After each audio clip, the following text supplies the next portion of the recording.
He seemed to be the calmest and most laid-back, chill student in his class. He never drew anyone's attention and always tried to keep a low profile. Many of his classmates didn't like him, simply because he seemed to ignore everyone who tried to talk to him. Angry, the bully tries to slap him while he's sleeping, but with his eyes still closed and half asleep, he grabs the guy's arm, which shocks the trash, and in an instant asks if there's something he wants. The guy pulls his arm back and says he's a real weirdo. Others in the class tell him not to worry about a loser like that, but what no one knows is that the protagonist lives two lives. In the morning, he's a student, and at night, he works as the most lethal assassin in the city. His name is Araji Kai, and he's just a 17-year-old student. On a sleepy day like any other, suddenly a magic circle appears under the entire classroom. Everyone panics trying to understand what's happening, and before they can react, they all appear somewhere else. While some students look terrified and others try to organize themselves, Araji Kai is already sung Jin-woozing aura for absolutely no reason while leaning against a wall, but all this is quickly interrupted when a woman dressed in white and an old man appear. She introduces herself as the saint who summoned them to that place. Araji Kai quietly changes position, farming aura on another pillar. The usual cliche unfolds. The model student steps forward, trying to understand what's going on. The saintly woman, the one I wish would heal me, explains that they were invited as the heroes of this world. But suddenly, the hot-headed guy tries to punch the old man, thinking he has a chance. But with a simple move, the guy's forehead gets flicked. The saint warns them it's best to stay quiet and behave. "Ok, mommy, I'm behaving. But why you're only exposing your belly button?" Then she starts explaining about the Demon King, and the protagonist thinks this is way too cliche. The hot-headed one still doesn't give up, but the saint uses a little healing spell on him, instantly recovering his wounds. Some students are shocked and impressed, and she reveals that this is the magic granted by the system. Then she goes from student to student, awakening their powers. Some summon swords, others summon pens. The hot-headed guy gets an explosion spell, and the whole class celebrates. Just as the saint is about to leave, our sleepy Araji Jinwoo calls out from the back, saying she forgot him. When she activates his power, the skill he receives is the most useless thing ever. He can simply see other people's stats and abilities. And that's when he discovers that Eleonora Degara's the saint is 18 years old, meaning it's all good guys. No one's going to jail. At least he's relieved because it's easy to understand.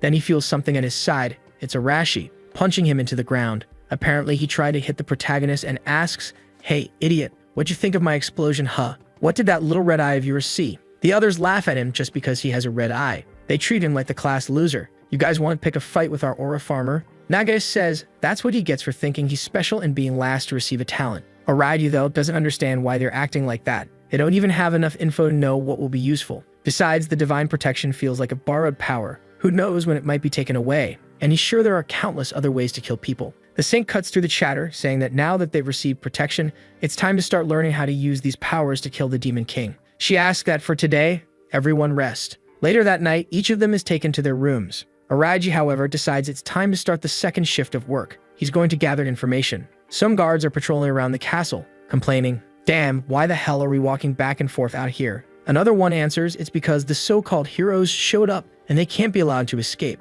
Still, he doesn't believe those guys can even fight. How would trash like that ever defeat the Demon King? The saint must have some trick up her sleeve. Of course, Araji overhears all of this. He also realizes that, for some reason, the saint is tightening the castle's defenses to keep a closer watch on them. He activates his talent and sees that one of the guards is named Jin and has fencing at level 1. Then he bolts like Naruto, thinking they can't detect when he uses his ability. He manages to get a rough map of the castle's layout and notices how heavily fortified it is. In front of a huge gate, 2 soldiers stand guard. Escaping this place is going to be harder than he thought. While sneaking across the grass, he stumbles upon 3 girls chatting in the middle of the night. The brunette on the right says maybe they shouldn't be doing this. He'll get mad. The one on the left insists it's fine, they're only practicing a little. Dages lifts up her flames, saying they all have to understand. Nobody's able to sleep anyway, and a bit of training will be great for strengthening their powers. Soon they're at it. Fire, plants, water, all flying around while Araji quietly watches. They're using divine protection, and he's curious to see how it works. But suddenly, something rushes past him, giving him a strange sensation.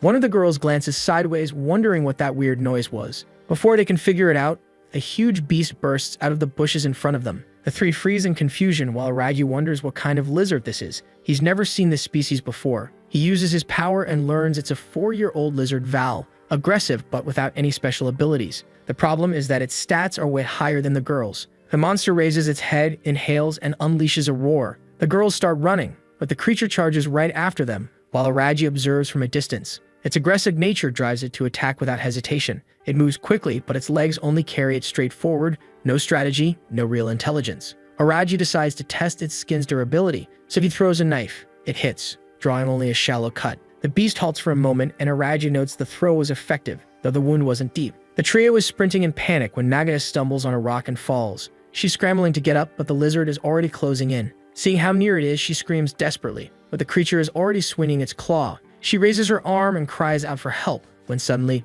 boom, the beast collapses dead right in front of her. She's left shocked as the other two rush to pull her to her feet. They wonder who saved her. Either way, whoever it was, they'd better get moving before more monsters show up. Araji stands off to the side, farming aura, thinking, I had no reason to save them, but I would have felt guilty ignoring it completely. So it looks like monsters really do roam this world. Things aren't going to be as easy as I thought. Just then, he senses something off and hides behind the fallen lizard, trying to figure out if someone else is there. Realizing he needs to return to his room, he slips away. But behind a pillar, a hooded figure steps forward, places a foot on the lizard's body, and mutters that he thought these heroes would be a disappointment. But one of them carries the same scent as him. Next chapter, the monster's carcass lies sprawled on the ground, and everyone is left shaken. Gaius tells everyone that this creature was found close to the castle. The group is lost in thought while another student is already crying in despair. The old knight explains that the Demon King drives monsters insane, making them crave human flesh. These are exactly the kinds of creatures they'll have to learn to fight. Then the blonde boy who was inspecting the body says it looks like some kind of magic was used to finish the creature off. Probably someone nearby was interested in the hero's powers after learning the candidates had appeared. He even uses the word sorcery, and Araji wonders if that's different from magic. Mido jumps in, demanding to know what this business is about monsters being controlled by the Demon King. The blonde explains that powerful demons have servitude magic, which allows them to control weaker creatures. Basically, he's saying the Demon King is extremely strong and controls everything. But the old knight cuts him off, saying not to listen to that weirdo. Araji already knows who he could ask for more information, but he's also worried about the idea of this monster having been controlled. He remembers when he saw the monster's profile earlier. It showed that condition, and now it makes sense. That murderous intent he felt must have come from a demon. He has to be careful. He barely noticed that presence, and only for a moment. Whoever it was could even be among them right now. Suddenly, he feels something watching him from behind, and a voice says that this fear will only lead him to death. Araji is shaken, while Arashi loudly declares that nothing has changed. He just has to kill these demons as fast as possible and get back to his country. For once, the classmates actually agree with him. They know they have to get stronger because fighting is their only choice. The poor side characters are trembling, knowing they're just cannon fodder waiting to die. Araji realizes that reality is finally sinking in for all of them. That's when Leonora steps forward and tells them not to be afraid. All they need to do is learn how to use their powers. They were chosen as hero candidates, and their growth rate is much faster compared to the people of this world. A week passes after the training begins. Flipping through a book, Araji mutters, well, I can understand all the words written here. Honestly, it's already strange that we can communicate so easily. I look outside the window and see everyone having fun. It looks more like an amusement park than a group of heroes in training. At first, I thought my divine protection, the Eye of Judgment, would be useful in battle. But the truth is, it's useless so far, and I've only been allowed to stay in this library. The Saint had even said, how about you read a book, boy? And of course, the whole class laughed at him. He thinks to himself he really should have let the trio of girls die back then. But something doesn't add up. This is too suspicious. If they're so worried about monsters, why is there nothing in their history or culture about demons at all? Watching the training, he notices that just like Leonora said, everyone is improving at an incredible pace. The strongest are Narumi, Arashi, Kenzaki, Hashimoto, and Nagas. But even more than them, there's one person growing at a truly insane rate. Someone attacks, a sword spins out of his hand and sticks into the ground, and the soldier immediately surrenders. Of course, it's Mido. He thanks everyone for their advice and says it's thanks to them he's growing so fast. Araji checks his stats. Mido is already rank A in attack, and his divine protection is level 8. Araji thinks, unbelievable. Just a week ago, this guy's stats were low. Even among us who are all growing quickly, this guy stands out as a real genius. But could it be that divine protection affects more than just power? The classmates walk up to the protagonist and sneer. Hey, look, there's the loser. Get out of here. Go read your little books. Araji just thinks to himself, everyone's the same as always, looking at me like they're trying to humiliate me somehow. And now, after getting these powers, they're only getting more reckless. One guy stretches out his hand, asking why he's being ignored. But then something brushes his foot, and suddenly that fool sees himself flip upside down, while Araji calmly asks, what happened, Muda? You tripped for no reason? You alright? The poor guy has no idea what just happened. That's when Arashi steps in, telling everyone to calm down, because they're coming. The Saint and Gaius appear, watching them all. She praises their work and says they've been developing faster than she expected, which is why the time has come to move forward with the plan. Narumi immediately asks, you crazy saint, don't tell me you're gonna ask us to kill the Demon King already? She replies, of course not, she wouldn't go that far yet. All she wants is for them to start training by fighting monsters. The group is hesitant. No one's eager to put their life on the line. Araji, though, looks more worried than anyone else. In reality, he probably won't even have to fight, so he should just relax. Next chapter, they're explaining how the combat exercises will work in the forest. The place is full of obstacles. so they won't be able to move in big groups. That's why they'll be split into teams of 2 or 3. Right away, the eager girls jump in. Mido, can I go with you? I want to go with you too. He of course accepts. The guy's got women clinging to him, the harem practically building itself. Meanwhile, poor Arashi ends up stuck with a bunch of guys around him. Narumi uses his pre-boy charm to pair up with a purple-haired girl. Gaius beams, saying everyone's formed incredible teams. But there are still 2 people standing off to the side. The blonde girl admits it looks like no one wants to team up with her. Apparently, it's because everyone's afraid. She tells Araji they don't really have a choice, so they'll have to go together. He says he doesn't mind, while thinking it's odd that he got paired up with Kenzaki Rin of all people. She's confident that her personality feels somewhat dull. On top of that, she's prideful, the type who won't let anyone block her path. She glares at him and asks, "What are you staring at, loser?" Araji just turns his head slightly and answers, "Nothing important." She turns away too, and it already feels like they'll make a solid pair. Then the Sing announces a special mission. Whoever kills the most creatures will receive prizes. With that, the tests begin. Inside the forest, Araji trails a little behind while Kanzaki declares her ability is superior to everyone's, so he should just stand back and not get in her way. Araji shrugs. "All right then, go ahead, strong girl. Handle it." She looks a little hurt and asks if he has no pride at all, saying something like that. But he's thinking he doesn't care about any of it. He's more interested in observing her combat skills. After all, he's already sensed 4 strange presences surrounding them. Suddenly, a shabby goblin shows up, and Kenzaki asks if that's the monster they were supposed to fight. The creature approaches, but she simply stretches out her hand and orders it to kneel. Immediately, it slams face first into the ground. Araji is impressed. Her domination ability really is powerful. Basically, any command she gives directly influences her target's actions. But Araji points out there are still others around them. She orders the goblin to drop its weapon and put its hands behind its back. Soon enough, though, sweat beads on her forehead, and Araji asks, "What's wrong? Already tired?" She admits she can't keep using her blessing for very long. Araji understands it must consume a lot of mana. Araji warns her it's better to finish that one off quickly because more creatures are coming. But Kanzaki hesitates, saying that monster, whether she likes it or not, looked almost human, and it was even crying in fear. The protagonist tells her it's strange for her to say that since the thing literally just attacked them. Clearly, it's an enemy and there's no reason to let it live. She admits she already knows that. Araji thinks that even though she has good power, she's still too weak. She's used to peace, and in dangerous moments like this, hesitation will only get her killed. And sure enough, right in front of them, 3 more appear. Calmly holding a stone, Araji tells her, "They're here, girl." She answers that she knows, uses her word magic again, and the 3 drop to the ground. Araji doesn't move. He just asks, "So,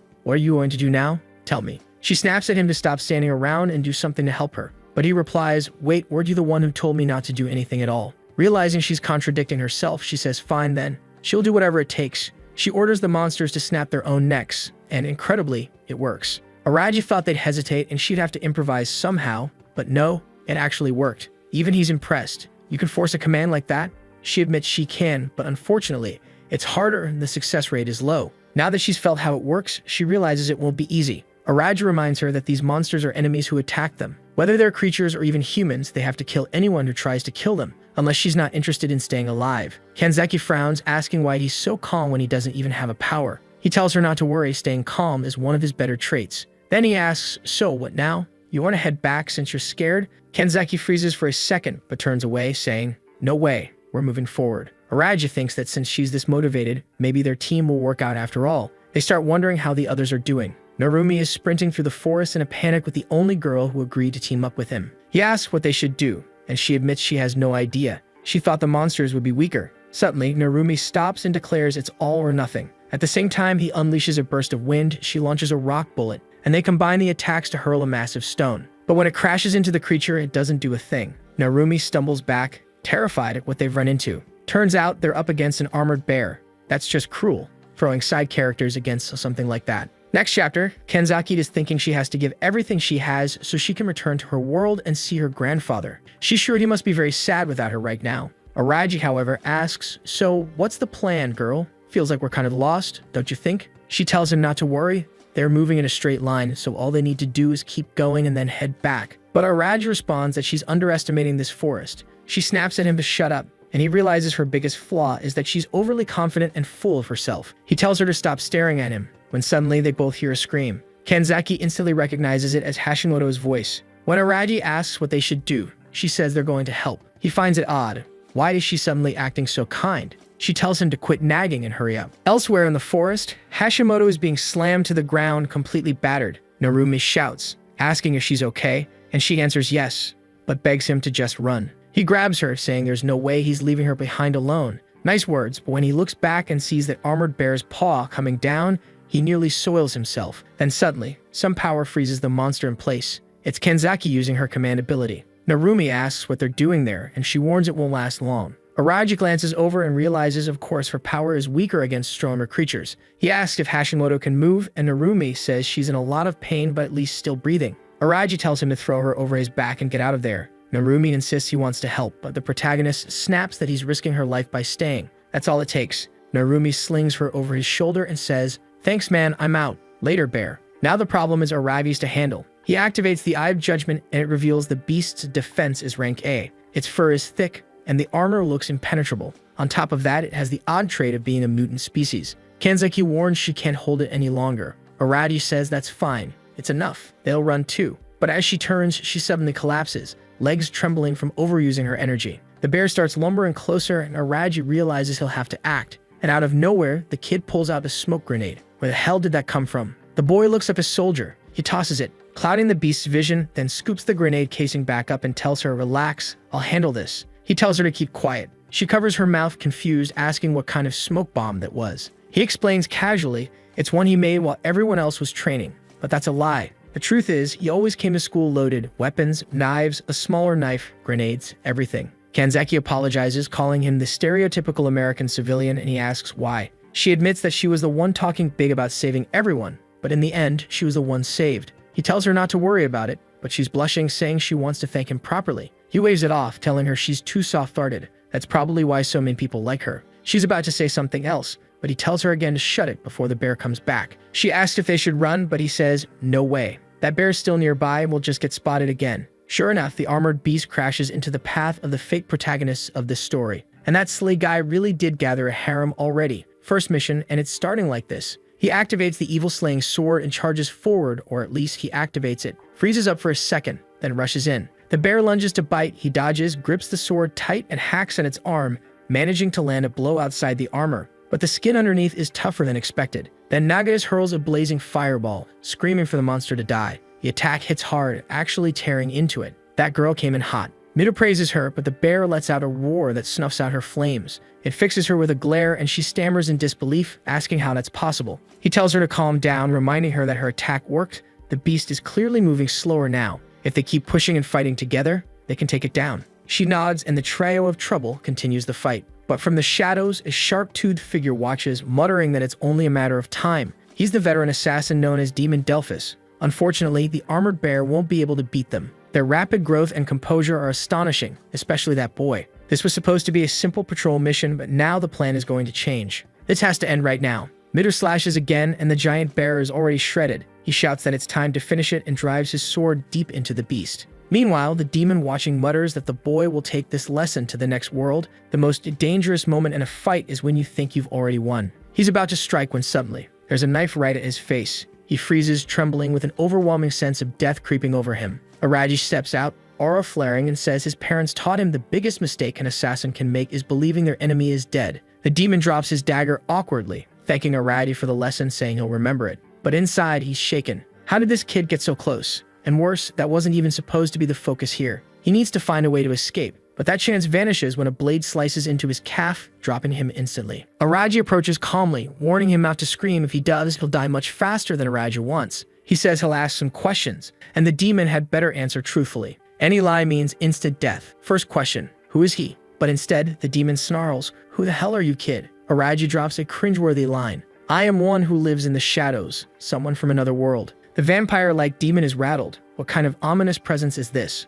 Araji presses, asking if the man he killed earlier that day was him lurking nearby. He admits he knew he was being watched, but he didn't expect his stalker to reveal himself so easily. That's why he deliberately used Mido and the others as bait to draw him out. Delphus is shocked that this kid had planned it all from the start. Araji says what he needs now is information, since he's new to this world. He'll squeeze everything he can about the demons out of him. Delphus laughs, saying it won't be easy to make him talk, but then he screams in agony. Araji is merciless. He already slashed behind his knees, and now he cuts the tendons behind his arms, leaving him completely immobilized. He tells him flatly that unless he wants to taste death in hell itself, he better start talking. Frothing with rage, the demon spits back that this brat is underestimating him. Then a strange purple liquid starts leaking from his mouth, eyes, and nose. Araji realizes instantly the bastard had poison ready to kill himself before revealing anything. Looks like the Demon King's army will be far more troublesome than he imagined. That's when suddenly a system general appears. Alongside her, Kanzaki steps in, spotting the scene and asking if that's a dead body on the ground.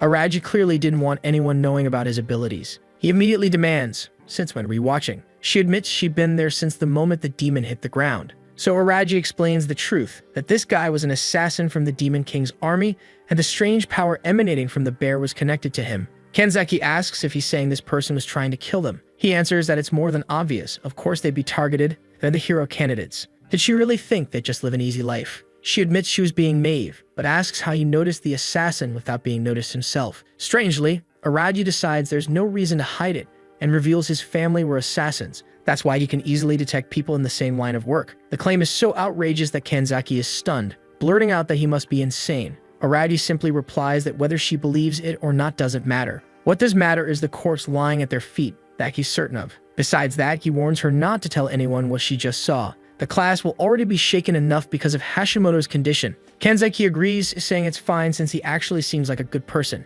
She never imagined he cared that much about his classmates. He pulls his hood back, saying he understands that not everyone there is like him, used to fighting. Now it makes sense. He's revealing part of his abilities to Kanzaki because he knows she could be useful later on. The whole group gathers again in another part of the forest. Hono Shiori, who awakened healing abilities, starts using her power. She asks her friend to hold on while the golden light spreads across her body. Everyone watches, and Narumi quickly asks if she thinks Hashimoto will be okay. Shiori says yes, but it'll take at least an hour to fully heal her. He thanks her, then says Midu is truly amazing. Midu brushes it off, saying it's nothing, he just has strong people on his side. That's why it worked. Araji is standing nearby just observing, wondering why the hell Kanzaki won't stop staring at him. That's when the saint appears with the old knight, saying it looks like everyone survived. Everyone greets Leonora, but Narumi wants to know if they were being watched the whole time. Gaius answers that obviously they were. Did they really think they left? They were keeping an eye on everything. The blonde demands, then why didn't they help sooner? His friend almost died. The old knight answers that it was the perfect training opportunity. If things had gone too far, he would have intervened at the perfect moment. Midu argues that's weird. She was about to die. How could they claim they'd save her? Gaius tells them they'll have to get used to it. Military training has to put their lives at risk. The battles they'll face from now on will be far more dangerous. Midu steps forward again, saying that's not what he means. They were told only weak monsters would be in this area.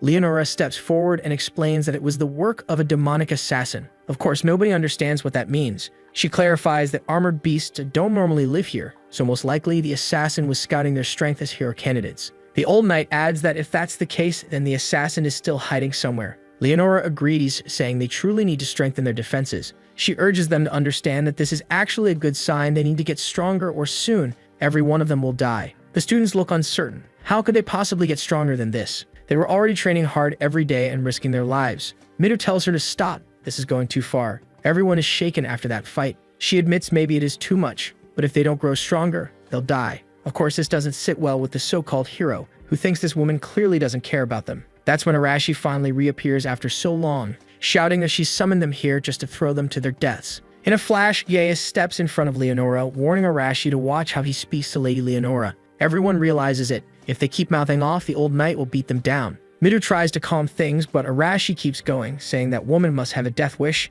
and then yells at Midu to stop acting so composed. He insists they're just being used. The hero, however, says the obvious. If they disobey or make enemies out of these people, there's no way they could stand against the entire country. The old knight then tells everyone to be like him and understand their situation. Yes, they're pawns, but they are important pawns. As long as they don't do anything stupid, they'll be treated well. But Arashi doesn't care. He says he's excited for the entire country to be his enemy. He's already activating his power, seemingly ready to unleash an explosion, aiming a blast straight at the old knight. Smoke fills the air, and Arashi laughs, calling the old man pathetic. But of course, from the middle of the smoke, the knight suddenly appears, and in less than a second his hand smacks Arashi across the face. One clean hit to the mouth sends him flying onto his back. The old knight tells them their power right now is disgraceful and warns that tomorrow things will be much harder, so they'd better be ready. Arashi starts to get up with a grin, swearing that one day he'll kill that bastard. The next day, after those brutal military-style tests, the researcher steps up as the one who will explain the training. He says he heard some of them got injured yesterday, and asks if they're fine now.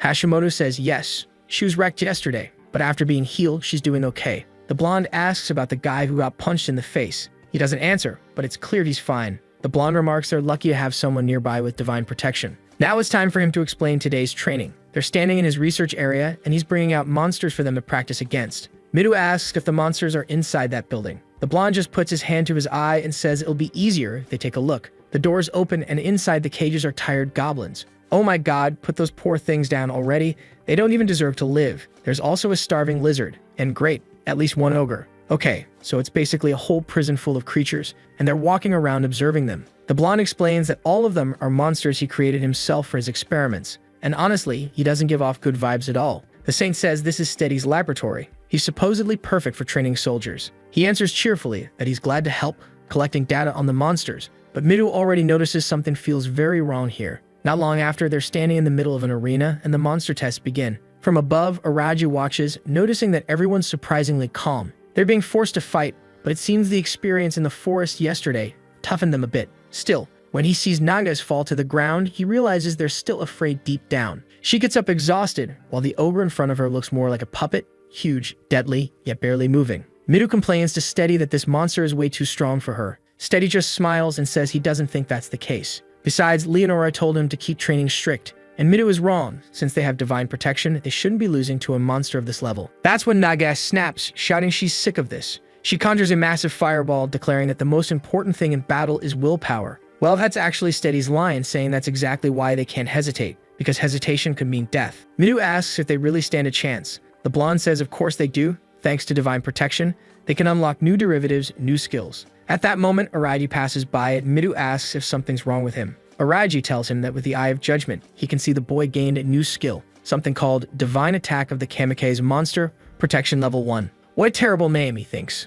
Midu, though, is eager to test it. Steady says he'll prepare something for him. Soon enough, Midu is in the arena face-to-face with an orc. He activates both his sword's ability and this new skill, and damn, the kid hasn't even started yet, and already he's forming swords the size of a building. Even the poor little orc, who's been trapped in a cage his entire life, is trembling in fear at having to face this. But Midu steps forward without hesitation, saying he can't afford to show mercy. Damn, I actually felt bad for the orc. The poor creature tried to get up, but Midu just slashed its arm. The monster writhed in agony, only for him to deliver another blow that sent its head rolling to the ground. From a distance, Araji notes that with power like that, the armored bear they faced before would have been wiped out easily. Now he's eager to see if his judgment eye will eventually grant him new abilities too. Looking around, he realizes Midu isn't the only one who got something new. Arashi has awakened the protection of the landmine. Not that Araji is thrilled to help him, but at least he now knows divine protection powers can evolve. That means everyone is only going to keep getting stronger, and he can't always rely on what he remembers from his own world. Night falls and everyone gathers in Arashi's room.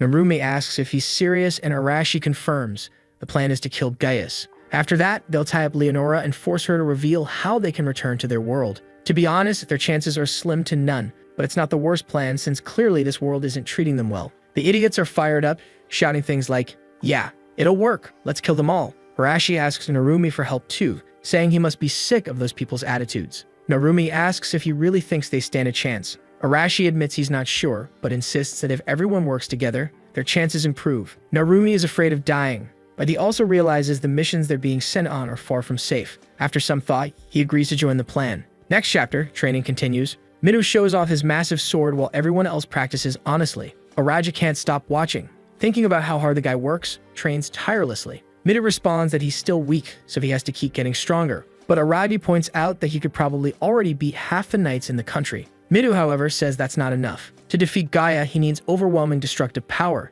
the kind of strength to protect everyone, no matter what. Araji asks what he thinks of Leonora and Gaius. Midu says obviously they're using them as pawns in this war. Still, he believes they weren't lying when they promised not to harm them as long as they obey. Araji then asks, "So, you're going to risk your life to kill the Demon King for them?" Midu doesn't flinch. He says yes, he's decided. But his plan is to be the only one who fights. He'll become the nation's main hero and slay the Demon King alone. Then he'll negotiate so that everyone else can live in peace. Araji says it's an impressive, even noble idea, but doubts Leonora would ever agree. Midu answers, "Then I'll swing my sword until she does." Right in the middle of this conversation, Leonora herself shows up beside Gaius. Steady greets her immediately, and she asks him to take care of everyone while they're away. Nagas blurts out, "Wait, where are you going?" Asing answers that they're heading somewhere interesting and they'll be gone for a few days. In the meantime, Steady will handle things. Without further explanation, she excuses herself and begins to leave. But someone's smiling and the atmosphere is tense. It feels like trouble is coming. In the carriage, Gaius asks if this is really a good idea. Leonora calmly sips her tea and asks what he means. He says it's obvious. He's certain that boy Arashi is plotting something. She takes another sip, unbothered, and admits that yes, they do intend to rebel. Gagas presses for the plan, and she simply says she doesn't have one. She's just curious to see how they'll try to pull it off. Besides that, Leonora says it's perfect to let them keep training and plotting while she's away. Gaius mentions that he knows they're still developing. It's unlikely, but maybe. She cuts him off, saying nothing will happen. There's no way they could ever face her directly. Some kind of contract must be protecting her, saying. Gagas agrees, and she adds that he should see this as an opportunity. Just like an artist drawing, only needing to add a little detail, she's eager to watch the hierarchy form among them. If they start a rebellion, even better. She'll crush them completely and erase their will. Besides, she's noticed other suspicious things, so for now, she prefers to let them act freely. Back in the forest, Araji is already sprinting, dodging monsters. He whips out a knife and hurls it into a beast's head, dropping it instantly. He activates the Eye of Judgment and checks his talent list. His skills have evolved. Killing that demon before, the poor bastard who didn't see it coming, clearly pushed his growth. Just then, he senses something charging. An ogre swings at him. Araji sidesteps, saliva flying from the monster's mouth as it lunges. He draws 3 blades and throws them, but the brute's armor is too thick. Keeping calm, he activates his eye, spots the weak point, leaps behind it, and drives the blade into its neck. The beast collapses. That's when the message hits. He gained a new skill. He can now see the weak point at the nape. That's why the stab hurts so much. Not bad, though still nothing compared to Mitter's powers. He knows he needs more ways to survive in this world, and he'll have to grow much stronger. Walmart goblins swarm him, and his eye reveals their weak points are the heart and head. Obvious, yes, but still powerful. He throws his knives, landing every strike, and they drop instantly. He thinks to himself, of course, those are the weak spots for humanoid creatures. For some monsters, though, this ability won't matter much. He needs something different, creatures where this power truly makes a difference. That's when he senses movement. A lantern's light cuts through the dark. Oh, great, you again, Kanzaki. You want something but don't know how to ask, huh? Hunting for me in the middle of the night in the forest? He asks what the hell she's doing here. I came to find you. You weren't in the dorms, so I figured you'd be out here hunting. Good guess. Now go. The forest's dangerous. No, that's exactly what I should be telling you. Araji reminds her he's used to the night and orders her to head back. She snaps, telling him to shut up and answer what he's really doing out here. He explains he's testing the new divine protection he just received. She looks surprised but recalls Steady mentioning such things. Curious now, she asks what protection he got. Cruel move, he reveals half a secret, which is worse than saying nothing. He refuses to tell her. She protests that he can't act like this, especially since she came out here because she was worried about him. He asks if she's really that interested in him. Blushing, she stammers that she only said it like that. He turns away, telling her to head back. He's fine and will keep testing things. She insists she'll stay with him, but then her expression suddenly changes. She sees flames rising in the forest. Through the trees, a house is burning with goblins attacking townsfolk. Or maybe other students? Could this be the first death? Someone about to be crushed? Not this time. Miru Shunji charges in, swinging his massive sword. The girl sighs in relief, thank you. But goblins close in on him immediately, only to be incinerated in a blaze.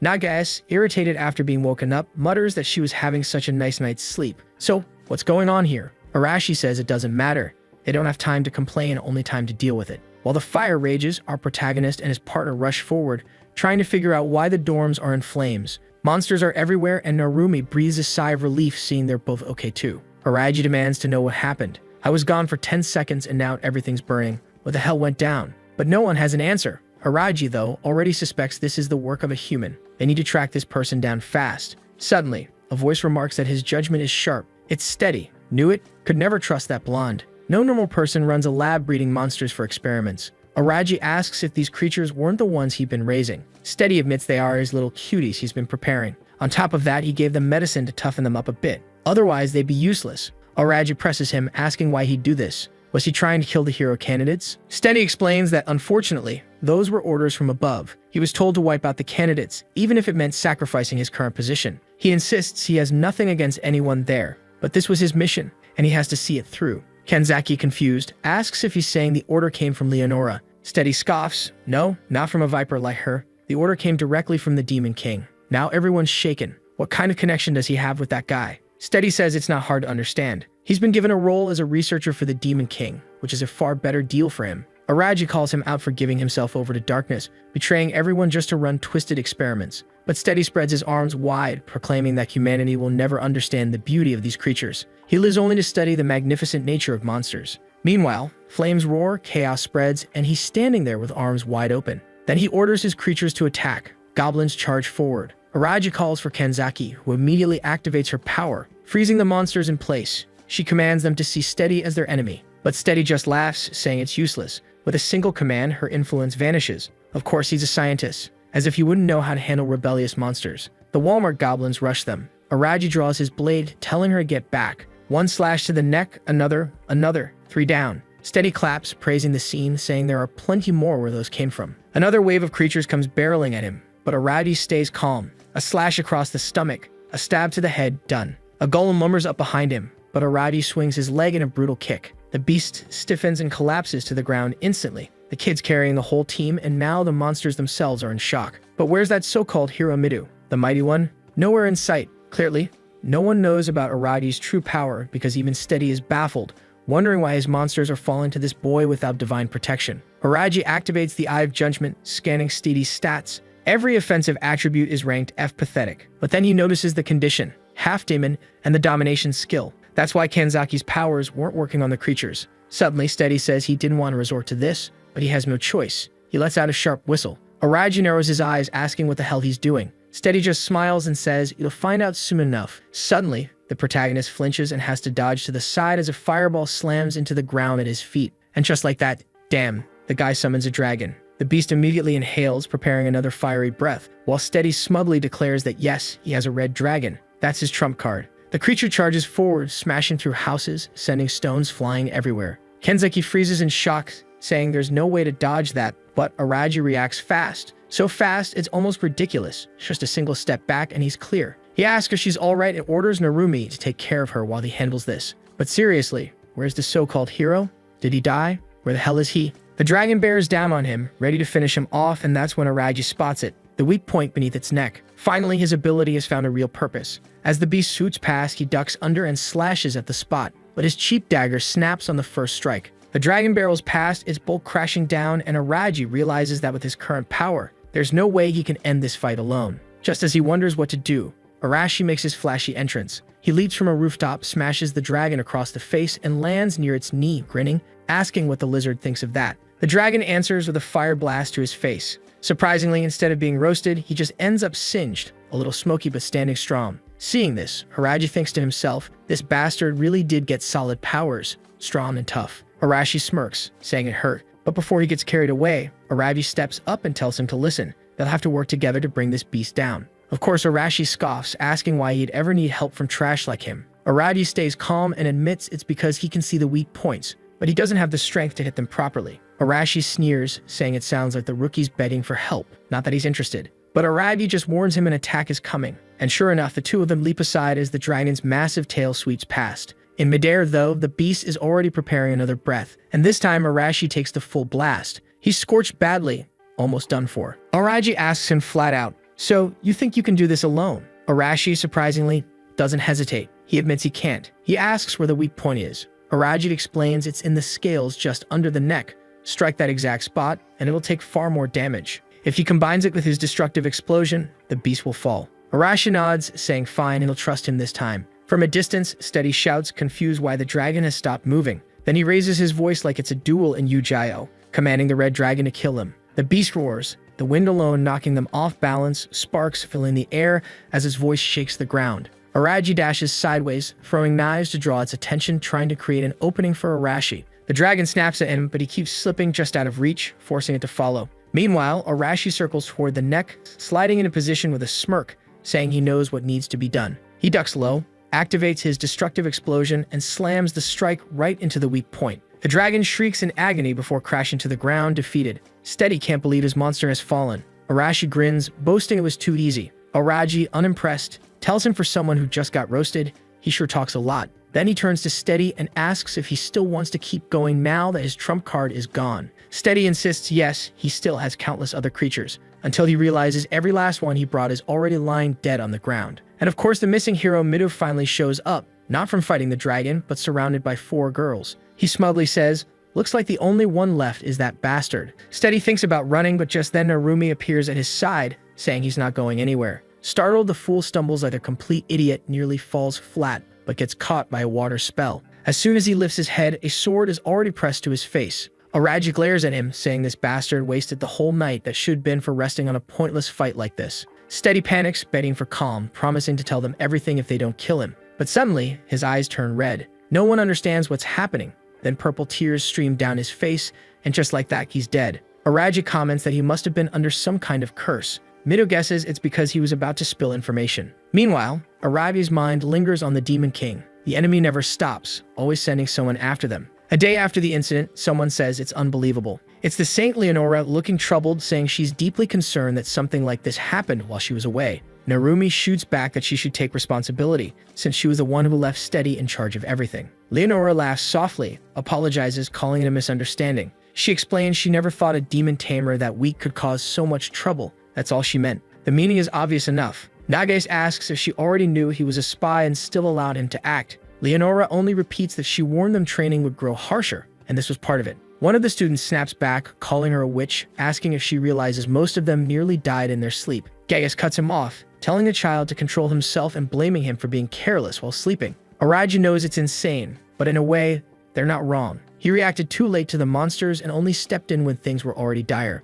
The Saint then says it's time to talk about something more important. They'll be traveling to the royal capital. Midu asks what for, and she explains there will be a parade to celebrate the arrival of the hero candidates, and of course, they'll be leading it. Night falls and Gaius tells the soldiers to get some rest. They're clearly already on the journey, setting up camp. Someone counts a total of 30 men. It's Arashi, noting the number of soldiers. But what he observes is that most of them aren't impressive. One of his followers points out that he could drop one with a single punch. So what should they do? Arashi says it's obvious. The perfect chance to put their plan into action has arrived. His friend agrees. Only 30 soldiers and the camp is set up in an open field. They're being underestimated. No one suspects tonight will be the night of their rebellion. All they need to do is alert Narumi's group and prepare. But Aragi, watching from the corner of his eye, already knows the truth. They're more than ready for this. Leonora and Gaius carry themselves with total confidence, certain they can handle any problem. At that moment, Araji pulls Midu aside for a private talk. Meanwhile, in the shadows beyond the trees, Arashi's group prepares to strike. He notes that anyone not paying attention must already be asleep, making this the perfect opportunity.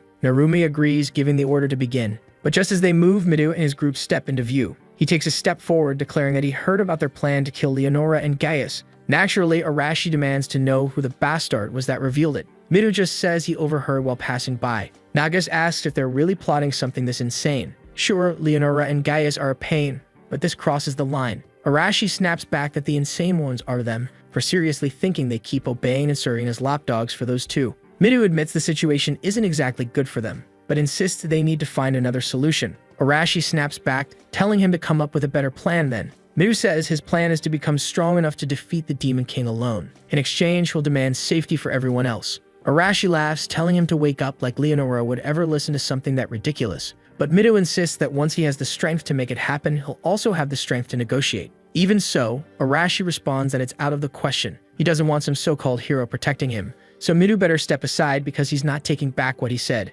And just like that, it's fight time. Midu warns him that if he wants to go through with this, he'll have to get past his group first. But his people don't look shaken at all. Arashi charges in saying Midu will regret it and slams a knee into his stomach. Midu is sent flying back, shocked at Arashi's raw speed and power. At the same time, Arashi is stunned too because Midu actually managed to block part of the strike. Right then, the few soldiers rush over, asking what's going on. Midu quickly answers that they're just having a disagreement and doing some sparring. The soldiers tell him to calm down, it's too late at night for this nonsense. Realizing the situation will only get worse if he keeps pushing, Arashi spits that he's done with this. He walks off, saying it's pointless dealing with such a bunch of weaklings. It's not worth talking to anyone there. Next chapter, we're finally arriving at the capital of Dagurist. Everyone's celebrating, selling their stuff, and Narumi, that fool, is all impressed. Hashimoto complains, saying there are too many people around, while Nagata shrugs and says that compared to her concerts, this is way less crowded, so it's fine. Meanwhile, the citizens are staring, whispering, wondering if it's really who they think it is.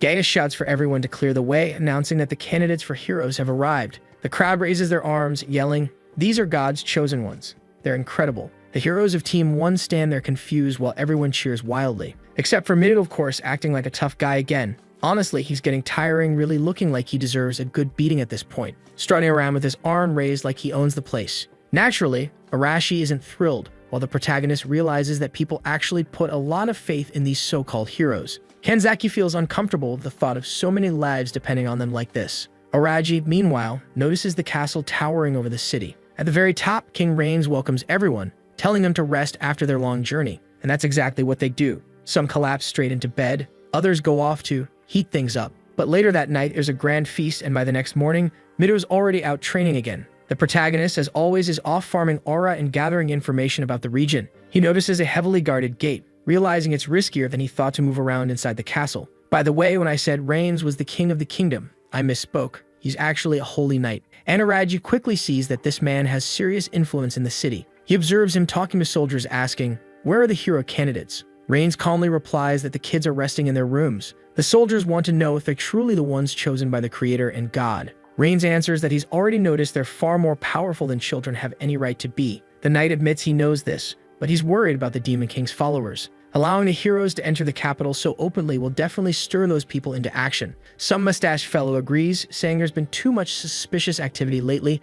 They need to be more cautious. Hearing all this, Araji grows more and more suspicious. But Rains insists there's no need to worry. Surely the candidates will protect the capital. They'll end this matter soon enough. So the meeting ends and the group disperses. Still curious, Araji decides it's time to dig for information among the citizens. Later that night, in a pub, the atmosphere is loud with laughter and drinking. Someone approaches the old guy at the counter and orders a bucket and the best food available. The man sees the boy and just nods, no problem. Meanwhile, drunken voices at the bar shout, "Hey, did you see those idiots pretending to be heroes? Just a bunch of stupid kids." A blonde guy snaps back, "Don't trash them like that, man. We have to trust the saint. Unless you want to hear the church nagging you non-stop, right? That clears things up. The church holds real power here. It seems people fear the church even more than the king or nobles." The old man slams a mug on the counter and serves him. The boy takes the chance to say he wants to discuss a few things, like he's new to this country and doesn't know much yet. He's been hearing talk about the Demon King's followers. So who exactly are these people? The old man scratches his ear and says, "Well, you already know the country's at war with the Demon King's army, right?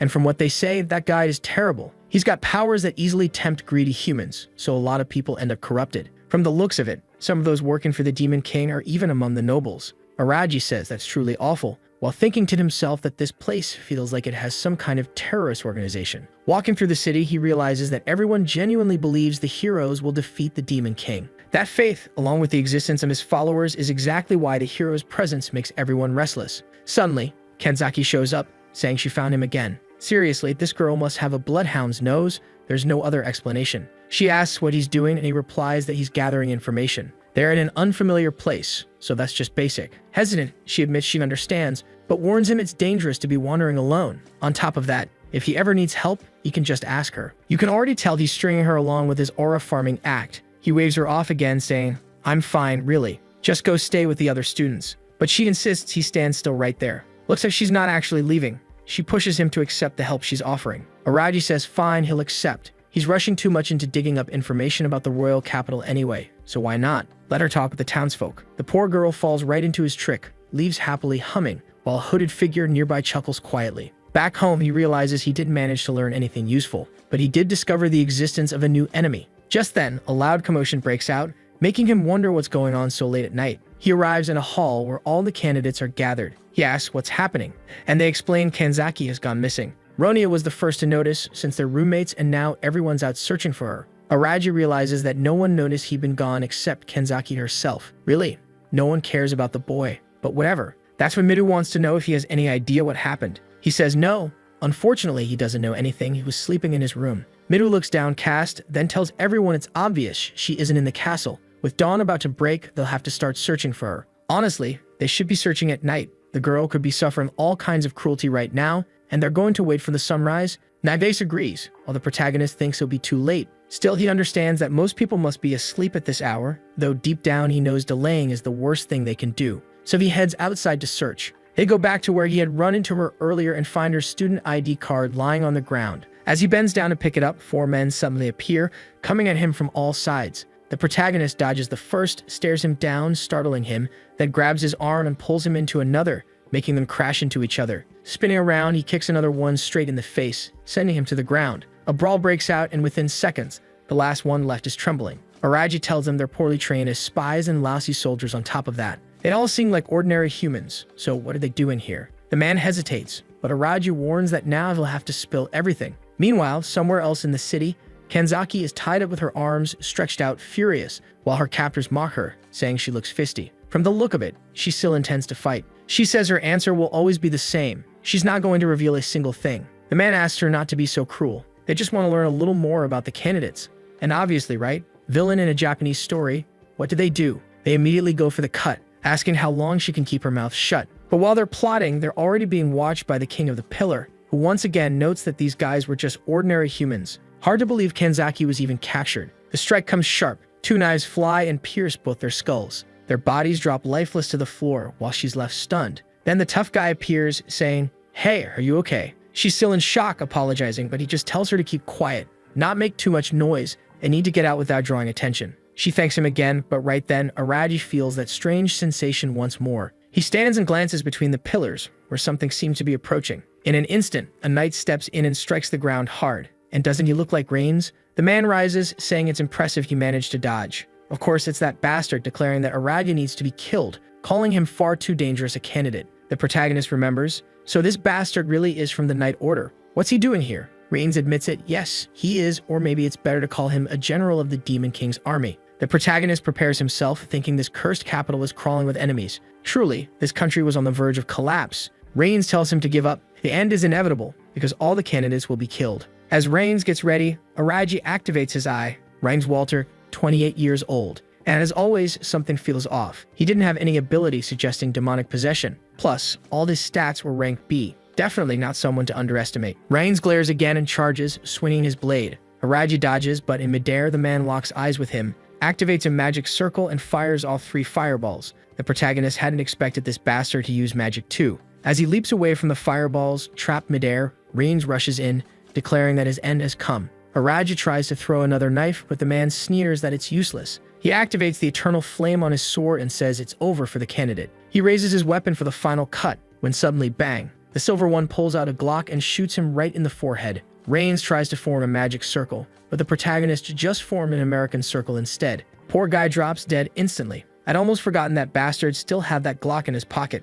He mutters that Rains actually managed to surprise him. He hadn't wanted to waste his bullets, but in midair there was no way to dodge. Honestly, he's going to need to learn new ways to fight if he wants to survive in this world. Still in disbelief after 20 chapters, the kid finally invoked the Second Amendment. Kanzaki is completely shaken, asking if he really just shot the man. He says yes, it's standard equipment for an assassin. She admits it's terrifying to realize a classmate had a gun all along. But now her face is bright red. You came to save me, didn't you? The protagonist replies, coincidence, you idiot. Besides, what happened to your domination power? She explains that strangely, the attack started when they slapped those shackles on her. From that moment, she couldn't use her ability anymore. It was weird. More than obvious, he already understands that those shackles have some kind of special property. He throws his coat over her shoulders and says, come on, girl, but she isn't having it. Hey, Shinjo, those guys, they're going to go after everyone in the class, aren't they? He nods, saying, yeah, most likely they're the target of a good part of the city, especially since that guy was the captain of the Knights. Then we see a bit earlier when he tortured the ones who had tried to attack him.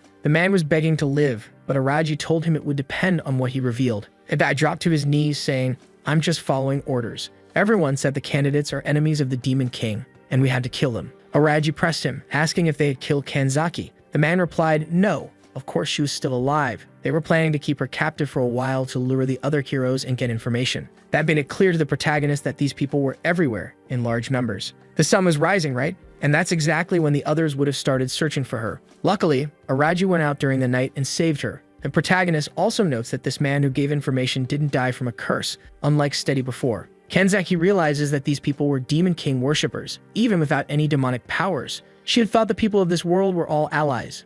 But Araji just tells her that from now on she has to be careful not to be tricked again. The only reason they managed to slap those shackles on her was because she clearly let her guard down. Embarrassed, she admits they were answering all the questions she was asking. She wanted to learn more and ended up distracted. Then she snaps at him, telling him to stop nagging her. All she did was lose focus for a second. And right then, someone calls their names. It's Mido showing up late as ever. But at least he's relieved to see they're safe. He gets all cheerful and asks if it was Shinjo who found her. The protagonist says they need to talk, and Mido immediately realizes something happened. Araji explains about the Demon King's cult, this group of humans who look like worshippers of the very enemy they're supposed to kill. And obviously that makes them the targets. Mido admits that now things are complicated. Since these are humans without any magic involved, it'll be much harder to identify who they really are, unlike with monsters. Araji agrees. That's why things are about to get much more difficult. Mido says he'll have to report this to Leonora, so she can strengthen their defenses. But Kanzaki cuts in, saying she's certain that woman will just tell them to deal with it on their own like always.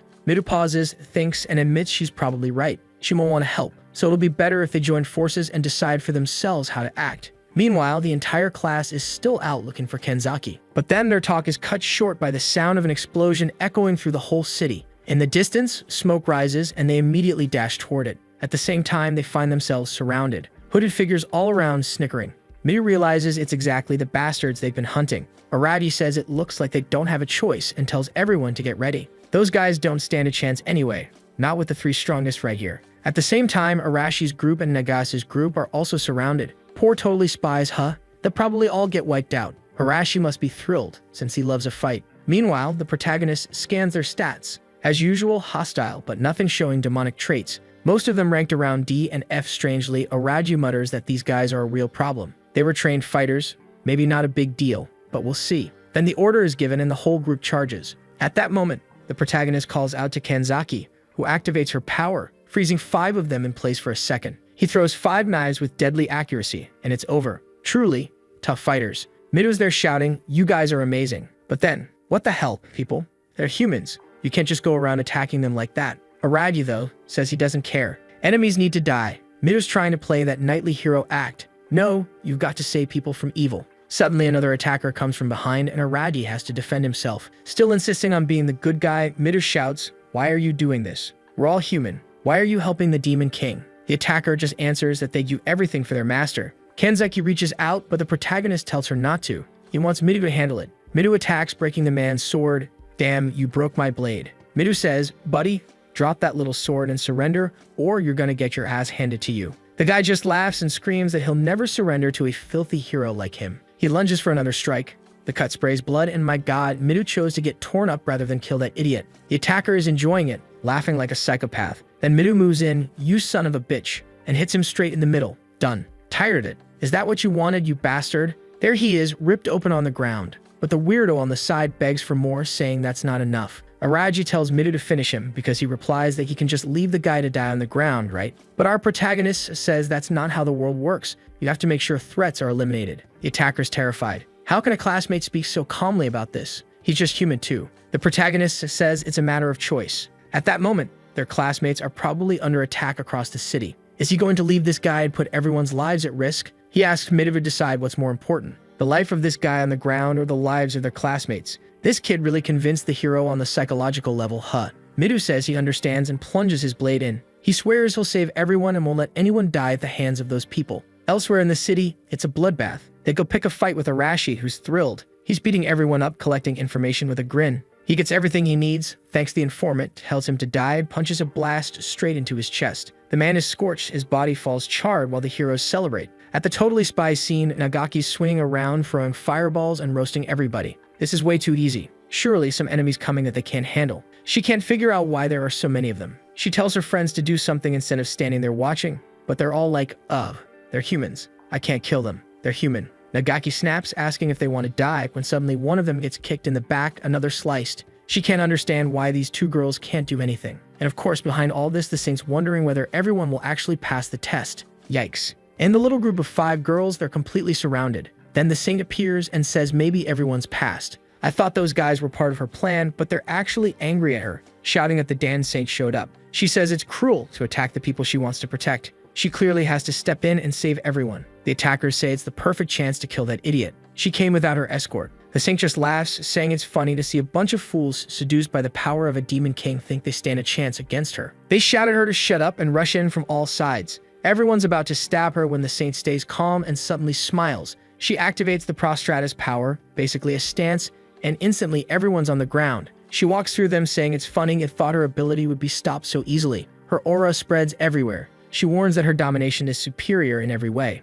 The Totally Spies are confused, asking why they were rescued. The Saint replies she already said everyone had passed the test. Sure, it would have been better if they'd handled it themselves, but it wasn't a bad save. Nagaki thanks her and says fine then. The Saint says there's no need to thank her. It's her job to watch over her subordinates. Then one of the men on the ground grabs her clothes, begging her not to ignore them and asking what she thinks she's doing. The Saint glances over and says it's a shame. She didn't realize he was still alive. Fine then, she orders all the girls to kill them now. The girls' bodies get wrapped in her domination. They find they no longer have control and ask what's happening. The Saint forces one girl to raise her sword while the man on the ground begs for mercy, but she has no choice. She brings it down and drives it in. Of all things, the Saint's being pretty merciless. These girls need to learn to kill. The whole city wants them dead. There's a demon king. You can't keep pretending to be a good person. The fools are all crying while Araji says that's the power of a level 3 domination. Kenzeki realizes it's not only far stronger than hers, but the area of effect is huge. Araji knows they'll have to develop a way to deal with it, or else they'll be at her mercy forever. That night, 12 hours after the Demon King's attack, everyone gathers at the castle. The protagonist notices Nagaki looks shaken. One of the girls asks how everyone is, and she answers they're awful. Everyone's shaken. Hashimoto says she understands, while Narumi wants to know why they're acting like this, controlling people and forcing them to kill humans. That's terrible. I thought they were mad at the disciples, but they're angry at the saint for making them kill people on the ground. Narumi agrees that it's inhuman. He asks if Nagaki's okay. She says she's calm, just a bit bothered, but she knows it will be much harder for the others to cope with this. Oh, you lassie heroes, you're all going to die like this. Good thing there's Araji to balance things, right? 1 bullet to the head, 5 stabs. The boy doesn't hesitate for a second. Midu is there crying, oh god, everyone's suffering, why didn't I get here sooner? His friends tell him not to beat himself up. He's not to blame. Kenzeki also says if she'd arrived earlier, she could have restrained everyone. Araji replies they're idiots. None of them had enough strength to resist Leonora's commands. When they were with Midu, they split up to help the rest of the team, but obviously they couldn't save everyone. And he knows this won't be the last time they run into that Demon King cult. At least with their general dead, they'll have some peace for a while. There's something more important though. He calls Kenzeki over and says it's time for a talk. She follows, blushing all over. What does she think he's going to ask? He looks at her and says, come on, Kenzeki, dominate me. She's like, what do you mean, dominate? Did he call for a duel? Of course not. What the heck? I wanted to see how that would play out, but next chapter, we're left celebrating anyway, since they killed part of the Demon King's army. The celebration was in full swing for the hero's arrival, and everyone was impressed by their power, since they had survived that last battle. Now the capital was welcoming them with open arms while the crowd cheered and stared, but Araji found the whole thing suspicious. It seemed like what had happened was part of Leonora's plan to make the people accept them. If that was the case, then she was far more dangerous and thinking long-term in a way he hadn't imagined. Sometime later, everyone gathered in front of the castle gates. Leonora told them to return to the temple in Alpha City. Kenzeki didn't understand, but Araji explained that was the city where they had been summoned. Midu wanted to know if Leonora would come with them. She said unfortunately she had matters to resolve from the day before, so for now they would be under Gaia's care. Nages reminded them they were being foolish. Had they forgotten that all the dormitories there had been burned down? She also noticed the other girls were still trembling. She asked Naomi if she was okay, but the girl looked completely shaken. One eye blackened, expressionless. The Saint asked if there was a problem. Naomi flinched, collapsed to the ground like an idiot, and had to be caught by her friend. Nages tried to calm her while the Saint turned away, saying the matter was settled and she was leaving. But the shaken girl demanded she stay put. Her friend quickly told her to be quiet instead. Really, all the Saint had done was split the skull with her sword. Stop suffering already. This is a magical world where the goal is to kill the Demon King. Wake up. Honestly, I was starting to support the Saint with the exposed midriff. She was the real deal. Midu, however, wasn't in the same mindset and kept glaring. Araji noticed that Arashi, on the other hand, was itching for a fight. Then Gaius announced it was time to depart.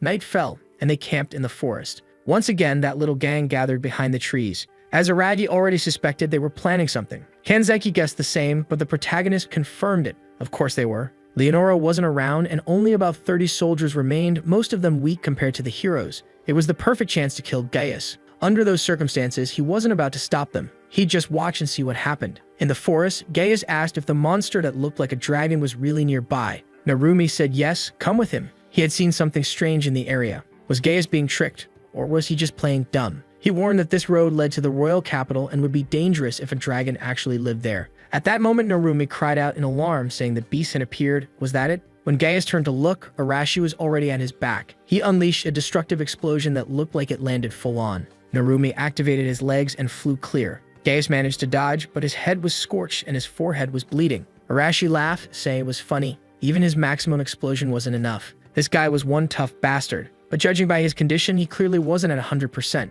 Killing bastards was Arashi's favorite thing anyway. Gaius stumbled back right onto a landmine Arashi had planted and was consumed by flames from the ground. Arashi told him he'd been led into a trap, so he'd better realize, wherever he went, he'd end up blown apart. Even if he used mana to defend himself, the attacks were clearly hurting. Gaius admitted he hadn't expected them to use cheap tricks and tactics like this to ambush him. He really had misjudged Arashi. He spreads his arms and thanks them, saying, "Thank you very much. All I really want is to kill you." So these tactics you're seeing are all part of the plan. Right then, the rest of the Walmart adventurers show up behind him. Gaius stands, plants his sword to his forehead, and Arashi orders everyone to advance. That bastard was going to die today, and nobody was to show mercy. Gaius answers that it looks like there's no way to stop them. He reaches into his pocket, pulls out a little blue sphere, and tosses it into the air. It bursts like a firework. Midu and Kanzaki are baffled while Araji thinks Arashi slipped up. The camp soldiers see the signal and start looking around, wondering if their guide has disappeared. They assume he might be under attack and run to check. But at that moment, Araji arrives and slashes a throat clean.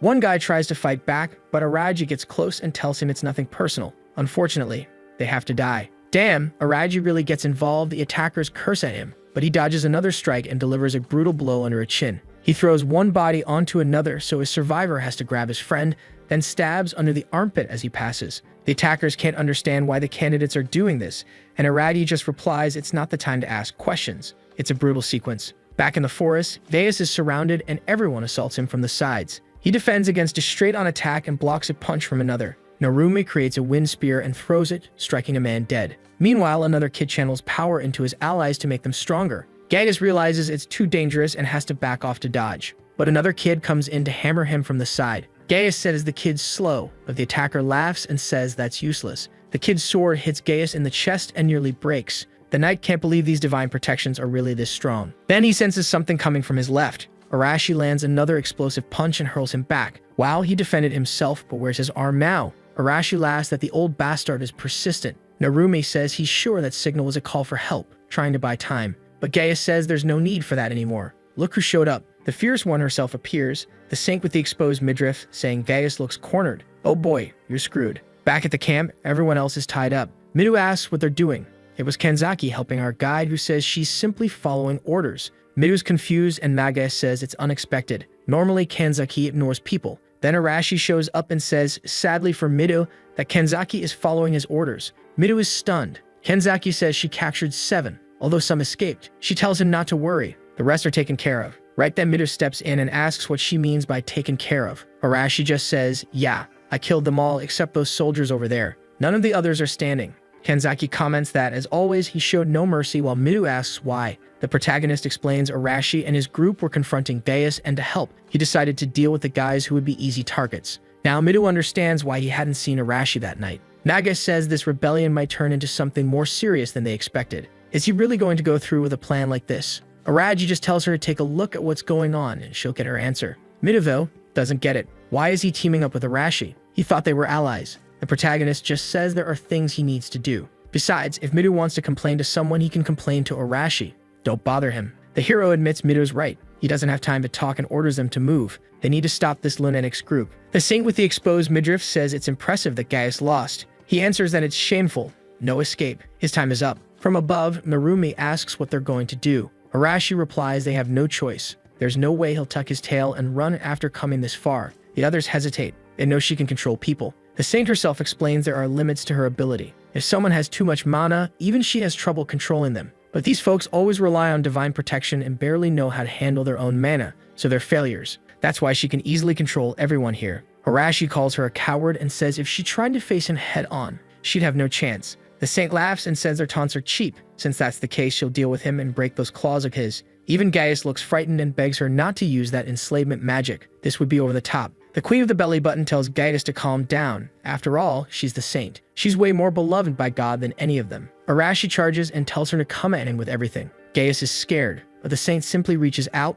calls to the earth, and something erupts from the ground and strikes him in the chest. He's writhing. She calls to the wind, and it begins to slice from every direction, forming a cyclone. Narumi rushes to help while everyone else asks if Arashi's okay. The saint calls to the fire and one of them is vaporized. She calls to the water and another is trapped in a bubble and can't breathe. As one guy falls unconscious, everyone hesitates. The saint asks if they're finished, but someone says no. Arashi snaps absolutely not. She shouldn't think she's won. Midu's group has arrived and he orders Arashi to stop, wanting to know what he thinks he'll achieve acting like this. Arashi answers that if anyone wants to stop him, they'll have to fight, and he hates pacifists as much as anyone. Midu asks whether the rest of the group really thinks that way. Narumi apologizes, saying they can't trust the saint and her people. The hero is thoughtful while Nagas agrees with Narumi. Since things have reached this point, maybe it's better if everyone joins this cause. Hashimoto argues violence isn't the best way to solve things. The saint finds it comical that even in this situation they're still arguing. She thinks it's funny they assume they won't be punished for stopping now.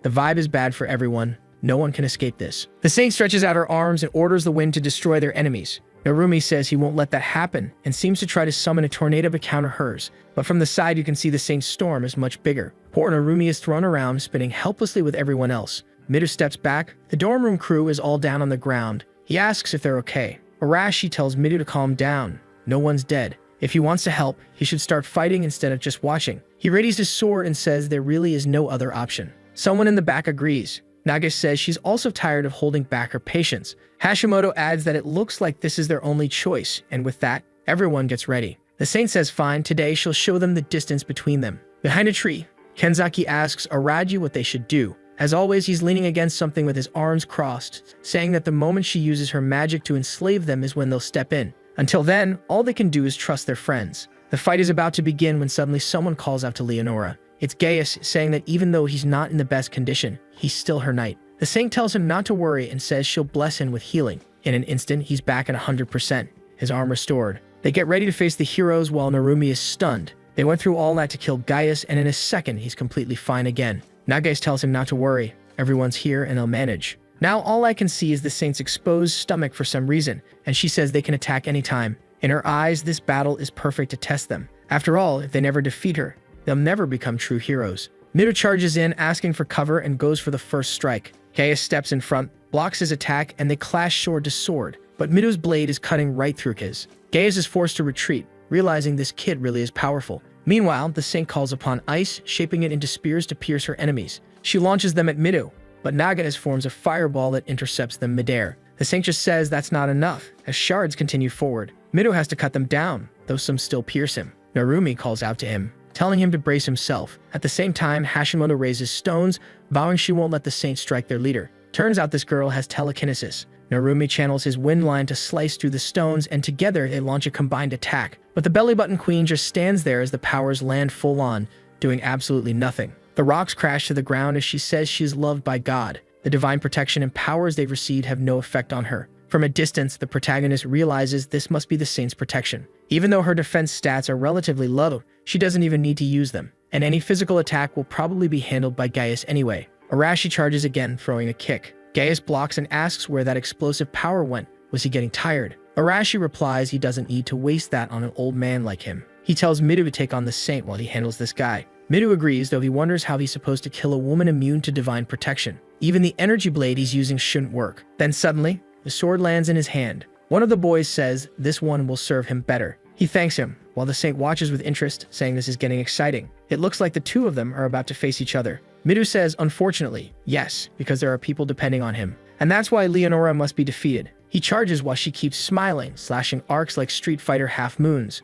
He dodges them as Nagaz, from a distance, wonders how they're supposed to help. All they can do is use their blessing powers, but they don't work. Hashimoto agrees, saying it's frustrating, but all they can do is stand and watch. No, you idiots. The saint is immune. Throw rocks at Gaius to free up Arashi so he can fight. Without meaning to, I'm pointing out plot holes here. Arashi dodges, slips past another strike, and swings a punch at the old man's face, sending him back. But the kid stays flexible, follows up with a kick that forces the old man to retreat, then drives a solid blow into his gut. The blast of force hurls him away. Arashi mocks him, asking why he's moving so slow. He thought his wounds had been healed, but clearly he hasn't regained all his strength. The old knight retorts that Arashi's at his limit too, and he can't rely on the divine protection he once had. Meanwhile, the saint launches 3 fireballs at Midu, forcing him to dive aside. He knows at this pace he can't win. None of his attacks are landing. He needs another way to defeat Leonora. After evading again and standing face to face with her, she says it's just as expected of Midu. Very few people in this nation could dodge so many attacks.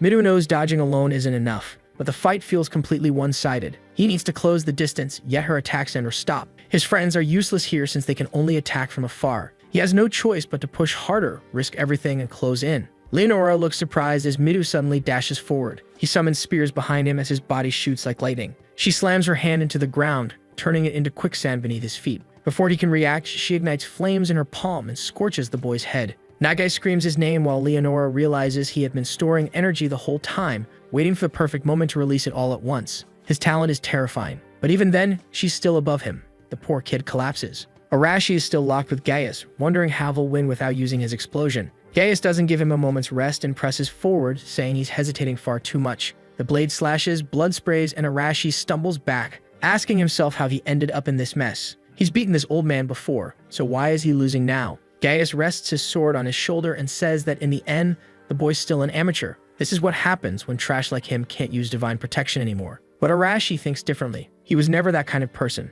He doesn't need explosions or divine power to show his strength. He forces himself upright, even with the sword embedded in his shoulder. Gaius is stunned. The blade is lodged in his collarbone, yet he's still standing. Shocked, he barely reacts before Arashi throws another punch, this one smashing square into his face. The old knight is launched back, spitting blood. Did he just get knocked out cold from that punch? Looks like it was strong enough. Arashi grins, declaring that he's finally beaten the bastard. Meanwhile, Mido thinks it shouldn't be this way. He has to be the one to protect everyone. His friends are suffering, and he refuses to watch anyone else go through that again. The boy rises once more, lightning aura crackling around him, and the saint is stunned by his resilience. He says enough. It's time to go all out. She responds that he doesn't even stand a chance of reaching her, but in a blink he's already at her side. As she turns to look, his blade strikes and sends her flying back. Blood pours from a cut on her arm, and she wonders if she really let her guard down. In another instant, Mido is already at her back. She spins, summoning an ice barrier, but his strike not only shatters it, it drives her back yet again. At that moment, she realizes it isn't about letting her guard down. He was actually managing to close the distance in an instant. She knew that was the earth-shrinking ability,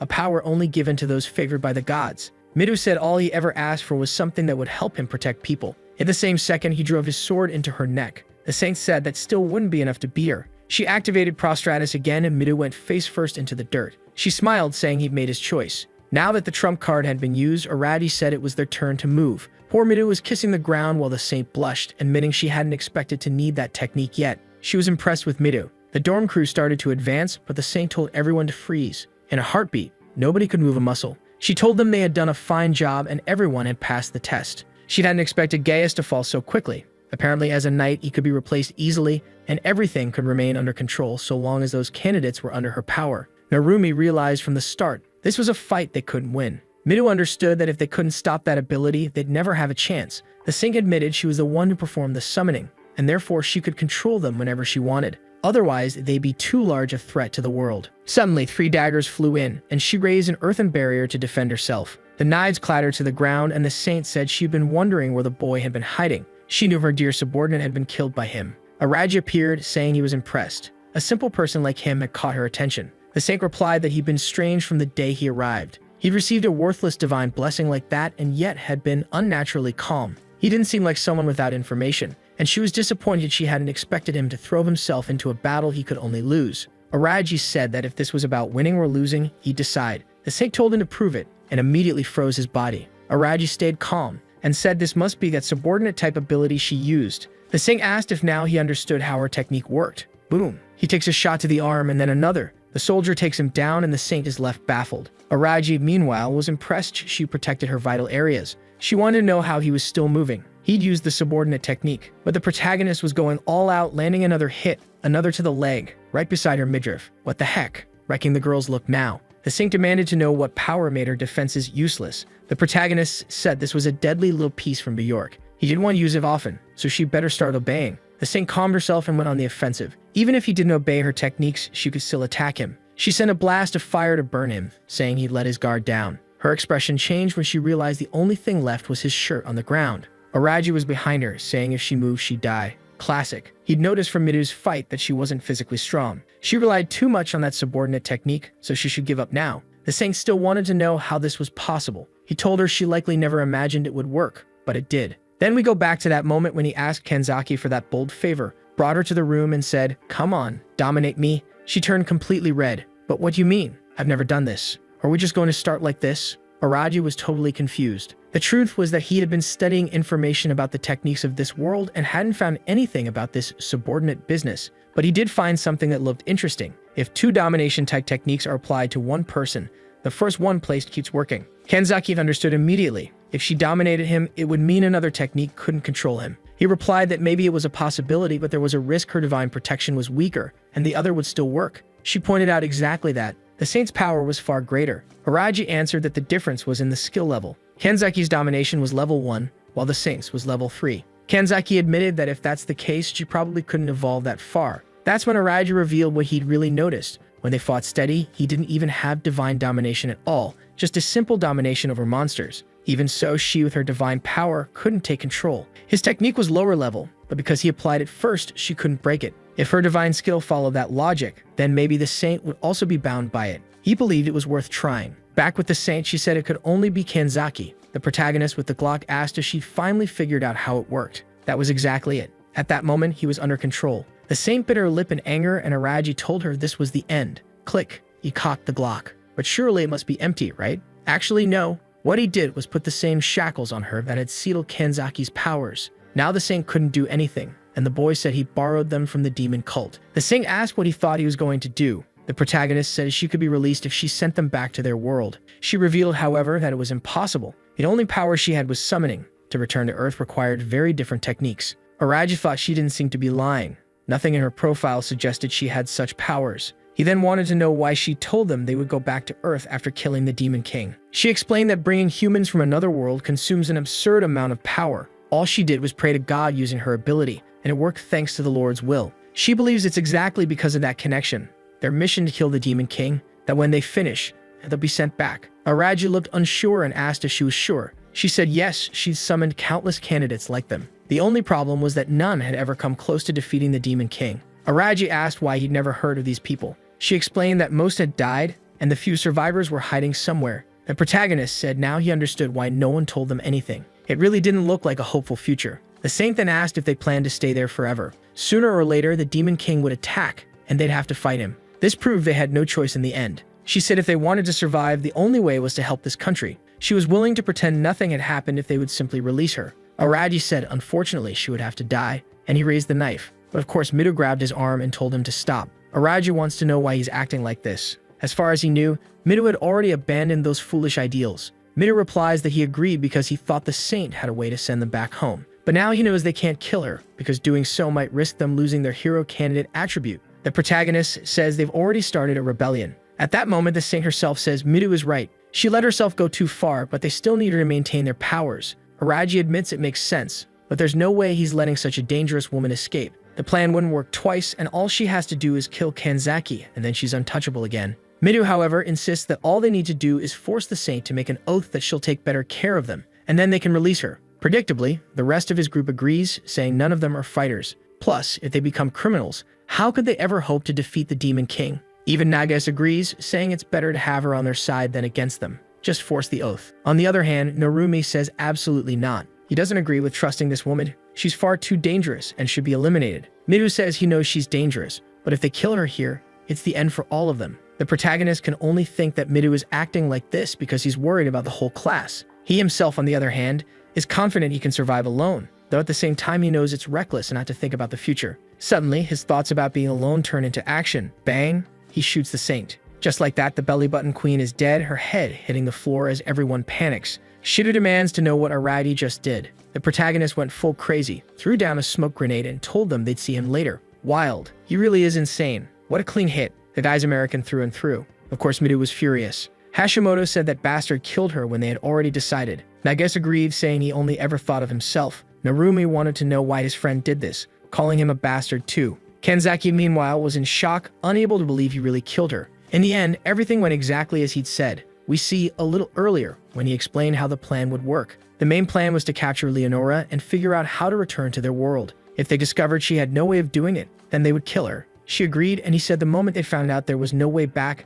Mido would try to protect her. At that point, he'd kill her anyway and escape. Kanzaki asked if he intended to carry the burden of killing her alone. He said that was why he let the soldiers escape, so they would spread the word about who was really behind it. While he would be branded a criminal, everyone else would remain safe. Soft-hearted protagonist, he came up with a fifth dimension plan just so everyone else could stay clear of trouble. Everyone except the belly button queen, of course, who took a bullet to the forehead. Kanzaki doesn't think things will work out so neatly. He says if they run into problems, they can use their status as hero candidates to negotiate with the rest of the country. It seems that whole misunderstanding about losing their powers if the saint died was just a translation slip, since he didn't hesitate even for a second. And now Kanzaki is standing frozen in place, wondering if Shinjo will be able to handle all this. The scene shifts to a castle under a red moon. Someone asks about the candidates from another world of the blessings of the gods. The blonde man at the front says yes, they've arrived and they're trying to eliminate them, but unfortunately, they've been failing. Sitting on the throne, the man says not to worry. When they inevitably come here, they'll deal with it. And finally, things would start to get interesting. This is the Demon King's Supreme General, known as Winberg, which means it's not even the Demon King himself yet.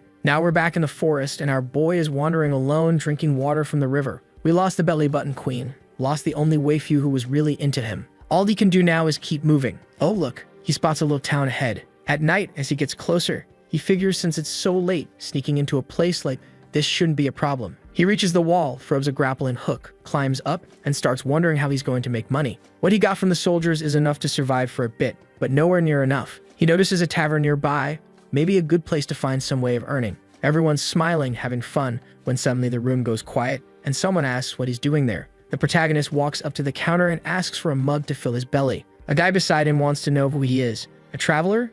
He's never seen someone like him around here. Aradi says yes, he was forced to leave his city and is looking for work. The guy assumes he must have been driven out by the Demon King's army and says it's truly a sad situation. Perfect misunderstanding for Aradi. He just agrees, saying yes, that's the case, and asks if there's any kind of job without needing identification that he could take. Of course, it's the classic answer. The bartender tells him he should try becoming an adventurer. Araji asks what adventurers actually do, and the man explains they receive missions from the guilds to subjugate magical beasts. A drunk nearby warns him to be careful. You take on dangerous work, and you're dead in an instant. That's how it goes. But the bartender replies that he's sure this kid doesn't seem like an amateur. The drunk agrees, saying it's no wonder he's traveling alone. The protagonist replies that if it's only magical beasts, he can handle it. He asks how to become an adventurer. The man says it's simple. Just head to the guild in the middle of town and register. They're in need of plenty of adventurers, so they won't even ask for identification or anything like that. Araja notes that he knows a lot, and the man admits he used to be an adventurer himself, but after injuring his knee, he had to retire since he couldn't fight properly anymore. He serves the boy his meal,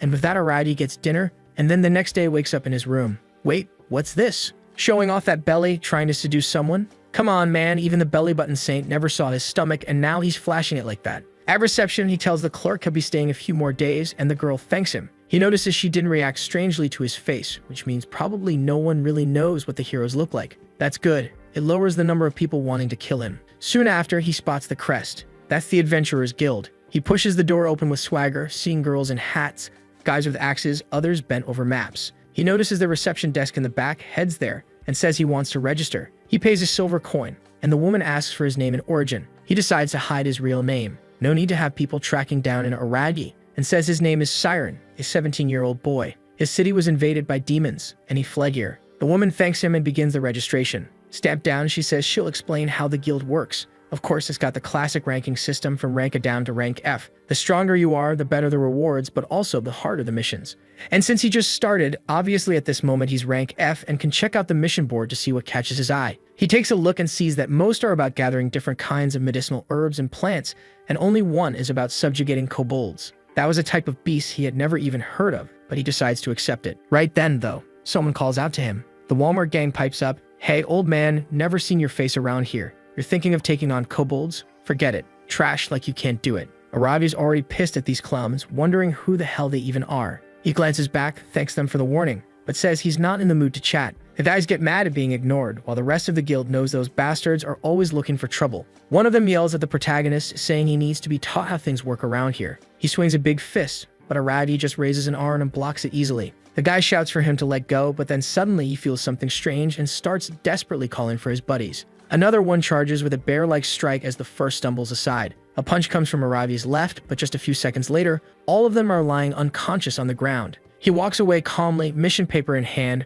realizing that apparently this is the level of adventurers here. Compared to hero candidates, they're really weak. Either way, it was time to finish the mission and start leveling up. Out in the forest, he knows that in theory, following the tracks on the map, there should be a hideout nearby. The footprints he's seeing now look fresh. He moves through the bushes, noticing something's there, and whatever it is, it's not alone. Looks like these monsters were good at hiding. Maybe these were the kobolds. That's when he feels something behind him, a giant jackal holding a bloodied sword. The beast slashes, but Araji dodges, immediately noticing the weapon must have been stolen from humans. At the same time, another one comes from behind to strike him, but he ducks, throws sand in its eyes, spots another at his back, and nails it with a reversed kick. The beast collapses, twisted on the ground, and Aradi snatches the sword, driving it into its shoulder. The jackal stares in shock like, "What? My friend's dead? Dead too now." 2 stabs to the chest and down goes another. Araji activates the Eye of Judgment and sees their stats are really low. No problem for him, and perfect for making money. Back at the guild, everyone's watching as he drops a bag full of kobold ears on the counter,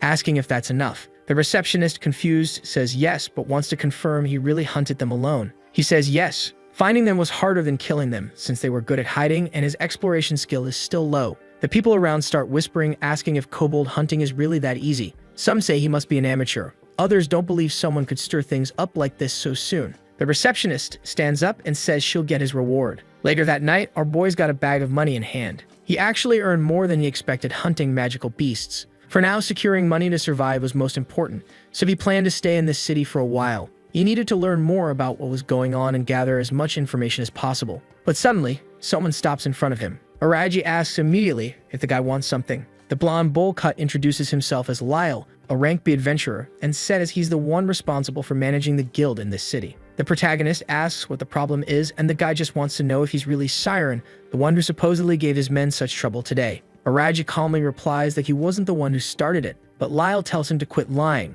as if his men would pick a fight with some rookie and end up beaten like that. The protagonist says he understands what's about to happen, and in the next second Lyle rushes him, saying he won't hesitate to teach him a lesson. He swings the first punch, but Araji dodges it with ease, then the second, then the third, while Lyle starts losing his temper. He shouts that he's done playing, stomps the ground, and goes for a spinning kick, but Araji just ducks and snaps his balance foot. Lyle crashes flat on his back like an idiot, while Araji walks off saying that yes, Lyle is strong, but his moves are full of openings. Lyle starts to get back up, telling him not to leave, but in the next moment Araji's on him again, grabbing his arm and leg, locking him down with a hold on the ground. He even remarks that Lyle seems completely unused to fighting humans, probably what happens when someone only ever fights beasts. Lyle then asks why, if Araji is that strong, he's picking fights with his men. Araji just replies it was a misunderstanding and that he'll explain. Turns out Lyle isn't much of a villain after all. He's sitting at the bar downing a drink, saying it's clearly all his fault then. He glares at his lackeys and says those bastards lied to him. They deserve a beating themselves. The shaved head goons all start apologizing, saying it wasn't on purpose. Their boss tells them to apologize directly to Araji, and immediately they're all crouched down bowing. Araji says he doesn't care, it's settled. What he really wants is to ask a few questions. Lyle agrees, saying since he's forgiving them, he'll answer whatever he wants. Araji then says, as you can see, I'm a traveler. I came here to make some money to continue my journey. Lyle nods but points out that his power is ridiculously strong. So what exactly is he aiming for? Why is he here? Araji replies that he's going from city to city collecting methods for traveling to another world. Everyone is shocked. That's something people consider impossible. But the pink-haired guy says there are those heroes who came from another world, the so-called candidates. Maybe, just maybe, it could be possible. The protagonist says that's exactly it. He's interested in learning how to reach the world those heroes came from. Lyle says, wow, that's a tough question. It must be something tied to magic, that's all he can say. Araji admits he knows it's not common knowledge, but he was hoping for at least some lead pointing him in the right direction. Lyle replies that there's a kind of sage in the city of Elbana, and maybe that's his best option. Of course, Araji doesn't know the place, so Lyle explains it's an elf woman who helps in that country. At that, the protagonist remembers that the name of elf sages wasn't unfamiliar. He'd read in books that these were people who lived deep in the forests. But most of the stories about them were closer to legend. They very rarely showed themselves to the world. One of the few known to have contact was this particular sage. Lyle explains that this person has lived for over 100 years and has vast knowledge about the kingdom, as well as being an extremely famous spellcaster with a deep understanding of magic and power. For Araji, this sounded perfect, exactly the kind of person who might know about interworld travel. But the orange-haired guy questions whether this sage is even alive. He's never heard any rumors, and no one has ever seen her, so the chances are extremely low. Lyle laughs and says that honestly, he doesn't know either and apologizes to Araji, saying that's all the information he has. Araji thanks him anyway, saying it's enough. It's getting late, so he heads out. But the others call after him, saying they're curious, asking, what are you going to do once you travel to this other world?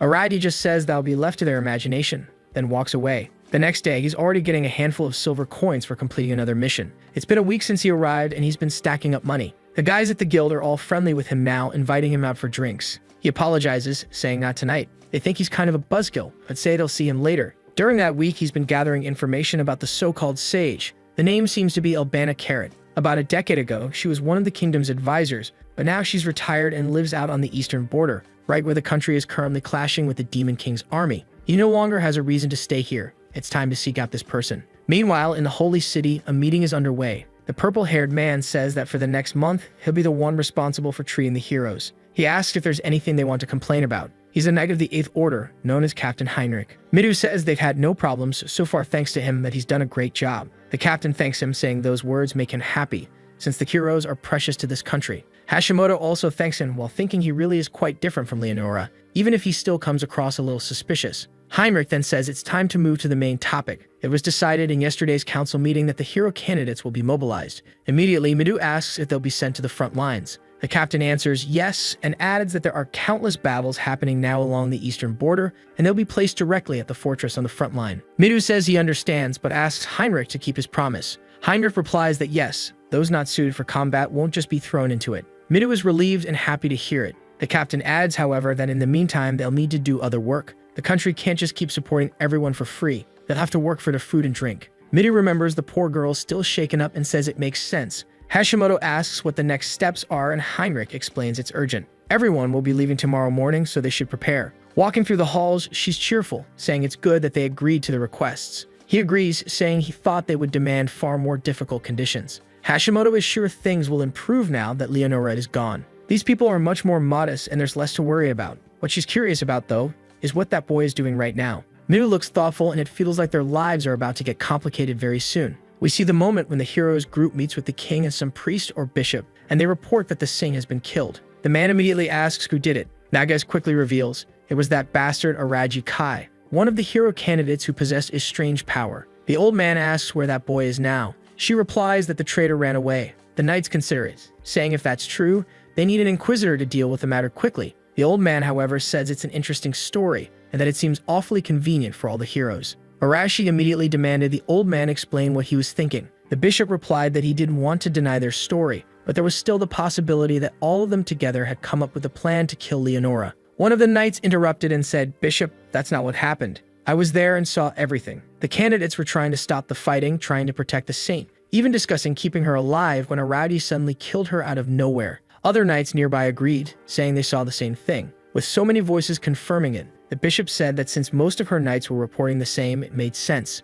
But then he asked, was this boy Araji really that strong? Midu answered yes, the boy was strong, and had been hiding his power the entire time. He was so strong that with just the movement of a finger, he could kill someone. The old man thanked them for their concern and led them to another room. Strangely, Kenzaki was using her ability there, and Midu thanked her, though it wasn't exactly clear what she'd have done. She'd have used domination on the soldiers, but did that mean she'd have to kill them later or just erase their memories? It wasn't clear. Still, Midu felt relieved while Hashimoto said it was good to know they no longer had to worry about anyone. Besides, Araji would do whatever he wanted with his life. They didn't need to keep thinking about him. Midu laughed and agreed, but deep down he knew the truth. Araji had taken all the blame onto himself, and Midu, who had promised to save people, in the end hadn't been good for anything, not even a... Now the class president is gathered with everyone else. He immediately informs them that they'll be mobilized to the front lines and that those fit for combat must depart the next day. With battle approaching, many of them are terrified. After all, things are starting to get real. Hearing that, Rihanna asks why they're scared now. It's too late for that, and they need to make up their minds. Harsh words from her, leaving the extras even more frightened. Another girl asks if they're the only ones being sent to the front lines. That's when the class president explains they'll be accompanied by a squad of knights with Heinrich as their captain. At that moment, the blonde girl everyone likes decides to ask a question. She wants to know if there's any news about Shinju. Then the class president announces that a bounty has been placed on that man's head and that many are already after him. That news seems to have left her a bit saddened. But before Kanzaki can leave, the boy has something to say to her. However, he's immediately cut off by Nagasarina, who declares that it doesn't matter if he's a traitor. On the day she meets him, she'll burn him to the bone. Now, with her hands against the wall, the blonde gazes out the window, lamenting deeply, wishing she had been taken away by that criminal. The next day goes just as promised. The caravan of students heads toward the front lines. Arashi, as usual, isn't in a good mood. One of the girls complains about the march, saying it's getting way too exhausting. But she's quickly reminded by one of her classmates that their last break wasn't long ago and that they'll march until sunset. Other students begin to complain about the exhaustion too, since all they've been doing for the last 2 days is walk. Amid all the whining, the brute raises his hand, signaling everyone to stop. The extras immediately ask Arashi if something's wrong. He tells them he sensed the presence of a magical beast behind those bushes. Instantly, his classmates are gripped with deep fear. They're already worn out. But one of the mounted soldiers doesn't like that at all and demands to know why the boys stopped the march. At that moment, the class rep apologizes, explaining that he also sensed magical creatures nearby. The soldier, now traveling with them, says he can't see anything, and even if that's true, they must still obey orders. Those arrogant words make Arashi furious, ready to solve things with violence. And since that's his role in this story, he grabs the soldier by the neck. He lifts the man clean off the ground, showing who's really in charge. Everyone's getting agitated now, and the class president tells Arashi to stop, but the brute refuses to take orders from trash. While he's talking, something wicked begins to stir. Arashi has to let go of the poor soldier, letting him drop back to the ground. Turning his eyes toward the bushes, several Trembolone rabbits emerge, ready to prove they've watched every movie Wolverine ever appeared in. The poor soldiers recognize those creatures instantly. It's time to prepare for battle. The Trembolone rabbits charge forward, ready to show those claws aren't just for decoration. The first soldier in the front line is about to experience the worst moment of his life. He raises his sword in front of his face, but it's swatted away effortlessly. Looks like this nation's conscript training is seriously lacking. Now the Trembolone rabbit is ready to turn its prey into mince. The soldier stares in terror, but luckily for him, a massive fireball explodes nearby. It's the class brute showing just how much he loves violence. He's already crushing skulls with ease. The first rabbit's been sent straight to its maker. The soldier with his underwear completely drenched in filth, thanks to the young man, who simply tells the trash not to get in his way during this fight. After saying that with a satisfied grin on his face, Arashi goes back to doing what he was born to do, living for violence. His flaming fists carve a merciless path forward. He shouts with joy, smashing through and annihilating every creature in sight. The extras behind him breathe a sigh of relief. If things keep going like this, they probably won't need to fight. But for Arashi, that's not enough. The strength of these beasts and what he is now are nothing compared to that fool known as the protagonist. Slowly his mind drifts back to that dark night when that man stood there holding a gun. He fired straight into the saint's head, her skull blown apart. From the start, he never feared Arashi. In fact, he didn't react at all, and that coldness always drove Arashi insane. Until the brute found out the hard way that this guy was way too strong. Now that he's got explosions in his fists, he sees this as his chance too, believing that this way, he's become far stronger than his challengers. That's when the class president notices Arashi deep in thought, as if his mind's somewhere far away. Snapping back to reality, the brute says it's nothing. Back on his horse, he declares that he doesn't like taking orders from weak people. Meanwhile, something's happening at the border of the Daguerreist kingdom. The walls are heavily guarded by soldiers who, as we learned from the last battle, are extremely unprepared. Captain Amelia, representative of the Holy Order of Knights, warmly welcomes the hero candidates. She's in charge of patrolling that border, though she was promoted not too long ago. Heinrich immediately asks what happened to the previous captain. To everyone's surprise, the old captain died a few weeks ago. She wishes these young ones could rest a bit after their short journey, but before she can finish speaking, she's interrupted by some alarming news. The Demon King's army is approaching at great speed. Turning her attention back to the students, the captain says they'll be tested immediately. The class president is eager for it. Looking at his classmates, he tells everyone to get ready for battle right now. Arashi, of course, loves that news. He's dying to burn creatures with his flaming fists. The fortress alarm blares through the air. The Demon King's army is closing in. Looking out to the horizon, they can see the great march of demonic creatures approaching. The class president and his friends stare in fear. Heinrich quickly orders everyone to open fire. They must annihilate the creatures while they're still at a distance. The archers are already in position, and the mages begin casting their spells. Within seconds, flaming arrows soar through the air, striking monsters that haven't yet reached the fortress. Even so, they keep advancing. Those wounds mean nothing to them. The class president is shocked by their resilience. Captain Amelia warns that they don't die easily and must never be underestimated. Now, the young man wants to know how they're supposed to defeat enemies that strong. The captain orders everyone to follow Heinrich's commands. She's heading to the battlefield herself to stir up some chaos. In the middle of the chaos, Heinrich is struck by nostalgia, wondering what the old captain would have done in this situation. And just like me, the class president's baffled by how calm he is. Near the wall, Netgeist Rena says there must already be people down there. Before the class president can process her words, a massive explosion erupts. Now the demons are confused, they don't understand what's happening. That's when the brute reveals himself, standing atop a pile of corpses. A few other students are with him. The demons are enraged by such audacity, but before they can react, another explosion goes off. Arashi couldn't care less about what the demons think. He's simply going to wipe them out, no matter what. While the battle rages outside, some creatures manage to breach the wall. They're cutting down soldiers with ease. One of them is about to turn a soldier into sashimi. But before that can happen, the demon's taken down. It's the class president who saved that extra. Thanks to his heroic actions, he ends up attracting even more enemies. But the blade he wields is special. It slices through anyone who tries to kill him, leaving nothing but a trail of corpses behind. A bit more confident now, he believes he can win. His power keeps growing stronger. Trying to motivate his classmates, he says this is a winnable fight. They just need to let go of their fear. And indeed, those poor extras start to feel a little braver. Charging to the front lines, the class president realizes he can't hesitate. After all, if he falters, his friends will too. And as their leader, he can't afford to be naive. That's something he learned from our protagonist. Immediately, the nerdy girl joins the fight using her telekinesis, quickly followed by her classmate, who controls fire. All the students are engaged in the battle now. In no time, countless demons are finding out whether there's life after death, and those less fortunate are being torn apart while still alive. The soldiers are stunned by this display of power. At that moment, Heinrich orders his men to provide tactical cover for all the hero candidates. Following his command, they advance into the fight. Outside, the brute has already wiped out all of his enemies, yet his face shows nothing but disappointment. Before long, they manage to withstand that wave of attack. Captain Amelia raises her sword, announcing that the Demon King's army has been defeated, lifting everyone's spirits high. As the sun sets at the end of the day, the class president stands lost in thought. Heinrich approaches him. After all, this was his first battle, and with it, his first victory. For the class rep, though, lessons like this are hard to digest.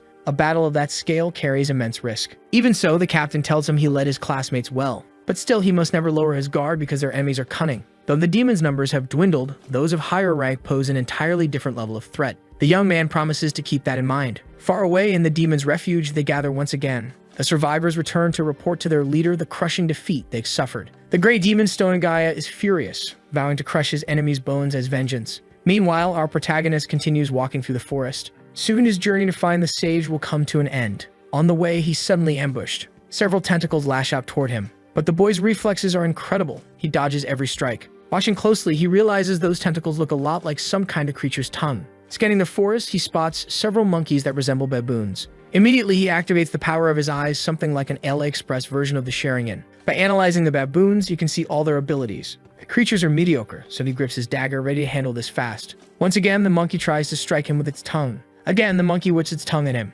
But this time, after dodging, the boy is caught off guard as the creature lunges forward, nearly slashing him with its claws. He jumps back to evade the attack. Even though they're weak, their coordination is surprisingly good. The monkey tries again with its tongue, but this time it regrets it, because the tongue gets sliced clean off. The poor beast cries in pain as our protagonist continues cutting through it with precision. The monkey, desperate, tries one last time, but fails miserably. Too slow for the boy's speed. With a swift motion of his blade, he ends its life. The lifeless body collapses to the ground. The other monkeys, seeing this, hesitate to keep fighting. Our protagonist asks if they're scared now. Proving he's someone who finishes what he starts, he wipes out the rest of the monkeys effortlessly. Realizing the forest is growing more dangerous, the closer he gets to demon territory. It's strange for such creatures to appear here. It's time for him to venture deeper, since stronger beings are surely waiting for him ahead. After a few more kilometers, he reaches a massive mountain, Urugana Mountain. The peak is called the Reaper Wolf, and rumor has it that the sage Yubana lives there. According to his memories, there should be a small village at the mountain's base. He keeps walking, and the sun's already rising.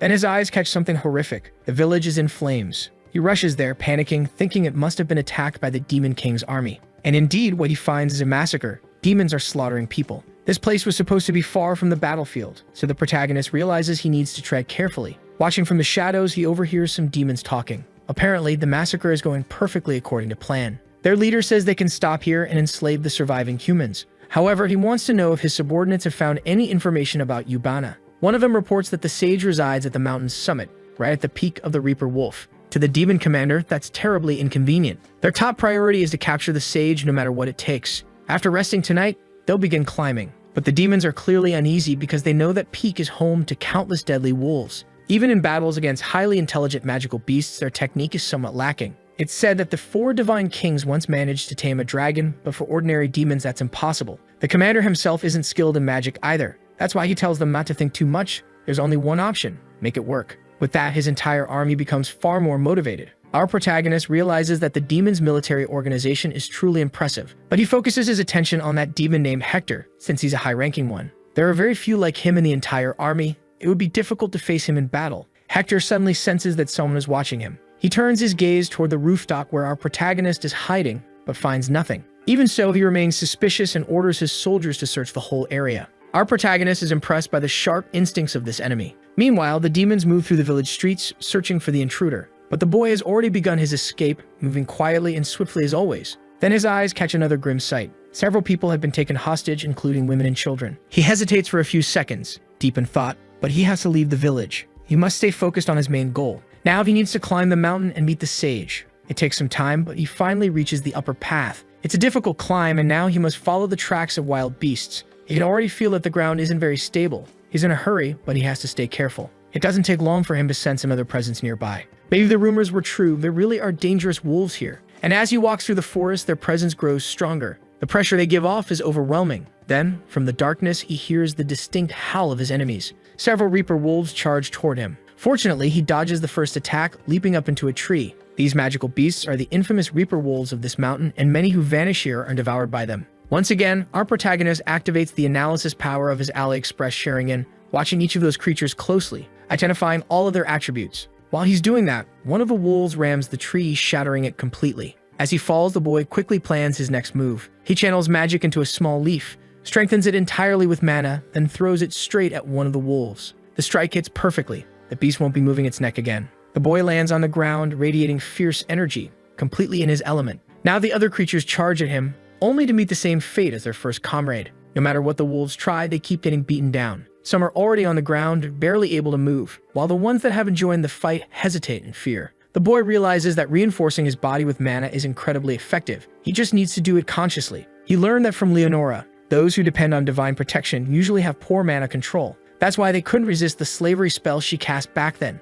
Our protagonist decides he'll grow stronger solely to overcome his own weaknesses, and this battle is the perfect chance. It may not be as powerful as divine protection yet, but it's enough to deal with these creatures. He keeps fighting, wiping out all the violent canines. He moves swiftly through them, heading straight for the leader. The weaker wolves can't even tell what happened. Their leader lets out a desperate howl, only to be silenced by the boy's blade. When the battle ends, he hears something interesting. As soon as the leader falls, the remaining wolves retreat. It seems they possess some degree of intelligence. Despite everything, the fight was quite interesting, and the boy continues walking through the forest, realizing he's being followed by wolves, and that's not all. There's some kind of strange presence within those creatures. He's able to predict their every movement. At that very moment, an attack is about to strike, but our protagonist is completely aware of it. Dodging the first wolf and striking the second with his dagger, the poor creature is torn apart completely. With his enhanced eyes, our protagonist can see up to a second into the future. After that slaughter, the wolves that tried to flee now truly have to run for their lives, but the boy intimidates them fiercely, commanding the monsters to stay put so he can keep training.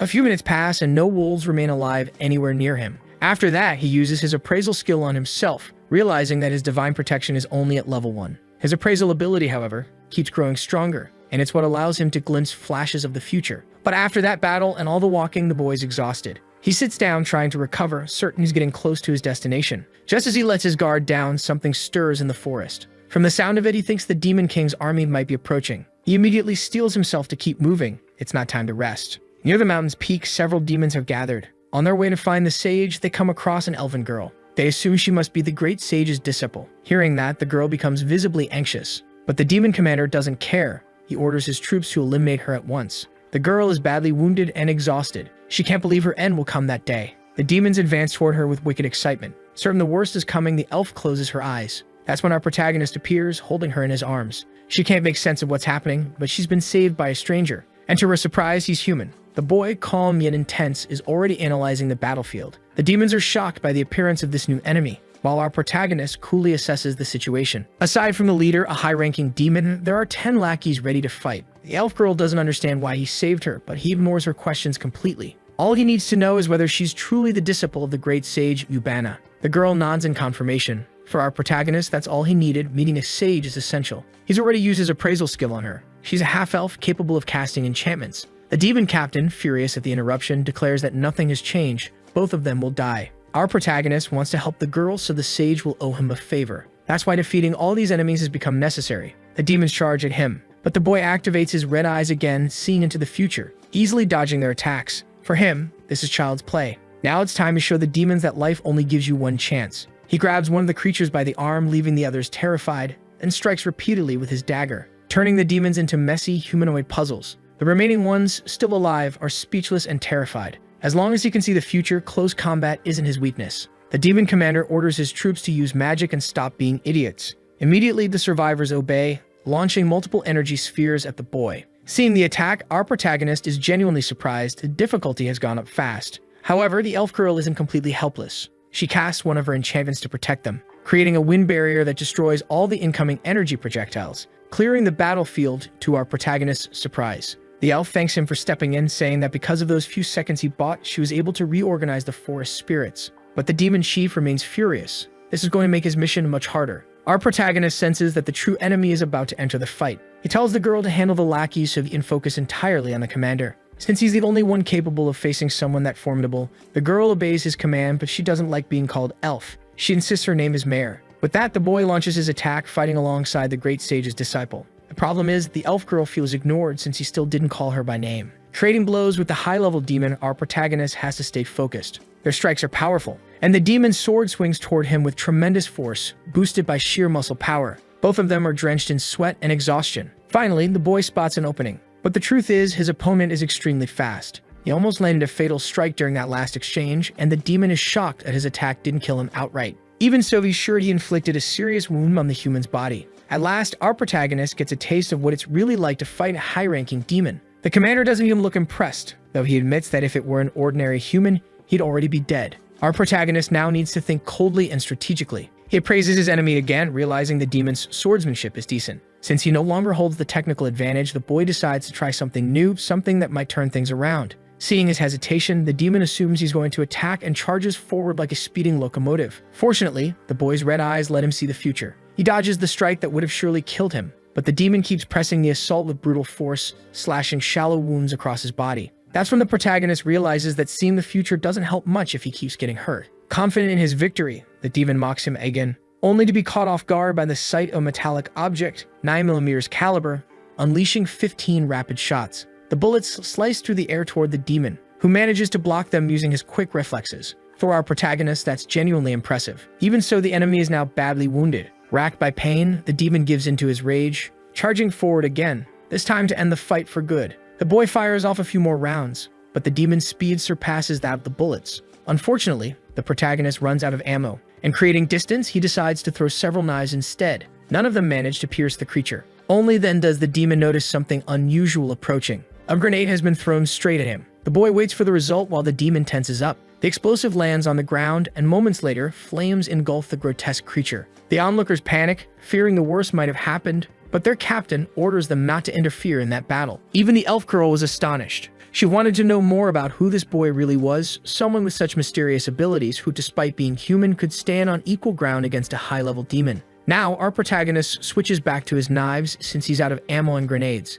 As expected, the demon is wounded but still alive. Unfamiliar with how those weapons work, Hector is visibly shaken. He roars in fury, striking fear and panic into the hearts of his enemies, then vanishes into thin air a second later, only to reappear and catch our protagonist off guard with a flurry of sword strikes. Once again, the boy realizes he has to rely on other abilities. He needs to analyze those movements with precision, and little by little his power grows sharper. That's when he unlocks weak point detection. Time feels frozen for him now. He spots a perfect opening on the demon's neck, and positions himself to strike it cleanly. In the blink of an eye, this time he's not the one being cut. Hector stands there confused, having just been promoted from demon to decorative fountain. With the battle over, our protagonist realizes that combining future sight with weak point detection is incredibly effective, but it comes at a heavy cost.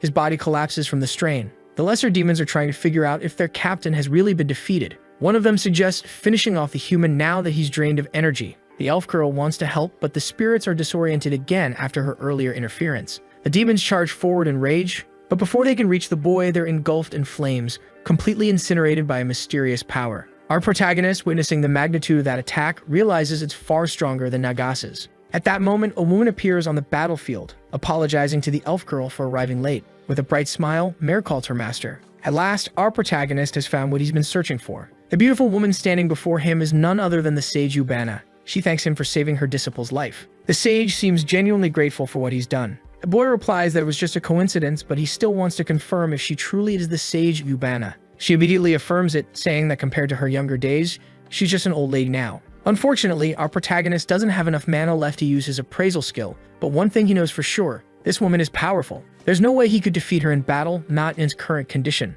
The woman clearly senses that he came to the mountain for a reason, and indeed that's true. He tells her as much. The sage had already suspected it.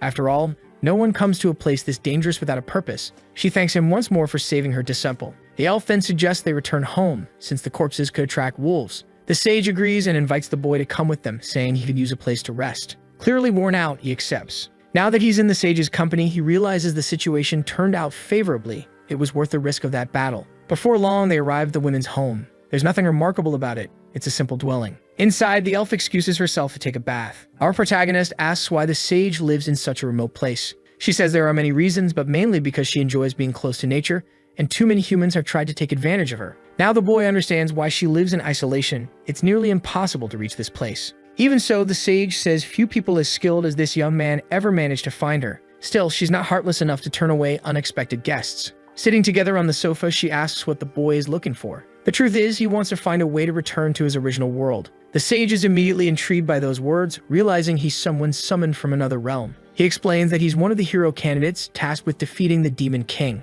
Setting her teacup on the table, the sage remarks that he must belong to the third generation of summoned heroes. That revelation shocks the boy. It's something Leonora had mentioned briefly before. Unfortunately, it seems the previous hero candidates didn't survive their mission to defeat the Demon King. The sage explains that the last summoning happened 4 years ago, and the first one took place 10 years prior. All of those summoned tried to defeat the Demon King, but ended up being annihilated in the process. Saint Leonora had tried once more to make the summoning succeed, even though there were already people against using it again. The sage herself was one of those people. Calmly sipping her tea, our protagonist tells her that if Leonora was ever a problem, she isn't anymore, since she no longer exists in the world of the living. And soon, even if they wanted to, such a summoning ritual wouldn't be possible again. What truly shocks the sage is the realization that it was he who ended that woman's life. He explains that there are many ways to end a person's life, even when there's a huge gap in strength between them. The sage seems oddly pleased by this story, finding it poetic that Leonora was finished off by one of her own pawns. At last, she understands his true motivation for wanting to return home.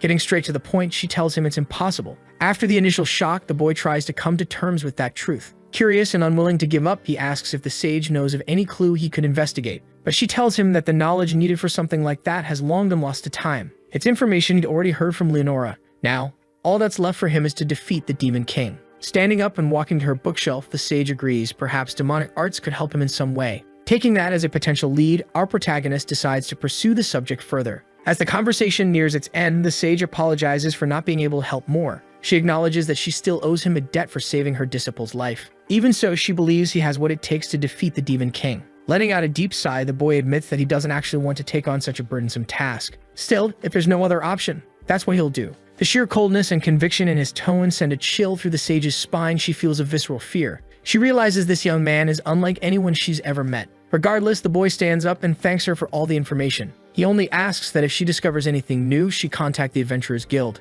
In truth, the sage is torn inside. She isn't sure if she can trust him with the knowledge she still holds. After their talk, the elf girl emerges from her bath, refreshed and cheerful. She suggests that the boy take one as well, since he's covered in dirt from the journey. And honestly for him, a bath doesn't sound like a bad idea right now. Before he can head to the bathroom, the sage speaks up with a suggestion of her own. Both of them are surprised by her sudden comment. The sage proposes that her disciple accompany him on his journey. The girl, shocked, asks if she really should. But the sage reminds her she has no other disciples here, and that Mare should start thinking about her own goals in life. Faced with that request, the girl looks completely conflicted. Our protagonist, however, refuses immediately. He doesn't want the company of a loud, talkative girl. At the eastern border of Eldora, the battle rages on, and that's where the boy is headed next. The weather is good, and apparently he's not traveling alone this time. The girl explains that the territory once belonged to the Holy Kingdom, and that the climate here is quite different from that of Eldora. The protagonist immediately recalls the invasion that took place there by the Demon Kingdom's forces. The elf girl tells him that near the mountain where they are, there's a large city called Nutrat, surrounded by a few smaller villages. Their small caravan will take several more days to reach their destination. He asks what happened to the people who lived in that region before the invasion. She explains that half were exterminated and the other half were turned into forced laborers. Only a few managed to escape across the mountains. Finally, the boy realizes how unfair the fate of some people truly is. He would prefer to do all this alone, but having someone who knows so much about this region's history is actually a huge advantage. That's why the day before he'd done everything he could to refuse that invitation. The girl, who was initially surprised by his rejection, ended up furious. As the two young travelers argue, the sage seems rather entertained. That's when she explains that her disciple possesses vast knowledge about many things, knowledge learned directly from her. The protagonist wants to know if that's true. He also asks what the girl stands to gain by traveling with him. The sage says her disciple still doesn't fully understand how the world works and that she wants to give her a chance to gain real experience. She just didn't want to let the girl do it alone. Our protagonist realizes he's being turned into her babysitter. Excusing herself from any responsibility, the sage explains that she no longer has the vitality of youth, and even though she looks young, she's nearing the end of her life. And besides, a noble and heroic person has appeared to save her disciple's life, so there's no one more fitting to accompany her. Mare is genuinely grateful for what happened, but our protagonist is heading into enemy territory full of demons. It's going to be a dangerous journey. Knowing that the sage asks what Mare wants to do, it's up to her to decide. The girl's eyes fill with determination and hope. She decides right then and there that she'll follow him wherever he goes. But it doesn't take more than a few hours of travel before she starts complaining about how tired she is. The protagonist reminds her that this is only the first day. Mare doesn't have much physical endurance since her focus is spellcasting. Seeing how exhausted she is, he decides to end the day's march early. Worried, Mare recalls that he once said he'd abandon her if she became a burden. While setting up camp, the boy tells her not to be ridiculous. He's not going to leave her just because she's tired. Then he suggests she help him pitch the tent and gather wood. Before long, the sky full of stars stretches above them. The girl quietly eats by the campfire while the boy watches her closely, curious. Eventually, he speaks to her in a cold, serious tone, warning her that their journey will only grow more dangerous from here. He makes it clear that he won't hesitate if it means returning to his original world, and she doesn't need to follow him to that point. To him, what Yubana said was true, but he understands that the girl must have her own reasons for agreeing to come. Choosing her words carefully, Mare admits she's been through a lot. She reveals to him that the village she grew up in was destroyed by the Demon King's army. Even though the war is technically between humans and demons, the collateral damage means nothing to either side. The demons destroy anyone in their path, and that's how she lost her entire family. She only survived because her father sacrificed himself as bait. Back then, she couldn't do anything, and after the attack, she was left to starve. That's when her master found her and took her in. Our protagonist isn't particularly interested in her past. What he truly wants to know is her goal. So Mare explains why she became a spellcaster and a disciple of that noble woman. Her greatest wish is to wipe out the demons. For years, she's been preparing for that purpose, seeking revenge, determined to personally take the lives of those responsible for destroying her family. Curious, the protagonist asks if she knows the name of the one responsible. Mare nods. It was one of the 4 divine kings, Wimberg, the ruler of the wind, and one of the most powerful leaders in the demon army. Now, our protagonist realizes that she's traveling mainly to get close to that man.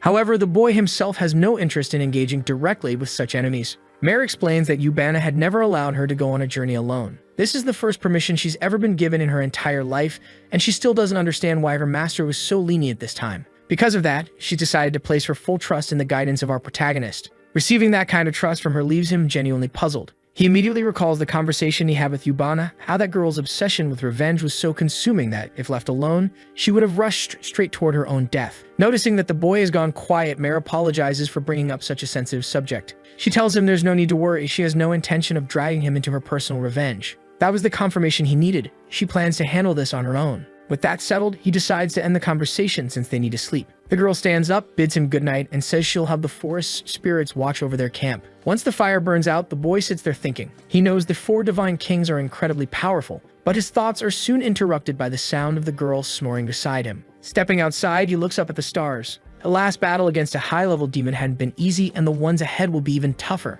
He needs to grow stronger no matter what, but that's not his only concern right now. On the western border of the kingdom of Daigaris stands Fort Truss. Several officers have gathered there along with the heroes and the captain. Now that all the hero candidates are assembled, the bald man wants to launch a major offensive. The older officer across from him understands the idea but doesn't know where the attack should begin. At that moment, the captain points to a location on the map, Fort Arliss. It used to belong to the humans, making it a good starting point to reclaim. Captain Heinrich finds the plan reckless, saying it would completely change their defensive strategy just because of the last victory. The bald man, eager and arrogant, asks if Heinrich's platoon is afraid. That comment alone is enough to irritate Heinrich deeply. The truth is, the captain agrees with him. The enemy is underestimating human strength and won't be expecting a surprise attack. After that, she asks if Midu is fully recovered from his injuries. The class representative confirms that he has and assures her his sword will be in the fight. After the meeting, they walk down the corridors together. According to Heinrich, the plan will be carried out the next morning. It's rare to see Amelia acting so boldly. The nerdy girl with her hair tied up asks if everything will go well since everyone in that meeting seemed confident. The class rep agrees with the offensive strategy.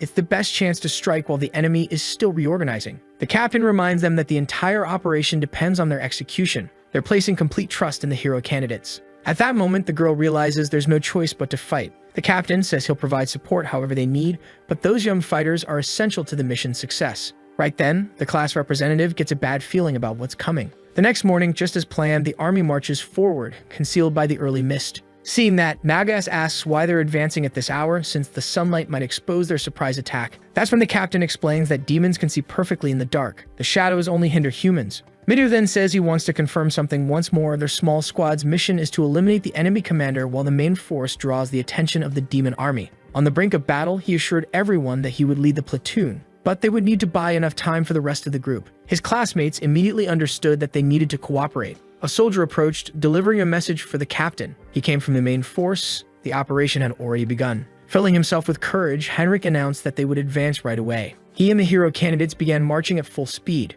The assault on the fortress had finally started. Human forces stormed the gates. The demons inside were furious, but that didn't change their fate, to be annihilated by Amelia's sword. The fierce battle quickly drew everyone's attention. But inside one of those towers waited a high-ranking demon. The hero squad, led by the class representative, moved in quietly. Along the way, they ran into a few demons who were swiftly dealt with. The human soldiers were in awe of Midu's combat prowess. Even so, Heinrich warned him not to let his guard down. There was a strong chance that the enemy leader was waiting at the end of that corridor. Just as he finished speaking, several demons appeared, and to make things worse, they were completely surrounded. The students began to panic. At that moment, Heinrich declared that his soldiers would protect the heroes, allowing the class leader to advance safely. He called for Reina's help to clear a path. The girl unleashed her flames, burning through the demons, while the class president sliced the rest apart with his sword. With that, the small squad kept pressing forward until they reached a massive metal door. The students walked through it, tense and uneasy. That's when Midou came face to face with his enemy. A large demon stood in the middle of a grand hall,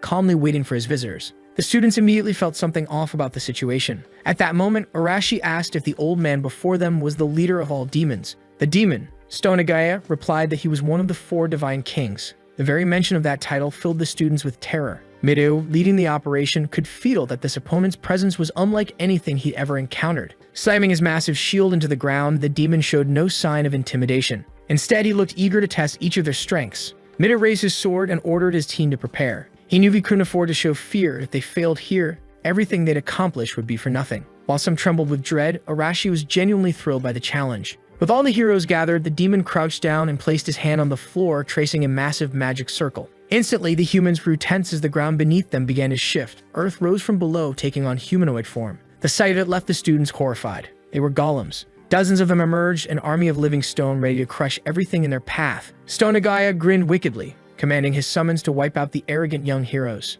Sword in hand, Midou urged his teammates to hold their positions and secure the perimeter. One student, skilled in wind magic, managed to slice through a golem. Its stone body shattered easily. Arashi joined the fray, fists blazing with fury. His flaming strikes exploded against the golems, reducing them to rubble. He didn't feel challenged at all and even taunted the demon to summon more. Stonagaya, on the other hand, looked at his arrogance with disdain. Then, before their eyes, the shattered golems began to reform. To the students' shock, every single one of the destroyed monsters regenerated completely. Arashi hadn't expected that, and for the first time, he started to look surprised. Besides that, the golems are extremely dangerous and have now started attacking for real. The other hero candidates charge into battle. They know they have to figure out a way to defeat these enemies, and to do that, they need to fight. Cutting the golems into pieces isn't that difficult, but the problem is they keep attacking even after being damaged. The poor short-haired side character is on the verge of being sent to the next isekai. Just then, the girl with the power to create barriers protects him, completely immobilizing that golem and giving the lancer a chance to strike. He thrusts his weapon at the creature, thinking that would finish it off, only to be brutally struck by a counterattack. Seeing that, the nerdy girl uses her ability too, hurling several stones toward the golems. This time, she manages to destroy one, but she hesitates, waiting to see what happens next, only to witness the creature regenerate completely. Arashi is growing frustrated with how repetitive the fight is. Then he and the class representative hear a voice, one of the boys who remembers reading about this kind of situation in manga. The best choice for all of them, he says, is to defeat the summoner who controls the golems. Manipulating the wind, he tells them to leave the creatures to the side characters. Midou and Arashi get the message and rush forward to strike the real leader. With his exceptional agility, Midou darts past the golems with ease. Stonagaya, noticing their approach, feels insulted by how much they're underestimating him. He slams his hand against the ground again, forming several more magic circles. More stones rise across the hall, and now they're flying toward Midou. The boy uses his agility to dodge the attack, but to his shock, the stones curve through the air, following him. He's hit directly by the impact, leaving him badly shaken. His teammates are deeply worried. He's been thrown across the room and is visibly injured. Even so, his determination still burns strong. Arashi seizes the opportunity to get close to the demon without being noticed and prepares a devastating strike. After a massive explosion, the other students ask if they finally won. But the room is filled with dust, and when it settles, they see that the demon created a massive stone barrier for protection. He then uses that same barrier to strike Arashi in the stomach, knocking him to the ground, completely out of action. Now furious, Stonagaya demands to know if this is really all these so-called heroes have to offer. While the class representative and his friends face off against Stonagaya, our protagonist finally arrives in the city of Neutrat. He and the girl are sneaking through the city's underground sewers. The girl clearly hates the idea. It reeks down there, but the boy asks her to be patient, assuring her they'll soon reach the city center. Given the city's heavy security, entering through the underground passage turns out to be a smart decision. After walking for quite some time, they find a staircase. Climbing it, they finally emerge into the city above, which looks strangely deserted. At that moment, the boy grows alert. He senses someone approaching. They quickly hide inside a large chest. A group of demons walks by, patrolling the area. One of them seems quite pleased with the job, while his partner complains that working for the witch depends too much on personal achievements, and he's not exactly motivated. The two continue chatting casually about their work, walking right past the spot where our protagonist is hiding, completely unaware of the humans nearby. Mare notices that the demons are already moving away. Our protagonist knows exactly which witch they're talking about. She's the demon princess and the ruler of this city. Mare confirms it. Apparently, this witch holds the title of the Witch of Space, and she's their current target. That information also came from the sage, who made it clear that this witch might be capable of granting the boy's wish. All that's left now is for him to figure out how to approach her safely,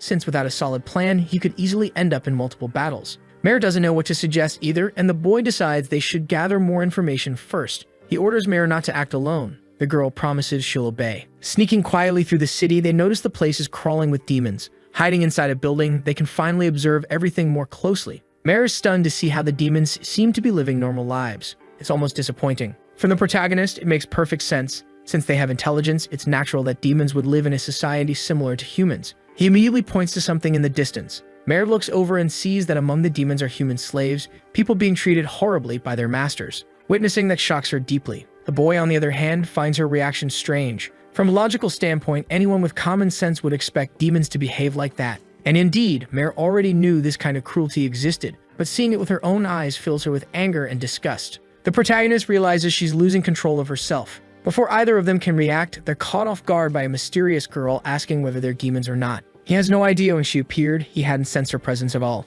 But before he can do anything, she tells them to stay calm, assuring them she's not there to fight. Still wary, the boy demands to know what she wants and how she found them. For him, it should be impossible for anyone to approach unnoticed, which means this woman must be using demonic techniques. She explains that she's been searching for them ever since they crossed her magical barrier. Mare, shocked, insists there wasn't any trace of a barrier along the path they took. That's when the mysterious girl reveals that there's not a single place in this city untouched by her demonic art. Realizing these are spatial techniques, the protagonist immediately activates his appraisal ability. Her stats are extraordinary, and her name is Isabelle, the fifth princess of the Demon Kingdom. At last, the protagonist realizes he's found exactly who he was looking for. Growing slightly impatient, Isabelle warns that if they don't answer her questions, she'll summon the soldiers. She wants to know what a human and an elf are doing together since they don't look like spies. Knowing he can't guarantee their safety if a fight breaks out here, the boy decides to negotiate. He tells Isabelle that the story is long, but since she seems bored, she decides to listen. Within minutes, she learns that the protagonist wants to return to his original world. He came to her after discovering that demonic arts might make that possible.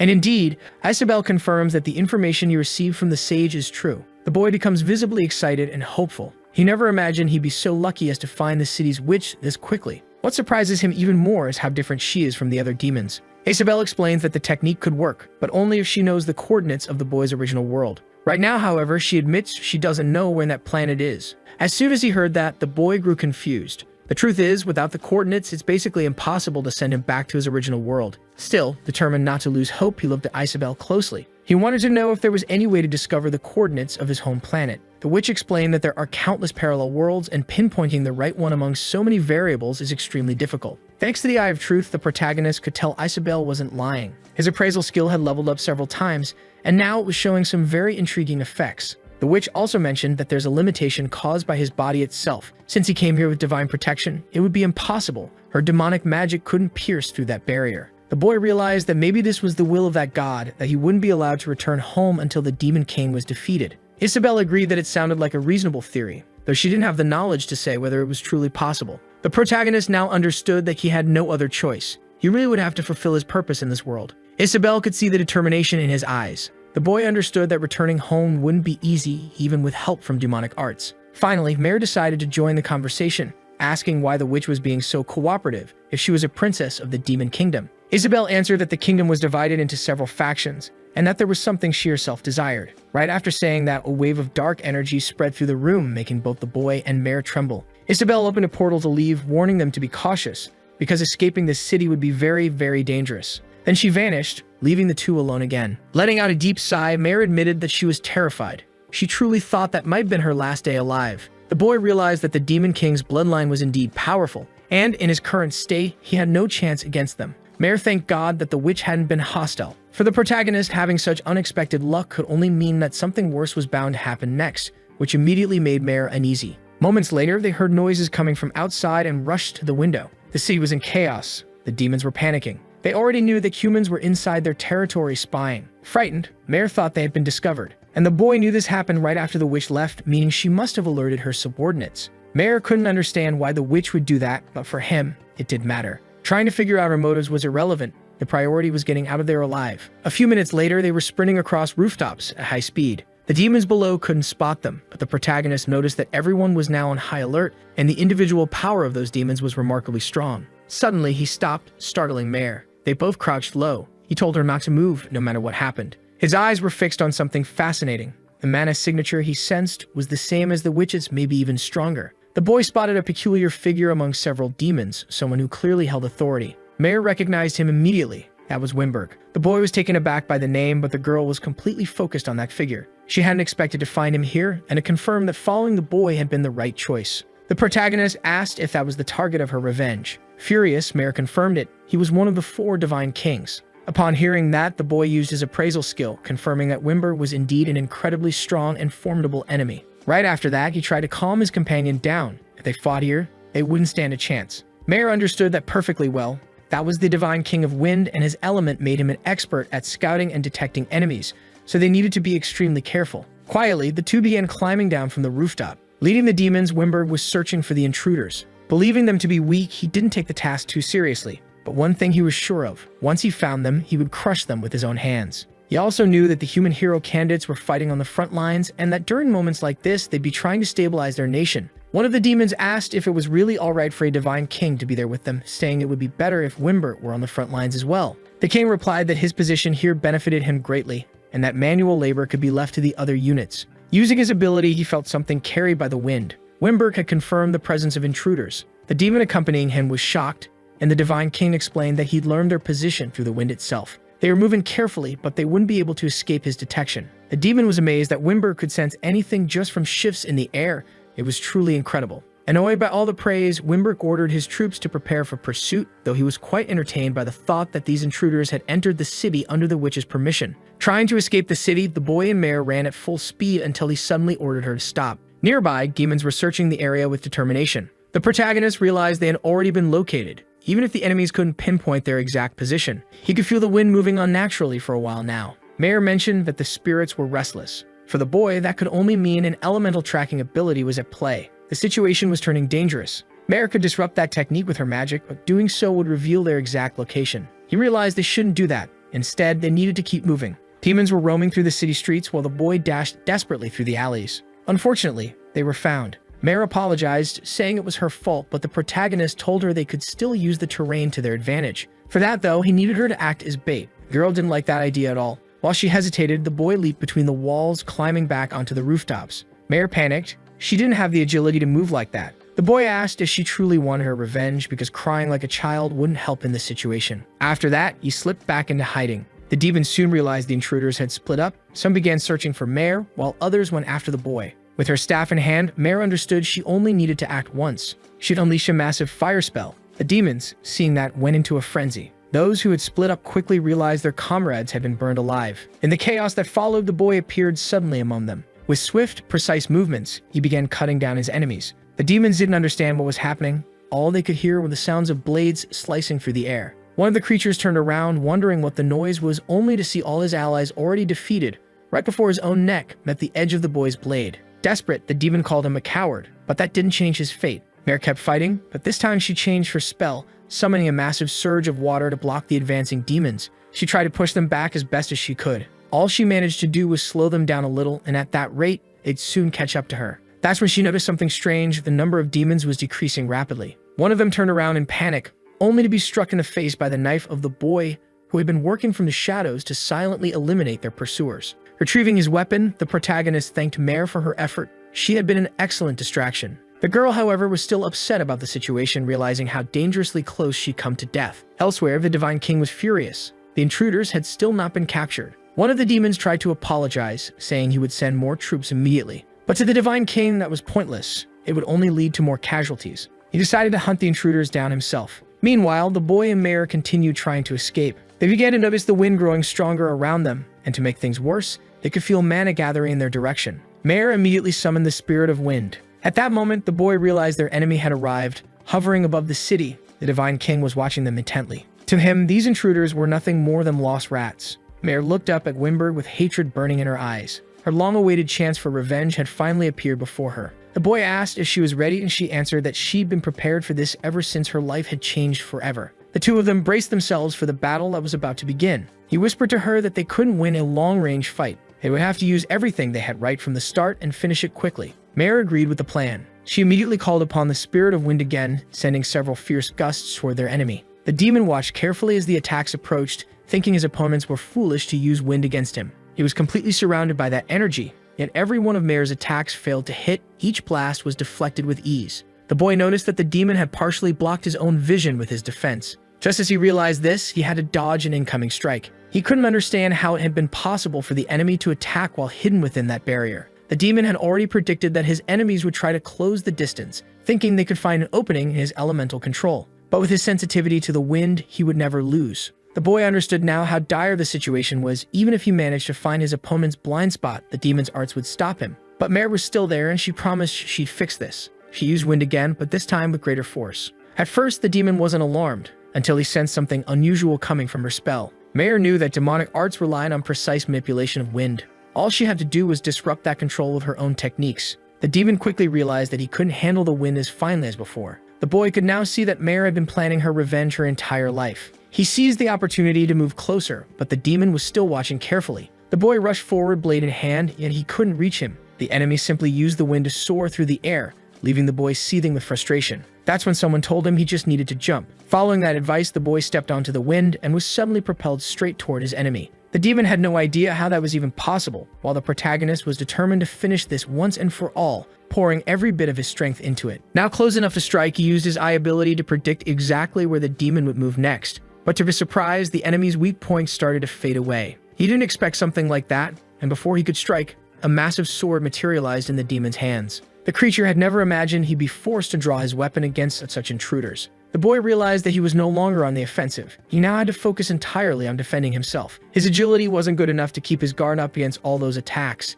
At that moment, the demon decided to reveal that he was the one who personally taught Hector how to wield a sword. Right after saying that, the creature had to pay attention to his surroundings as a huge boulder was suddenly hurled in his direction. That interruption forced both the demon and the protagonist to stop fighting. Reuniting with Mare, it was time to rethink their strategy. Up above, the demon stared down at the boulder and the two young fighters, trying to make sense of what just happened. Moving something that size shouldn't be easy, and now he realized that the elf girl could use more than one element. He remembered that the nearby elven village should have been wiped out long ago, and suddenly it clicked. These two must have been the ones who killed Hector. Fueled by rage, Mare confirmed it. With a faint smirk, the Divine King recognized her identity. The girl was a survivor from that same village. Mare told him that she'd spent the last 10 years training for this moment, just to destroy him. Recalling the day of the massacre, the demon said it had been quite the spectacle. His words caught Mare off guard, and he continued, saying how much he had enjoyed watching the elves suffer in their final moments. That raw emotion they displayed, their despair, was what drove him to keep killing, as he took pleasure in the hopelessness reflected in their eyes. Hearing that,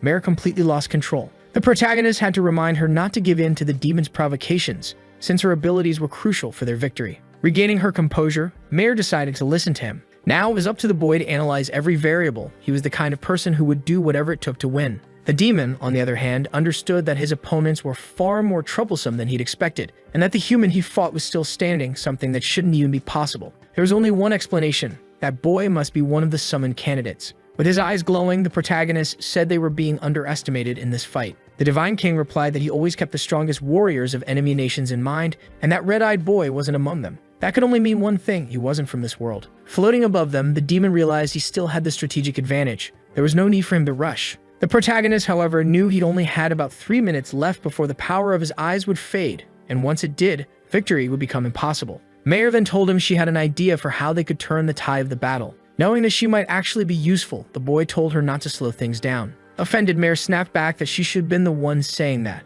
The demon, meanwhile, grew irritated at how casually his enemies were talking in the middle of a fight. With fury burning in his eyes, the protagonist declared that they were going to launch their attack, while the demon, filled with anticipation, was eager to see what they could do. Using her wind abilities, the girl hurled the boys straight toward their enemy. At the same time, she used her earth manipulation to summon additional spirits, launching several massive boulders in the demon's direction. Seeing the incoming assault, Wimberg didn't feel threatened. He used his own wind techniques to defend himself, controlling the air to neutralize every rock that came his way. But that was just a diversion. In the very next moment, he was forced to defend himself against a precise strike from the protagonist, who had closed in while he was distracted. Still on the ground, Mare hadn't stopped her offensive. She altered the course of the boulders midair, catching Wimberg from behind. He hadn't expected that possibility at all. His only option was to dodge. But even then, Mare didn't let up. Wimberg's expression shifted to one of shock as his magical formation was shattered by the barrage of rocks. The protagonist finally saw an opening. He was about to drive his blade into the demon's chest. The demon had to act instantly if he wanted to survive. Blood splattered into the air as Wimberg realized the strike hadn't been aimed at his heart,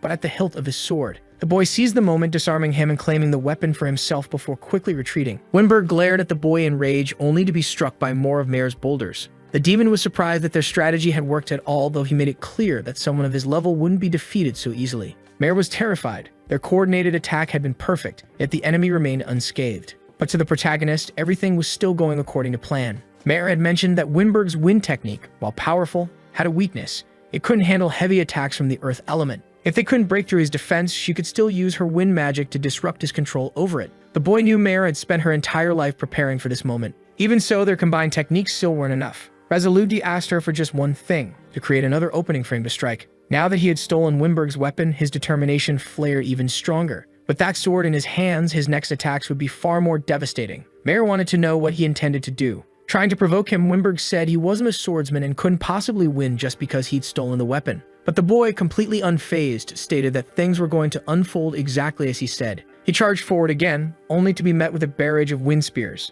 Now armed with the demon's sword, he managed to block every single one of them. His eyes tracked the path of each attack, allowing him to close in once more. Wimberg was shocked. He barely managed to defend himself, and now he could no longer follow the boy's movements. The protagonist had fully taken the offensive. He pressed the attack relentlessly, giving the demon no time to react. Seeing the chance, Mare called upon the wind spirits again, throwing Wimberg off balance midair. The demon couldn't comprehend how these humans were managing to fight with such precision.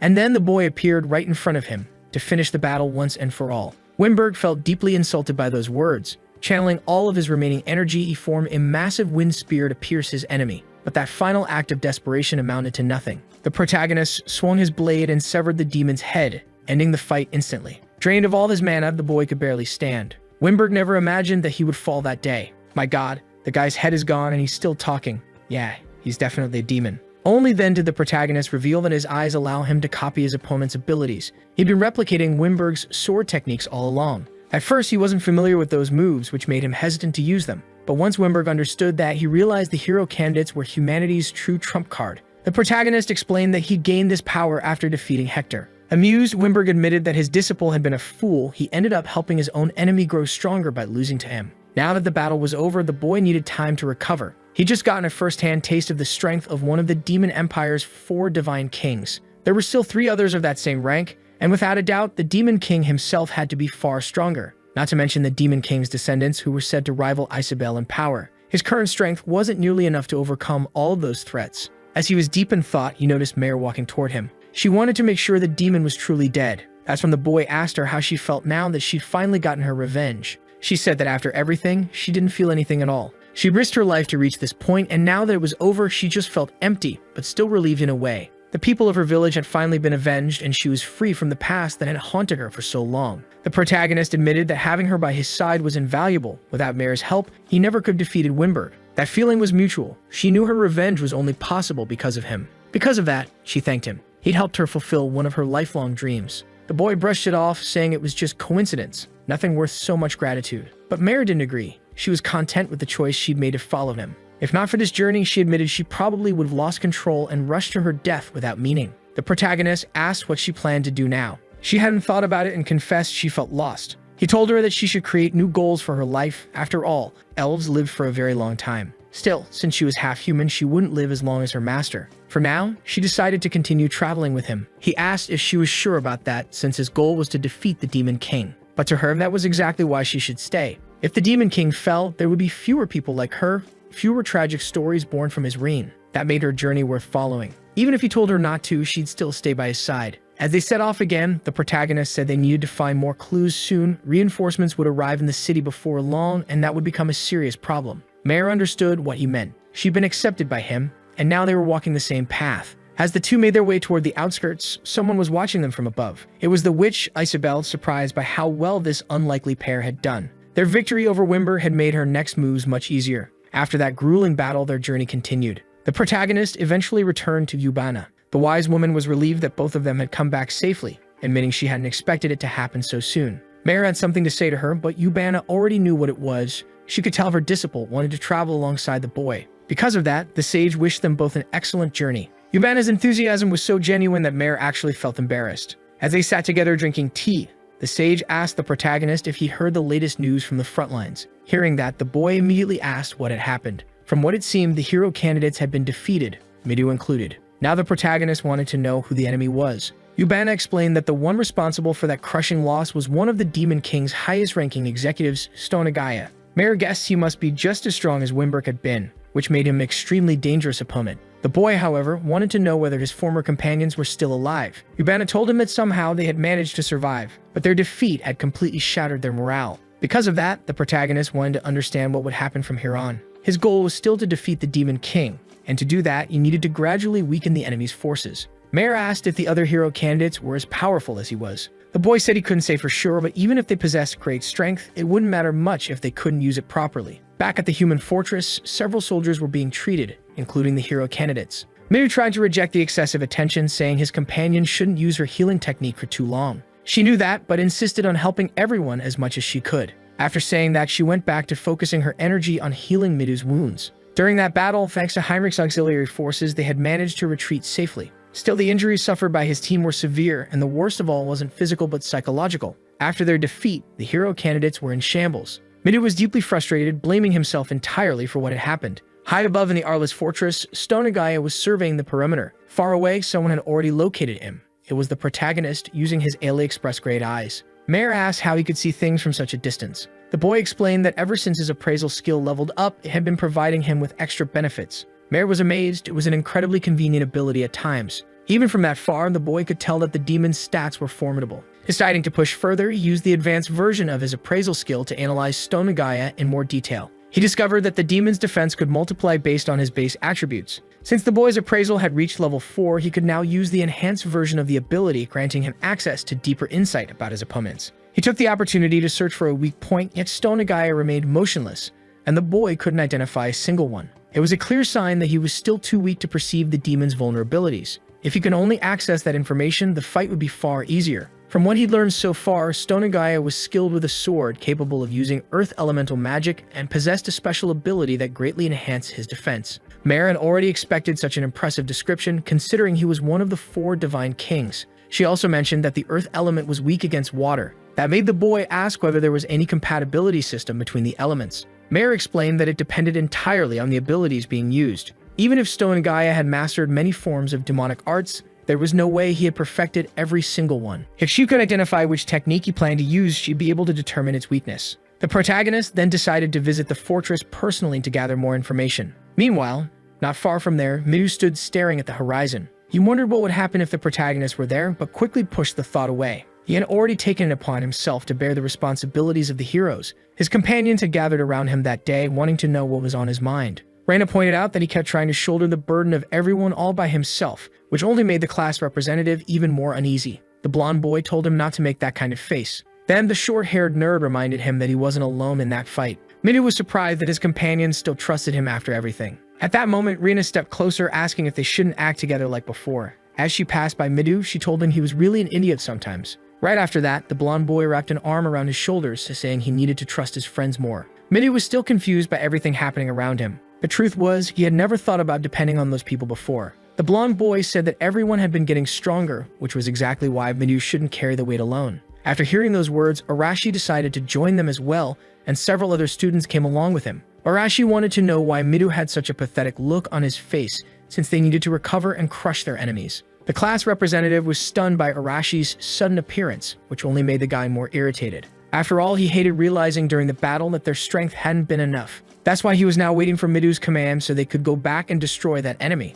The blonde boy and Amire were both shocked to see the tough guy cooperating like that. Feeling his spirits lift, Midu asked everyone to work together to defeat that enemy. That renewed determination was exactly what Arashi had come to find. While everyone was talking, a girl watched them from afar. Rin felt relieved to see her classmates finally cooperating again after such a long time. Completely lost in thought, she was caught off guard by a familiar voice saying it had been quite a while since the last time. It was the protagonist who had appeared. He also told her not to make a fuss since he didn't want to be discovered. Immediately, Rin covered her mouth with both hands. The protagonist already knew they had lost the last battle, and Kanzaki confirmed it. He then asked for details about the enemy's abilities, and she began explaining what she had seen. Now the protagonist knew that Stonagaya could create and control golems. The demon's entire skill set was centered around constructing those creatures. Thinking about that, the protagonist realized Mare had been right. Kanzaki wanted to know who that person was and if she was a girl, but the protagonist completely ignored her while thanking her for the information. Kanzaki then asked if he was finally going to join the war effort and help the others.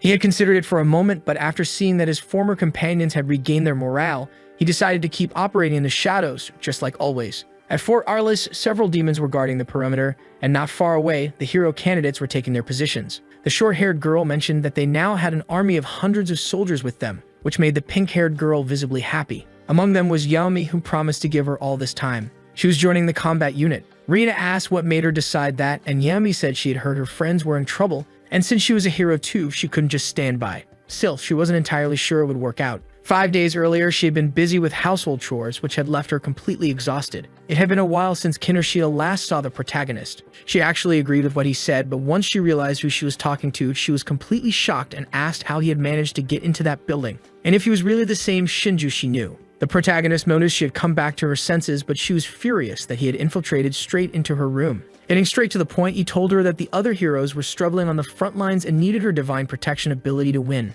Kinoshita was stunned by that, since she wasn't part of the combat unit, but he told her not to worry. She had everything it takes. Still hesitant, she asked how he could be so sure, and he reminded her that she wanted to fight too. He told her that Leonora, the one who had haunted her heart with fear, was no longer among the living. No one could sabotage her anymore, and in time, even her psychological wounds would heal. It was time for her to stop pretending to be a waitress and start taking things seriously, because he knew she had wanted to help others for a long time. Kinoshita fell silent after hearing that. Apparently, the protagonist really did know everything, and that realization left her surprised. Only then did he reveal that he had come looking for a reliable pawn. Kinoshita reminded him that he was being hunted as a criminal, so it was shocking that he was even planning to take part in the fight. He admitted he couldn't officially join the army while being pursued, so he would keep working from the shadows. He had only come there to share that information with her. That's why Kinoshita was now on the front lines. She was determined to do her best. Rin watched carefully as her fellow girls talked, since she had also spoken with the protagonist and already knew the plan. Kinoshita's presence was essential for executing coordinated movements against the enemy's defenses. For the protagonist, all that mattered was that everyone gave their best in each situation that arose. He also wanted to see how much his classmates had grown in his absence. He told her to pass that message along to Midu, and she promised she would. As she was thinking about it, someone called her name. It was the class representative approaching to go over the strategy once again, since losing this time wasn't an option. Rin fully understood that. Soon, all the students were gathered, discussing the strategy in detail. Watching the group closely, Mare asked the protagonist if his plan wasn't much more refined than theirs. He replied that people can't grow if they're always in comfortable situations with someone telling them exactly what to do. He needed to strengthen his allies. Among them, there were powerful people who simply didn't know how to use their abilities properly. That's why he planned to help them as little as possible. Just small hints here and there, because the most important part of battle was learning to act on instinct. The fortress was still heavily guarded by demons, but the human army could already be seen approaching. Finally, the time for the assault had come. The captain ordered the troops to advance. The demons were preparing to fight and were confident of victory. The captain knew they needed to clear a path so the hero candidates could breach the fortress, but the demons wouldn't make that easy. A fierce battle erupted, and in the middle of that chaos, the heroes began carving their way through. Midu led the charge at the front, spotting the tower where Stonagaya was waiting. The demon smirked at him mockingly, as if he had been expecting those children to arrive all alone. Stonagaya called out to them, radiating confidence as he declared he would win once again. The massive gate was still closed, but it was immediately blown apart by Arashi's ability. Alongside him were the other hero candidates, and Stonagaya was already waiting for them with his golems. Midu wasted no time, ordering everyone to put the plan into action. Watching everything from the shadows was the protagonist. The hero candidates were determined to win this battle. On the other side stood countless summoned golems. Midu drew his sword and commanded everyone to begin the operation. As they advanced, Rian asked Yumi if she was okay. Still uneasy, Yumi told her not to worry and immediately began summoning a massive surge of water. Her control over water was vital for defeating those golems. Stonagaya quickly noticed that someone with such an ability hadn't been part of the last attack. His golems were overwhelmed by Yumi's water. Arashi appeared right after, ready to incinerate them all. His blazing fists were devastatingly lethal. Midu showed no mercy either, striking down anything in his path. Every student fought fiercely. Even the background characters were fully engaged. In just a few seconds, all the golems were reduced to rubble, but just like before, they began to regenerate. However, those struck by water weren't able to recover. Everyone noticed that the strategy was working perfectly this time. Stonagaya was now focused on that water user who hadn't been present last time. Because of her, some of his golems couldn't regenerate. The protagonist praised Mare as things were unfolding exactly as she had predicted. Her theory was that the joints between the golem's limbs wouldn't regenerate properly in the presence of moisture. Midu encouraged his allies, shouting that the golems wouldn't be able to regenerate anymore. That fired Yumi up, and she unleashed an even greater surge of water, creating a huge wave that crashed over the enemies. After that, her teammates rushed forward to press the advantage, determined to destroy the golems for good. Stonagaya, though, grew even more excited. The strategy against him was effective, but he still remained defiant. After drawing several magic circles on the ground, he declared that his golems were nothing more than expendable subordinates. Then, lifting multiple massive rocks into the air, he said he would show them what true power looked like, hurling all of them at the hero candidates. Before they could be hit, Mary stepped in front, using her telekinesis to stop the barrage of boulders. Stonagaya was shocked to see someone capable of overpowering his control over stone. While he was still processing that, Rin used her domination ability directly on Stonagaya's body, immobilizing him completely. She was a master of restraining techniques. That gave Arashi the opening to unleash his fury, but before his flames could hit, a thick wall of earth rose up, blocking his attack. Even though the strike was powerful, it wasn't enough to break through. The demon was pleasantly surprised that his defense was stronger than the boy's flames. What he didn't realize, however, was that Midu had used instant movement and now stood behind him, sword poised. He struck a lethal blow at Stonagaya's back. The demon reacted swiftly, parrying the attack with the blade in his hand. Even so, the hero candidates pressed the assault relentlessly. The nerdy girl launched the boulders back at their summoner, while Narumi used her wind manipulation to amplify the force of the counterattack. Stonagaya was completely surrounded. No matter where he looked, attacks were coming at him from every direction. Even so, none of their attacks were able to pierce his defense. Seeing that, Yami acted once again, manipulating water against the creature and striking its barrier with a massive surge of moisture. Stonagaya, now completely cut off from the outside world, felt something was wrong. Once his defense became damp, it would no longer be as resistant to attacks. Midu was determined to end that battle no matter what, and Arashi was equally resolute to finish the enemy immediately. The two attacked in perfect coordination, striking the demon's body, and for the first time, Stonagaya was actually wounded by the hero candidates. Still weakened, he believed he could withstand the damage. The real problem, though, was that with the strategy the humans were using now, his defense would eventually be shattered even further. He decided to go all in, converting all of his defensive mana into raw attack power. At that moment, a spark of light flashed in the protagonist's eyes. He saw the demon's weak point and hurled his dagger straight at Stonagaya's forehead, delivering a lethal blow. The impact was tremendous. Stonagaya fell to the ground, writhing in agony before all of the students. The creature was finally defeated, and the heroes celebrated their victory. The efforts of Midu and Arashi had brought down that vile monster. However, both of them, standing closest to the enemy, knew they weren't the ones who had landed the final blow. Something had struck the demon's head in that final instant. Arashi picked up the dagger lying on the floor and immediately recognized it. Looking around, Midu tried to spot something, noticing a small crack in the ceiling above. There was no doubt, it was the work of the protagonist. Arashi grew irritated, realizing they'd been helped by someone like him. Narumi approached the two with an excited grin, thrilled that their plan had worked. Midu agreed, forcing a faint smile, knowing deep down that they had only succeeded thanks to Kinoshida's support, and that, in the final moment when the demon was about to unleash a devastating power against them, the battle had ended before it could happen. If not for the protagonist's interference, they would have been wiped out again. Miri asked why the class representative still had that expression on his face when they should all be celebrating. Midu tried to say something, but she ignored him completely, saying she'd listen later. The students had just defeated one of the 4 divine kings. They'd been through enough stress for one day, and all they wanted now was to enjoy the victory. Midu looked at his teammates' excitement, taking a moment before finally letting himself feel something positive. Eventually, he gave in to that sense of relief. Still, the representative remained calm and distant. His companions called out, urging him to celebrate too, but he ignored them, quietly revealing that he hadn't been the one to finish off their enemy. They apologized for getting carried away. One of the boys, someone who clearly admired Arashi, already suspected why his friend's mood had soured. Since he'd been close enough to witness everything, he knew the truth, but even then, he told Arashi not to worry about it. All the protagonists had done was steal the last strike from their team. The ones who had truly cornered the enemy until the very end were Arashi and Midu, and they should be proud of that. Now holding the creature's severed head, Midu lifted it high and announced their victory to everyone outside. The demons who witnessed it were devastated, while the human army erupted into celebration over their great triumph. Amid the battlefield stood Heinrich, bruised, battered, but still alive. The fortress had finally been taken. From the outside, the protagonist watched the battle's conclusion. Even though Stonagaya was dead, the number of soldiers on each side remained nearly the same. Our protagonist knows that the demon army is usually led by someone with high charisma. When their leader is defeated, the rest of the army can't hold their ground the same way. Mayer noticed that the same thing happened after they defeated Wimberg.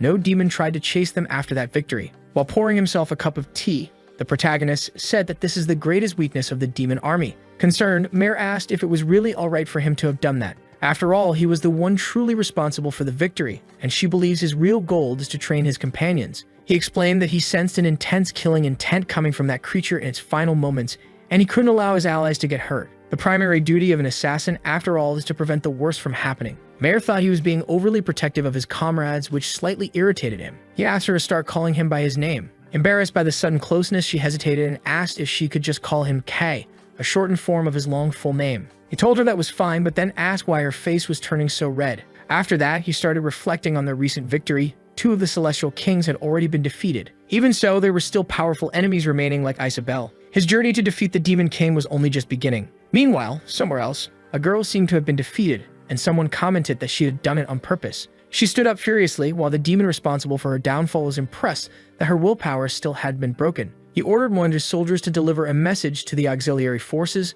The princess had been captured. From that point forward, the Beastman Federation had finally fallen. A week passed since the hero candidates' last battle. Thanks to their recent victories, morale throughout the empire had risen greatly. Even the soldiers were now more enthusiastic about their military duties. The popularity of the hero candidates continued to soar. They had become the symbol of hope for the people. Because of that, they were summoned to the presence of the king, who had already heard about the defeat of one of the 4 celestial kings of the demon army. He granted Midu the title of Knight of the Realm. After the ceremony, when he gathered with his companions, the class representative said the whole thing had been exhausting. Mary was surprised by that, as she had never imagined he'd get nervous or tired. Captain Amelia joked that if he was feeling like that, then he must have gotten older. That's when Heinrich reminded everyone that, unlike them, Midu never received a noble's education, and he handled everything very well. Midu admitted the situation had been a bit nerve-wracking. He was worried about being rude in front of the king. Heinrich reassured him that nothing bad would happen. Now that Midu had been promoted to a knight, he would soon have new responsibilities to fulfill. Midu realized that being a noble wasn't easy. Heinrich said he wouldn't complain about his own position and assured Midu there was no need to worry about where he stood now. Amelia added that the church also held great power within the kingdom. After the ceremony, Midu officially became part of the Royal Knight Order and was appointed to lead the 11th Division, also known as the Hero Battalion, currently the strongest force in the entire kingdom. When people asked whether the knights were under the church's control and what his new title truly meant, Heinrich explained that the situation was complex. There were many political ties within the state. Even so, Midu now shared the same standing as those nobles, and with authority always comes responsibility. Outside, our protagonist heard about Midu's promotion. Rin was the one who told him everything. Mayer didn't fully understand the situation yet, but believed that the promotion was something very positive. Surely, the kingdom wanted to turn Midu into a symbol for everyone. Giving him authority was the path to achieving that goal. Mayer couldn't see how that could be anything but beneficial. However, our protagonist reminded her that after they defeat the Demon King, they'll have to return to their original world. They're only being used by the kingdom. In the end, they're being treated the same way Leonora once treated them, just as expendable tools. Mayer said she'd be more cautious from now on, but had another question. She wanted to know who the girl accompanying him was. He finally introduced her, explaining that Mayer was a half-elf and a spellcaster. But Rin wasn't asking for her qualifications. She wanted to know what kind of relationship he had with her. Mayer explained that she was only accompanying him on his journey, but now she wanted to know who Rin was to Kai. She was surprised to hear Rin call him by a nickname and ended up confused. Rin said they were friends, but our protagonist immediately corrected her, which made her feel embarrassed. He clarified that Rin was just a collaborator. Mayer wanted to know if they had been that close back in their original world. The boy explained that they'd never actually spoken before. Besides, Rin already knew his mission was to completely subjugate the Demon King. Our protagonist said he'd continue moving in the shadows, and now Rin would act as a messenger between him and the others. The girl asked if she could go with him, which caught him off guard. Rin thought about it for a moment, and his silence made both girls anxious. But he eventually decided it wouldn't be a good idea. Rin was needed to stay in contact with the rest of the group, who were still rather hostile toward him. Rin accepted that there was nothing she could do about it for now. She revealed that some of their classmates still saw him in a positive light, especially Midu. Our protagonist said he wanted Midu to become more independent, though his growth was crucial if they were to defeat the Demon King. Rin asked if he truly intended to make each of his classmates stronger. He told her he had already defeated one of the Celestial Kings, though it had been an incredibly difficult battle. Rin was stunned when she learned he had done it with only Mayer by his side. Mayer added that the fight had been extremely close, and had barely won. Rin was astonished by this, knowing that their victory over Stone and Gaia had taken the combined effort of everyone. The half-elf girl traveling with the protagonist definitely didn't seem ordinary, and it made Rin feel increasingly useless. Our protagonist said there were still beings far more powerful than the Celestial Kings, ones they couldn't possibly defeat right now. That's why he asked Rin to closely observe her classmates' progress. He'd contact her again soon. The girl accepted his orders. As he turned to leave, he told her he was refining his own way to defeat the Demon King, and that it would be her job to relay that information to Midu. After that, he called for Mare to follow him, leaving Rin alone in the forest. With her current strength, she couldn't do anything, and in that moment, a new determination began to grow inside her heart, the will to become stronger. Now that one of the Celestial Kings has been defeated, the humans have launched a full-scale offensive. With the collaboration of the hero candidates, now part of the 11th Division, the army's morale has risen greatly. As a result of this campaign, several fortresses have been reclaimed, and the city of Neutrate has finally been liberated. All of this was made possible not only by the fall of Stone Gaia, one of the demon commanders, but also by the defeat of Wimberg, who had been responsible for the Demon King's army logistics. However, this last part remains completely unknown to the army of the Holy Kingdom. Thanks to their string of victories, celebrations have become routine. The hero candidates are taking full advantage of the chance to drink alcohol in this new world. Since the legal age there is 15, it's perfectly acceptable. Even so, Murray keeps scolding her teammates, warning them that if they return to their original world, this kind of behavior would be unacceptable. She even went as far as snatching a beer mug right out of Narumi's hands, poor guy. Midu saw that and couldn't help but laugh. Reina, dressed elegantly for the occasion, noticed that her friends still looked tense despite the celebration. At that moment, Mare realized Reina was drinking too, but the girls swore it was just grape juice, a claim none of them believed. Amid the festivities, Midu began to overhear rumors. It seemed the enemy's chain of command was collapsing. Something wasn't right, and there were still things they didn't know. Midu agreed. He had his doubts. No matter how he looked at it, the enemy appeared weakened. He even wondered if it might be a trap. Hearing that, Reina said they were all being too cautious, claiming that demons were just a bunch of idiots. For Midu, the answer was obvious. Our protagonist was moving in the shadows. Reina refused to believe that he could pull off something like that. That's when Rin joined the conversation, confirming exactly what Midu had said. While they fought at the front lines, someone else was attacking deep within enemy territory. Everyone was shocked when they heard that. Rin revealed that our protagonist had defeated another Celestial King, which explained why the borders were so weak now. The background characters were stunned to hear it. Midu, on the other hand, wasn't surprised at all. He expected something like this from that guy. Narumi, after processing the information, realized just how much of a monster the protagonist really was. Rina, however, refused to believe any of it, calling it slander. She asked Arashi for his opinion, but he was too busy enjoying the banquet food. Even so, he remembered the dagger he found during the last battle. With that in mind, he simply said he didn't care how the discussion ended. Mary was also frustrated.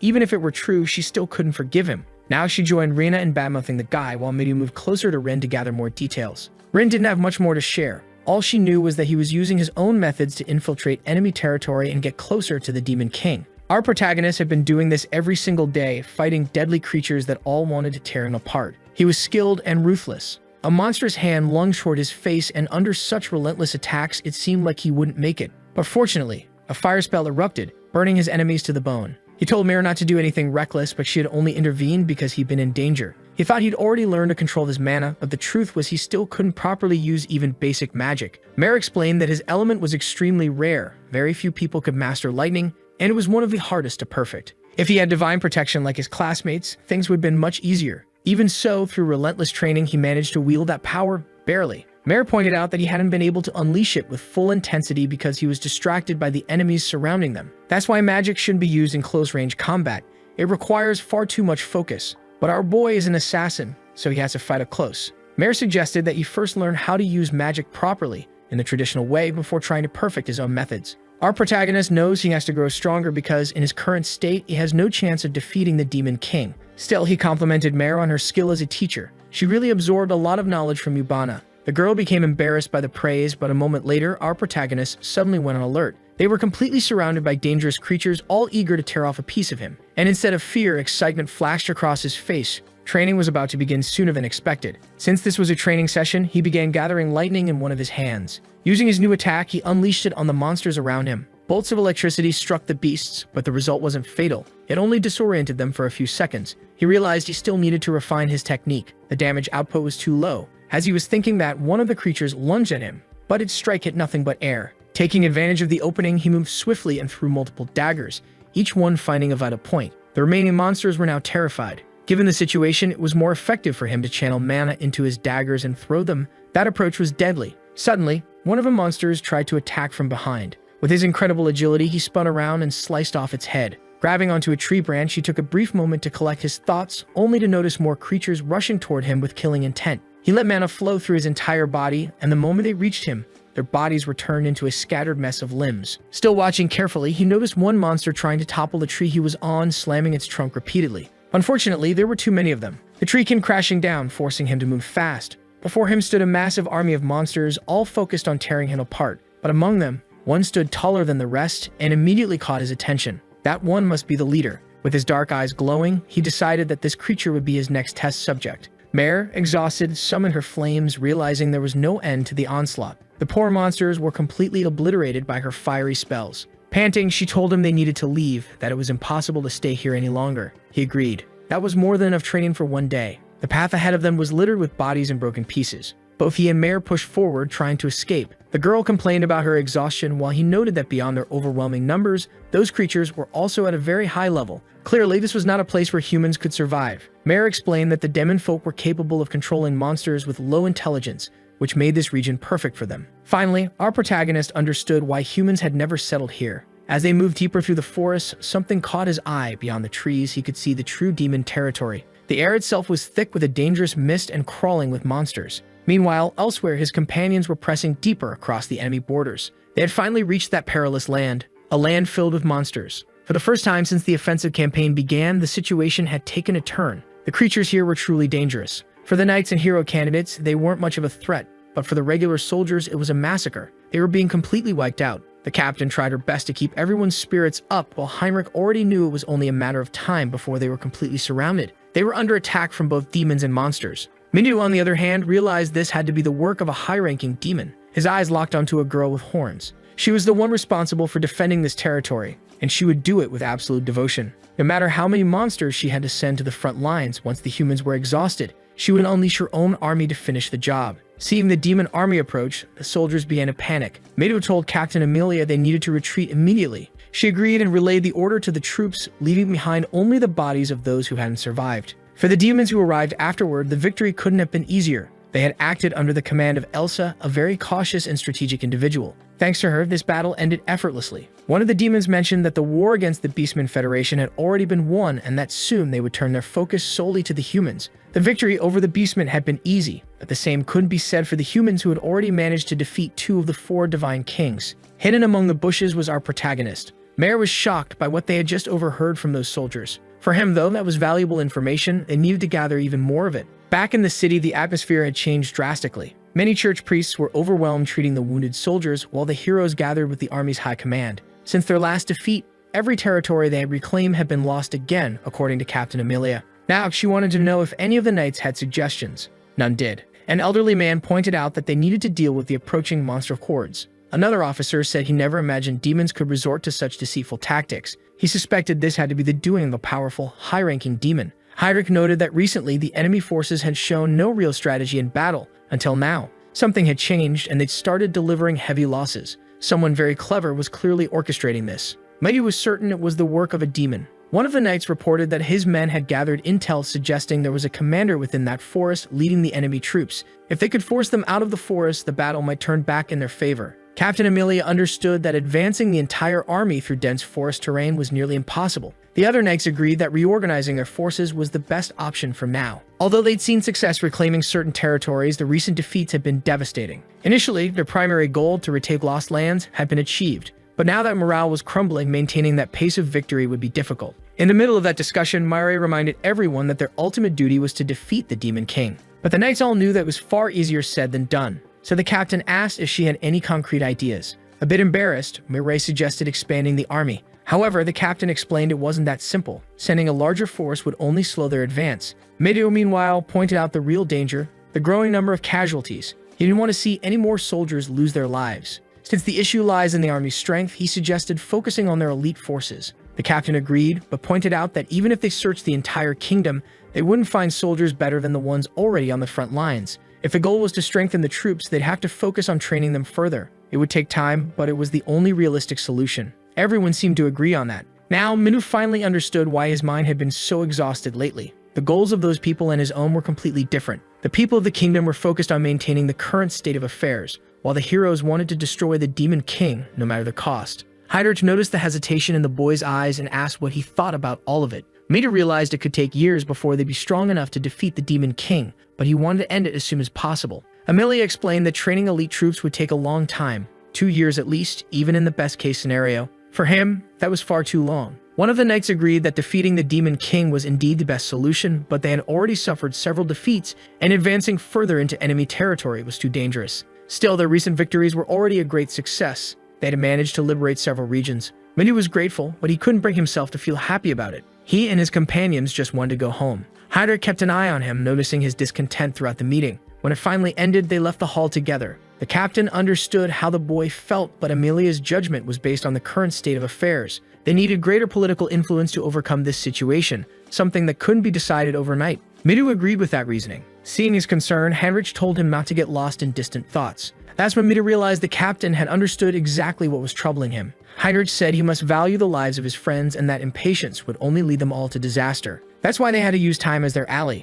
Midu understood his point. It made perfect sense. Even though the hero candidates were already strong, they still had the potential to grow far stronger. Listening carefully to the conversation, Murray agreed that time might not be on their side, but a well-crafted strategy was better than dying recklessly on the battlefield. When they were first defeated by Stonagaya, they were only saved by Heinrich's intervention. He told the hero candidates that there were likely demons even stronger than the Divine Kings. Apologizing for his bluntness, he explained that he needed their strength to eventually take down the Demon King. Midu promised to gather everyone and pass the message along. They couldn't rush things, and he wouldn't allow any of his companions to die, no matter how long it took. He was determined that all of them would make it back home. Later, he gathered his companions and shared the news. Many were shocked to hear it. There was nothing they could do about it for now. One of them, clearly frustrated, asked when they would finally return home. Mirai said it might take around 2 years. That was far too long for most of them. But Midu refused to risk anyone's life unnecessarily. It would be better to spend that time preparing properly. Arashi, however, was furious when he heard that. To him, it sounded like a cruel joke.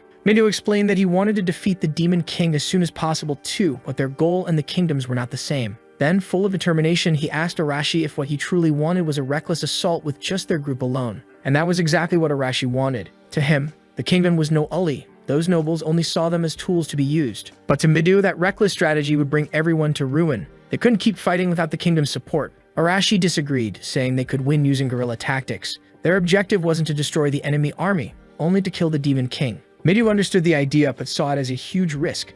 People would definitely die if they tried that. Arashi, however, argued that they couldn't lose sight of their goal. Even if it was dangerous, they couldn't back down out of fear. Midu said he wouldn't let anyone die, which was exactly why he shared what he believed to be the best course of action. Furious, Arashi called him a coward and swore he'd open his eyes through force. Enraged, Midu raised his sword and shield, blocking Arashi's blow completely. The other students nearby were stunned by the sudden fight. Midu told him they should defeat the Demon King together. They had already struggled immensely to take down just one of the Divine Kings, so they should be training, not fighting each other. Arashi ignored him completely, and before they could continue, both of them were suddenly restrained. Chains coiled tightly around their bodies. Rin was the one who cast them, demanding that they calm down before they ended up destroying the castle. Midu apologized, admitting he got carried away. Arashi shattered the chains with his bare hands, visibly furious, which shocked Rin since she had poured a huge amount of mana into that spell. To Arashi, the best way to grow stronger was through real combat, and he was sure Midu understood that too. As the argument continued, Murray spoke up, saying she sided with Midu.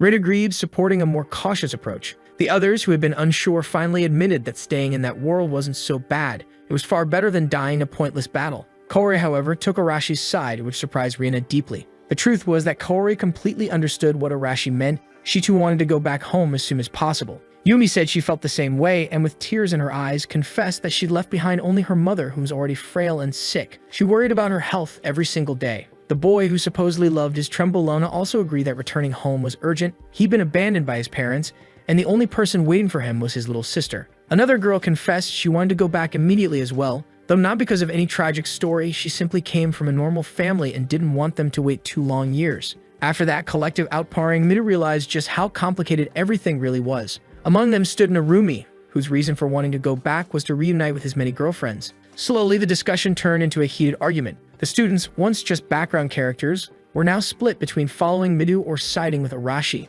After hearing everyone out, Arashi made his final stance clear. There was no point in continuing the argument. He moved forward on his own terms. Anyone ready to die should follow him. And indeed, when he set off, several of the students chose to go with him, while the rest, those too afraid to risk it, stayed behind. Reina and Yumi watched the group break apart, filled with unease, especially when Kaori decided to follow Arashi. Mirai asked Narumi if he was going with them, but he said he would stay neutral, acting as a bridge between both sides. Rin, uncertain of what to do, stayed silent, though deep down she also longed to return to her family. That night, the group finally split for good. Arashi asked if everyone was ready. They were leaving the place immediately. But before they could move, a mysterious voice echoed among them, saying that things had gotten worse in their absence. Arashi turned toward the sound, his eyes landing on someone he hadn't seen in a long time, our protagonist. He wanted to know what this boy planned to do after being gone for so long. The presence of our protagonist left all the students completely stunned. One of them quickly asked everyone to quiet down so they wouldn't draw too much attention. The muscle-bound guy told Arashi to calm himself a bit, but Arashi shot back, saying he didn't have time to waste on useless people like our boy.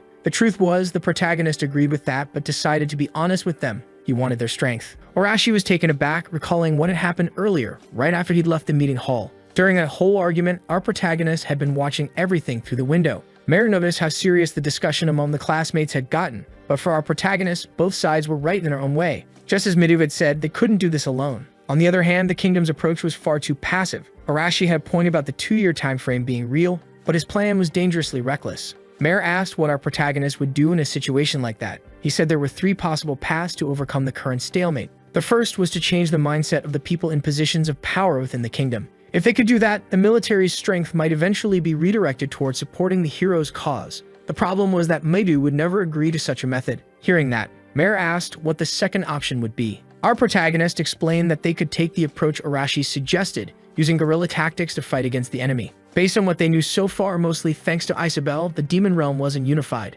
There were plenty of ways to sabotage their enemies from within. But he doubted that Arashi could pull off something that complex, and Mare actually agreed. His temper would make that impossible. So she asked what the third option was. Our protagonist said he'd base his strategy on the information he had gathered so far. If everything went well, he could collect even more from the other factions, which would force the kingdom to take the initiative in the war. Sitting around a campfire, he shared new intel with the group. The Beastman princess had been captured. Arashi didn't understand what that meant for them. Our protagonist explained that the girl was the daughter of an important leader and had been taken by the demon army. He confirmed the information himself after, as he put it, creatively interrogating several demons. Hearing that, some of the girls looked unsettled, while others were just curious about what he'd actually done. One of the guys even seemed jealous because he was in love with Mare. Arashi, however, still hadn't connected the dots. He couldn't grasp what the Beastman had to do with the hero's situation. Some of the others, on the contrary, got excited, saying they'd love to see that new race in person, imagining it must be adorable. Our protagonist went on to explain his plan.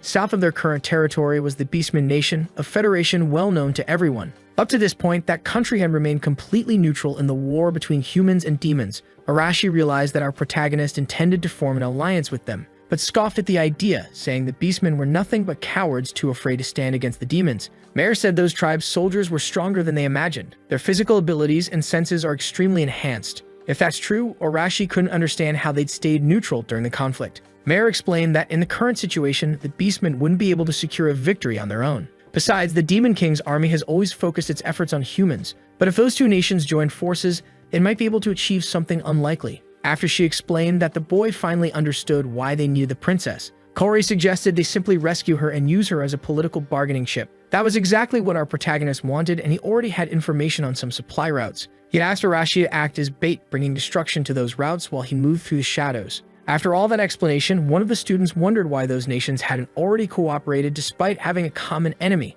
There was, in fact, a reason. Mare said the Beastman Federation also hated the demons because of repeated invasions. Unfortunately, humans refused to accept the Beastmen, calling them a lower subspecies. Because of that disdain, there's no alliance between those nations. He realized getting their cooperation wouldn't be easy, which is why they needed a bargaining chip. Our protagonist knew the princess was being held hostage, and that situation could work in their favor. Mare added that the Beastman's word was rock solid. If they were helped, they'd be willing to cooperate. When the discussion ended, the clearing fell silent. For the protagonist, the plan was worth trying. He was sure Arashi hadn't come up with anything to execute right now. Furious, Arashi complained that the protagonist's sudden appearance brought a lot of demands. Before he could keep being rude, another student asked him to consider the plan. This decision would affect everyone's lives. The others watched Arashi closely, and he finally sat down, still furious. With no other option, he asked what they should do. The hero candidate's caravan began to move out. One girl asked if it was really okay. They'd been heading south for a while, but the protagonist assured her the Beastman territory lay exactly in that region.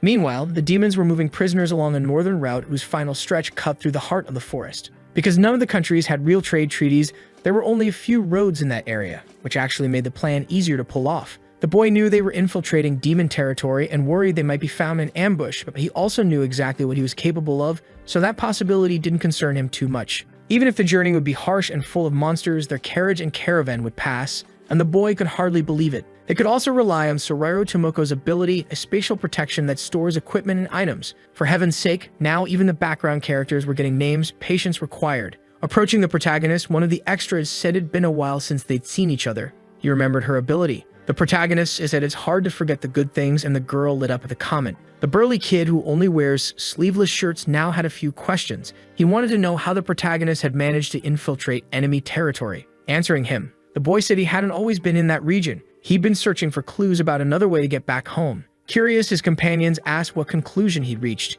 Getting straight to the point, the protagonist said the only chance was to defeat the Demon King, and since then he'd been gathering information on how to make that a reality. That's how he learned about the kidnapping of the Beastman Princess, which was actually quite interesting. Annoyed by how slow things were going, Arashi asked if they were really fine moving at that pace since they needed to ambush the enemy. In response, our protagonist agreed they should move faster and said they'd rely on Sorero's ability to store supplies in her virtual space. It was already nighttime, and the group of students kept moving through the forest. Arashi suddenly sensed monsters nearby and ordered everyone to get ready. Several wolves were surrounding them now. One of them lunged toward a terrified girl, but the muscle-bound guy finally proved those muscles weren't just for show. He punched the creature right in the mouth, shattering its teeth. A hit like that would never pierce the kind of physique sculpted through countless gym sessions and a solid dose of testosterone and anthate. He immediately finished off the beast afterward. Another student shouted that they were surrounded and needed to fight back. He used a support skill to strengthen everyone, and now the group was ready for some action. The students charged the wolves, slashing and striking with their weapons.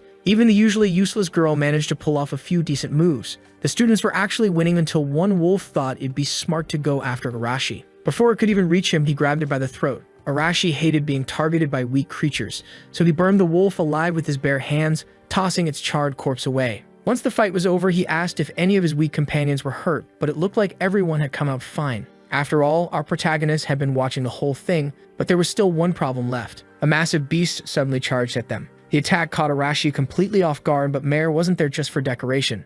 She unleashed a powerful flame spell, incinerating the creature and turning it into a pile of burnt remains. The other heroes were amazed by her firepower. Arashi, on the other hand, didn't like being saved and complained to the wife of our protagonist. But since she obviously wasn't his wife, Mare got flustered and snapped back that she'd never marry someone who couldn't even take his hood off at night. Arashi had only said that to get under her skin, and it clearly worked. Mare was waiting for some kind of compliment given she just saved him. But our protagonist completely ignored the topic and changed the subject. The other students were irritated by how much special treatment he seemed to get, thinking he was still insufferable even with a beautiful girl by his side. The other girls went over to Mare to get closer to her. She glanced at our protagonist as if waiting for some kind of permission, but he didn't care either way. It was entirely up to her. That little gesture made Mare genuinely happy, and she went off to chat with them, leaving the protagonist by himself, which was honestly a relief for him. The place they were in now seemed ideal. Arashi asked if the enemy caravan would pass through there, saying he didn't want to wait too long. But with his AliExpress eyes, our protagonist assured him that the action would start soon. He could already see the demons approaching from the distance.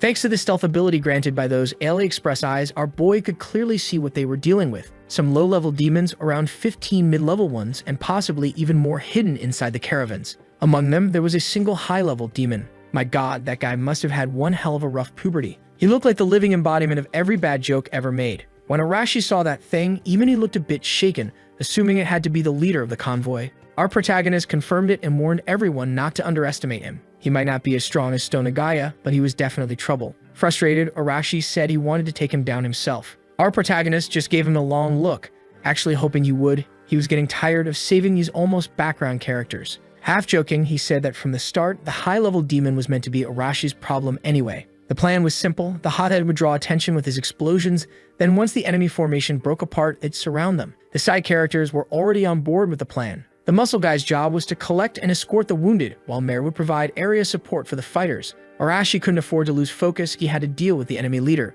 While everyone else fought, our protagonist would sneak in and rescue the princess. Once that was done, he'd give the signal. As for the rest, every person for themselves. Whoever wanted to live better fight, and whoever wanted to die, well, just stand still. Arashi told our boy not to worry, promising the mission would be a success. Hearing that, the protagonist couldn't wait to see if those words would actually turn out true. After all, everyone was there because of Arashi's big motivation. Some of the others were offended and said he should be more humble, but Arashi snapped back, telling those idiots to shut up. It was time to start the operation, and they needed to focus. Meanwhile, the demon Zaganda, with his intimidating stare, was keeping a close eye on the forest. He probably spent more time judging people's outfits than strategizing. His troops were whining about exhaustion. They'd been marching all day, but Zaganda barked that they'd reach their destination soon and ordered them to keep moving. The truth was, even he was dead tired, riding his prize horse imported from Dubai. His back hurt like hell, and the saddle felt made for torture. What he really wanted was to sip tea at 5 o'clock while a famous podiatrist pampered his feet. As he daydreamed about his ideal evening, maybe a soak in the hot tub, followed by an acupuncture session,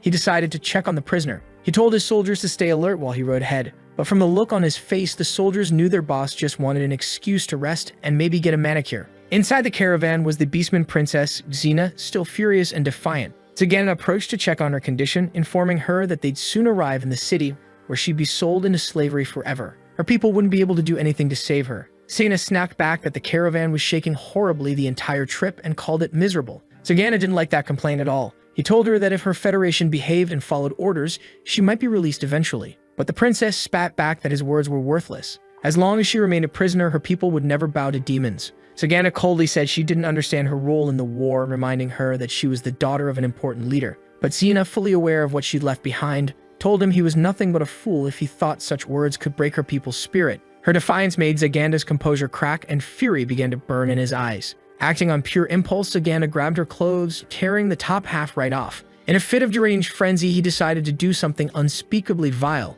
But even facing that danger, the princess didn't flinch. She watched his fat, stubby fingers reaching toward her body, and before he could touch her, a blinding flash lit up the night outside. Zaganda froze, his panic rising as he tried to make sense of what was happening. When he saw his soldiers panicking, he realized they were under attack by humans, a shocking turn of events. He never imagined enemy forces could be lurking here. More explosions followed, tearing through his troops and wiping out the weaker ones instantly. Zaganda scrambled onto his horse to save himself, barking orders for his men to counterattack at once. Soon the forest was engulfed in chaos. The candidates for hero status were proving their worth. They completely overwhelmed the demon forces. Even though Zaganda's unit was supposed to be elite, they were being crushed. Calmly stepping forward, Arashi approached him and asked if he was really a high-level demon. Drawing his weapon, Zaganda sneered and demanded to know who this red-haired brat was. Arashi refused to answer, saying his opponent wouldn't live long enough for that to matter. Furious, the fat demon shouted that humans were always so arrogant, then unleashed a massive destructive attack that blew up everything around them.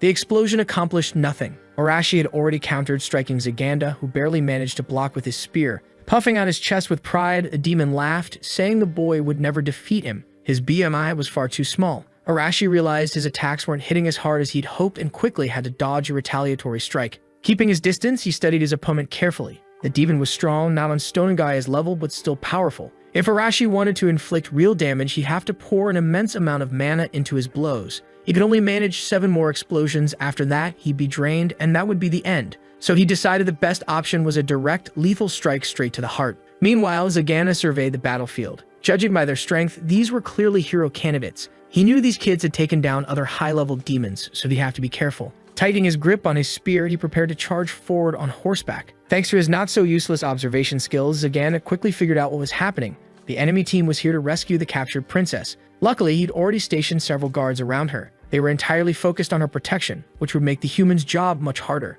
Realizing the tide could turn if he didn't act fast, Zaganda decided to finish off the one who seemed to be leading them. He charged with his spear, convinced this strike would decide the battle. Arashi narrowly dodged, though his clothes were ripped in the process. Despite his opponent's not-so-modest body mass, the demon was fast, probably thanks to his powerful steed. Now Arashi felt his blood pumping. The bulky demon had wandered right into a minefield. Moments later, a series of explosions erupted all around them. The poor horse went down first, blown apart in the chaos. Zaganda, wounded and disoriented, realized too late he'd fallen into a trap. Dust and debris filled the air, cutting off his vision. Arashi had used those blasts only as a distraction. Their firepower wasn't strong enough to kill, but that was exactly what he needed. Now, all he had to do was strike from the shadows with a clean, fatal hit. The only problem was that Zaganda was already anticipating his next move. Zaganda lunged forward, thrusting his spear straight at him. There was no way Arashi could dodge that in time. He took the hit square in the chest. His friends panicked, realizing the hothead was getting absolutely wrecked. Even injured, Arashi forced himself back to his feet, furious, yelling for the others to focus on their own jobs.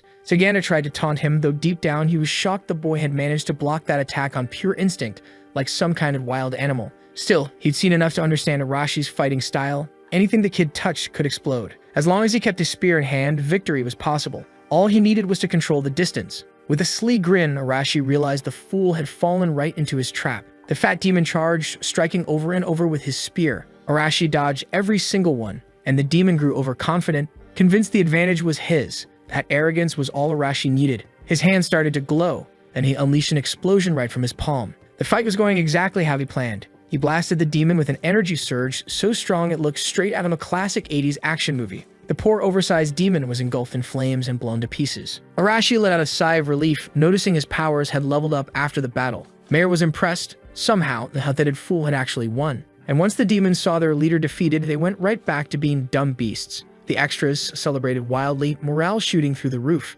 Those without names charged ahead, leaving nothing but bodies in their wake. Meanwhile, working unseen in the shadows, our protagonist had already made his move. He slipped into the caravan, where the princess was held, spotting her with her hands bound. Sina was startled to see a human appear out of nowhere. She'd asked if he'd come to save her, and he casually replied, something like that. After a short exchange, he drew his knife and cut her free. Finally, able to move again, she demanded to know what he wanted. He told her plainly he wanted the same thing the demons did, to use her for his own goals. His blunt honesty left her stunned, but lying wouldn't help anyone. Given that, the princess decided she'd rather fight than play along. In an instant, her hand morphed completely. That was partial beastification. She was about to slash his throat when he darted out of the carriage like lightning, ready to fight back. The princess lunged at him with her clawed hands, fast and fierce. Luckily, his agility outclassed hers, though her speed still caught him off guard. He was witnessing firsthand the power of a beastkin, but once he unleashed his lightning, the poor princess froze on the spot, her body stiff with electricity. She couldn't tell what kind of power that was, but guessed it had to be magic. He took the chance to knock her off balance with a kick,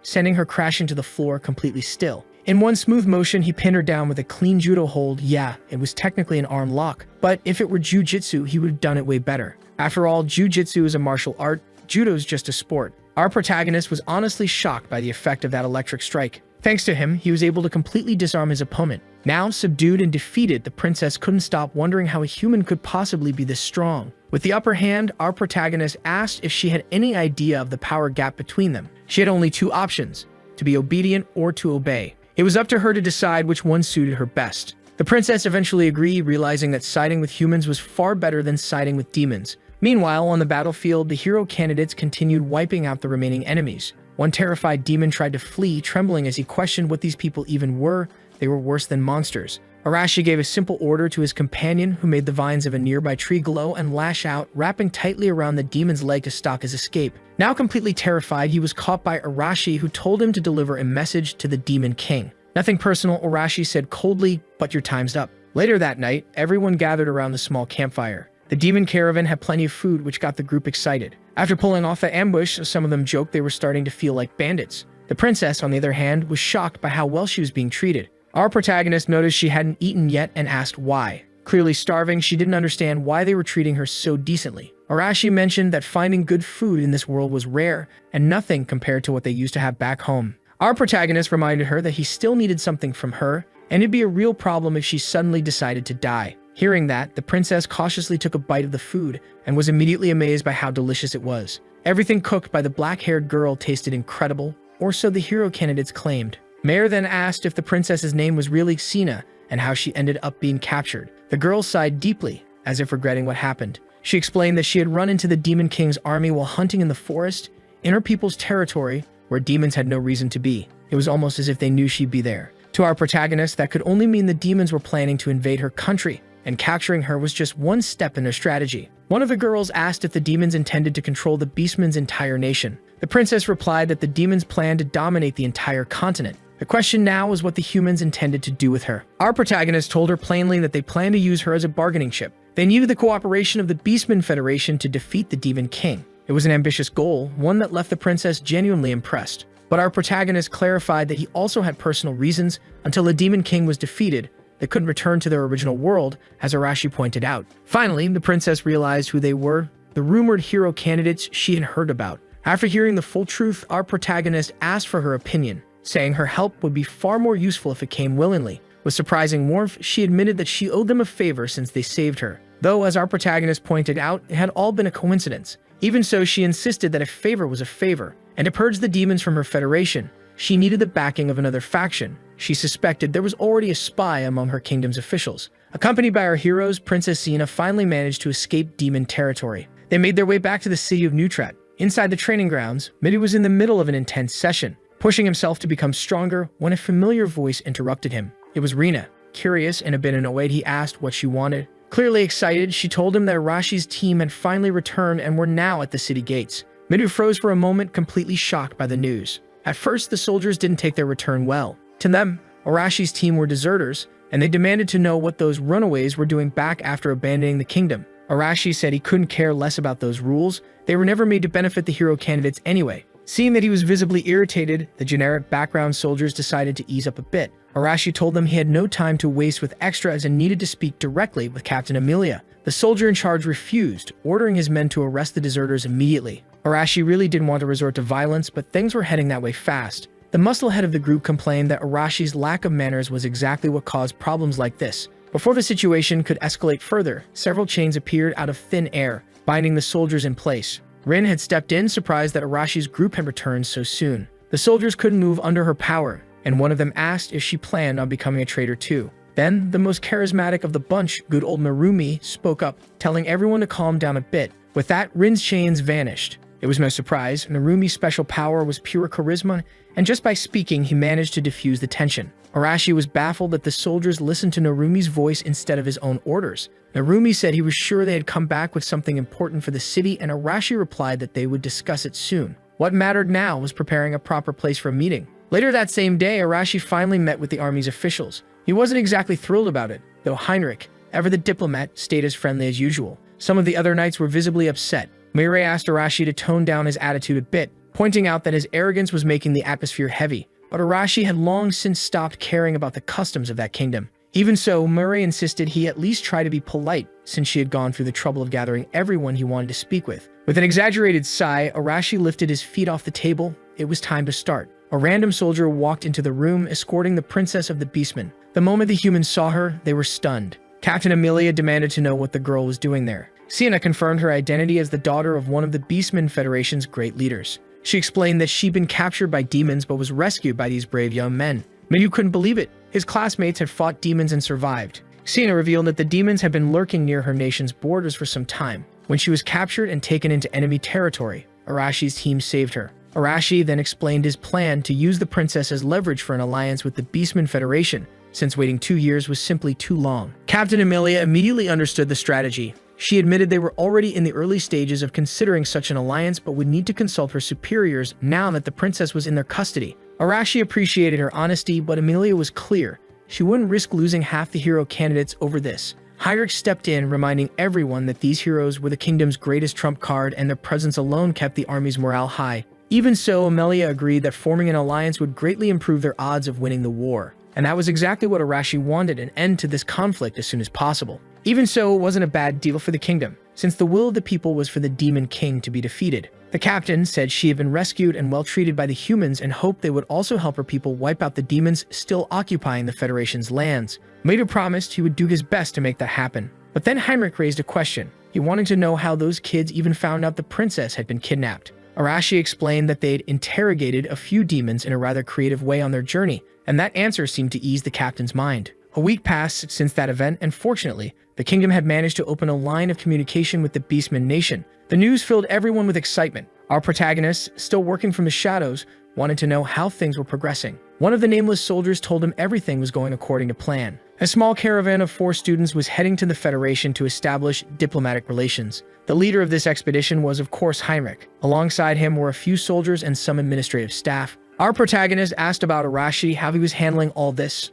Apparently, Arashi preferred staying near the front lines since diplomacy wasn't exactly his thing. In Midu's absence, the temporary leadership of the heroes group was handed to Marin. After delivering his report, the soldier wanted to know what our protagonist planned to do next. That's when it was revealed that he would also be heading toward the Federation, but not alongside the caravan. Once the group was ready, Heinrich ordered his men to set off. The journey officially began. Reina was already exhausted, even though they had only been traveling for a short while. Midu told her they'd stay on horseback for a few more hours. Narumi, amused, said he never imagined she'd be part of this trip too, which made Rena snap at him immediately. She didn't like sounding lazy, especially in front of everyone. Then she pointed at someone, saying that if he were left alone, he'd end up doing something reckless. Mighty was surprised to realize she was talking about him, which of course made Narumi grin from ear to ear. Rena didn't stop there. She added that Narumi wasn't exactly reliable company for something this serious. That comment hit his pride hard. Farther back in the caravan, Rin muttered to herself about how noisy her classmates were. She knew that our protagonist was also heading toward the Federation, and she couldn't help wondering if he was nearby. Heinrich noticed her distant look and started to grow suspicious. The truth was, the little caravan was being watched. Hidden among the tall grass, our protagonist observed everything alongside Mare. Even though maps of the region existed, he chose to tail the caravan since he wasn't familiar with the terrain. It was a safer approach. After several hours of travel, the group entered a dense forest. Rin was still on edge, scanning her surroundings constantly. Seeing this, Heinrich asked why she kept looking around so nervously. She didn't have a clear answer, saying only that she was worried about possible monsters nearby. Narumi tried to reassure her, reminding her that he and Midu were there to protect everyone, which seemed to calm her a little. Heinrich then shifted his focus to Midu. He pointed out that Arashi had returned to the city in just a few days after leaving and admitted that he still found the whole thing suspicious, especially how Arashi got the information about the princess's abduction so quickly. Midu reminded him that Arashi said he got it from interrogating some demons, but Heinrich thought the timing was too convenient, too smooth to be a coincidence. Midu wanted to know exactly what made the captain so doubtful. The captain told the group that someone out there must be gathering intelligence independently, moving in the shadows, and the look on the boy's face said it all. He was sure there were things being kept secret. Narumi realized this whole situation was getting complicated, since the captain's suspicion was actually true, and to the kingdom, their protagonist was still considered a criminal. If the higher-ups found out about their cooperation, they could all be punished. That's when Rina cut in, asking what kind of nonsense the captain liked to put inside his own head. Heinrich replied that there were still some among them who didn't really understand what was happening. Their connection to this world, considering they came from another one, was still fragile. He also knew that their protagonist was indeed operating from the shadows, the assassin of the saint. Midu asked what would happen if that were actually true, but the captain just smiled widely and said he was only joking. Still, it was obvious he was a bit of a narcissist, toying with them just to watch their reactions. Narumi joined in on the conversation, saying that even if they had been in contact with the so-called traitor, they'd still benefited from his voluntary help. Heinrich said he no longer cared about that, claiming he wouldn't punish anyone over it. It had just been his curiosity talking. In truth, he even admitted he felt relieved that the saint had been killed. Narumi was caught off guard by how casually he said something like that, and Heinrich laughed it off, saying that if he'd said that anywhere else, he probably would have been lynched on the spot. Judging by Rin's anxious behavior throughout the trip, Heinrich was sure the protagonist had to be nearby. Meidi was shocked to hear that, since he had no idea. Now Rin was cornered, unsure of what to do. Acting as the messenger between the protagonist and the heroes, she feared she'd accidentally drag him into an unwanted confession. But the protagonist, having overheard the entire conversation, decided there was no point in hiding anymore. He revealed himself to everyone in the caravan. The princess immediately spoke up, saying he was the one who had rescued her. Heinrich was astonished that his suspicions had turned out to be correct, while the soldiers quickly raised their weapons toward the supposed traitor. The protagonist, however, was impressed that the captain had pieced everything together with so little information. Heinrich explained that he also had his own network of informants. He knew Wimber had been taken down by a mysterious hooded figure. The protagonist claimed he'd never even heard that name before and added that he didn't defeat that enemy alone. He had help from Mara, a spellcaster. The moment Rina laid eyes on the girl, she exploded with anger. She demanded to know how the protagonist even had the nerve to come back to them. Midu tried to calm her down, but she was furious, accusing him of being too lenient and reminding everyone that they were standing in front of a traitor. Outraged, she asked the protagonist what he had to say in his defense, but he made no attempt to deny it. He admitted outright that he had betrayed them. Narumi tried to diffuse the tension with his charisma, but Rana shouted for him to shut up, then conjured a massive ball of fire aimed directly at her enemy. The protagonist hadn't expected things to escalate so fast. He glanced at Merv and noticed Rin preparing to support him as well. The fiery orb came flying his way, but he told everyone not to interfere. The moment it struck, a deafening explosion filled the area. Narumi panicked, thinking the protagonist had been reduced to ashes. But Rina was certain that if something like that had been enough to finish him off, he wouldn't have been such a problem for them in the first place. While she was still watching the smoke from the explosion, Rina was suddenly caught off guard. Our protagonist grabbed her by the clothes and yanked her down from her horse. As soon as she hit the ground, she scrambled back defensively, summoning more fireballs in panic. This time, however, our protagonist was done playing. He unleashed his lightning, completely electrocuting the agitated girl. The shock was strong enough to make her lose control of her flames and collapse helplessly onto the ground. Still paralyzed, she demanded to know what kind of power he was using.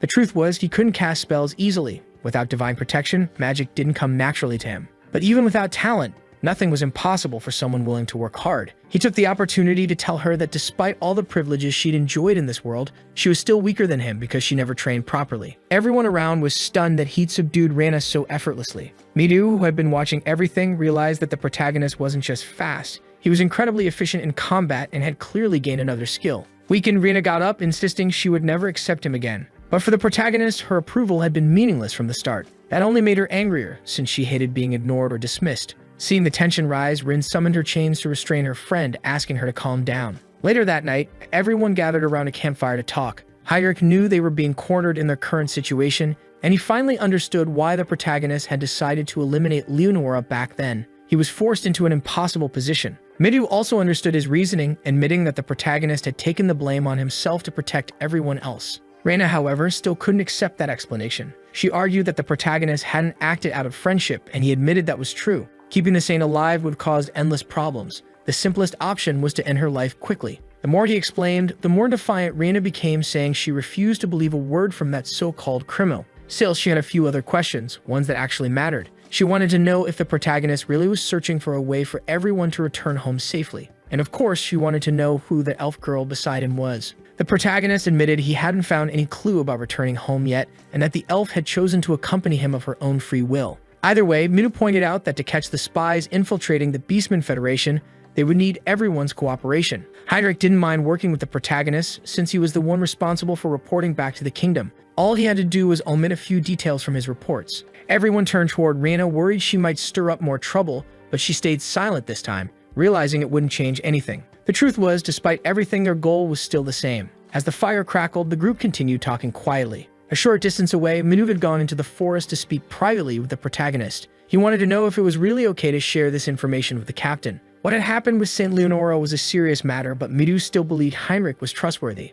Even so, the protagonist warned him that there were some things that should never be entrusted to anyone. Midu replied that he'd take full responsibility for whatever came next. After all, Heinrich had already been reaching that conclusion on his own. Hiding it any longer would have been pointless. To the protagonist, that was simply Midu's way of handling information. The next morning, the delegation continued on their journey. Heinrich informed everyone that they had officially crossed into the Federation's borders. The princess suggested they head straight to the nearest tower, but just as she spoke, our protagonist sensed someone approaching to greet them. A single arrow struck the ground right in front of Midu's horse. The boy instantly tensed, looking around only to realize they were completely surrounded. One of the beastmen demanded to know what humans were doing in their territory. Now, every word mattered. One wrong move and they'd be wiped out in the blink of an eye. Desperate, Midu stepped in front of everyone, explaining that they hadn't come to fight but to form an alliance. The woman leading the ambush didn't believe a single word, and the beastmen around her scoffed, calling humans deceitful and vile. Reina quickly realized this negotiation was going to be far more difficult than expected,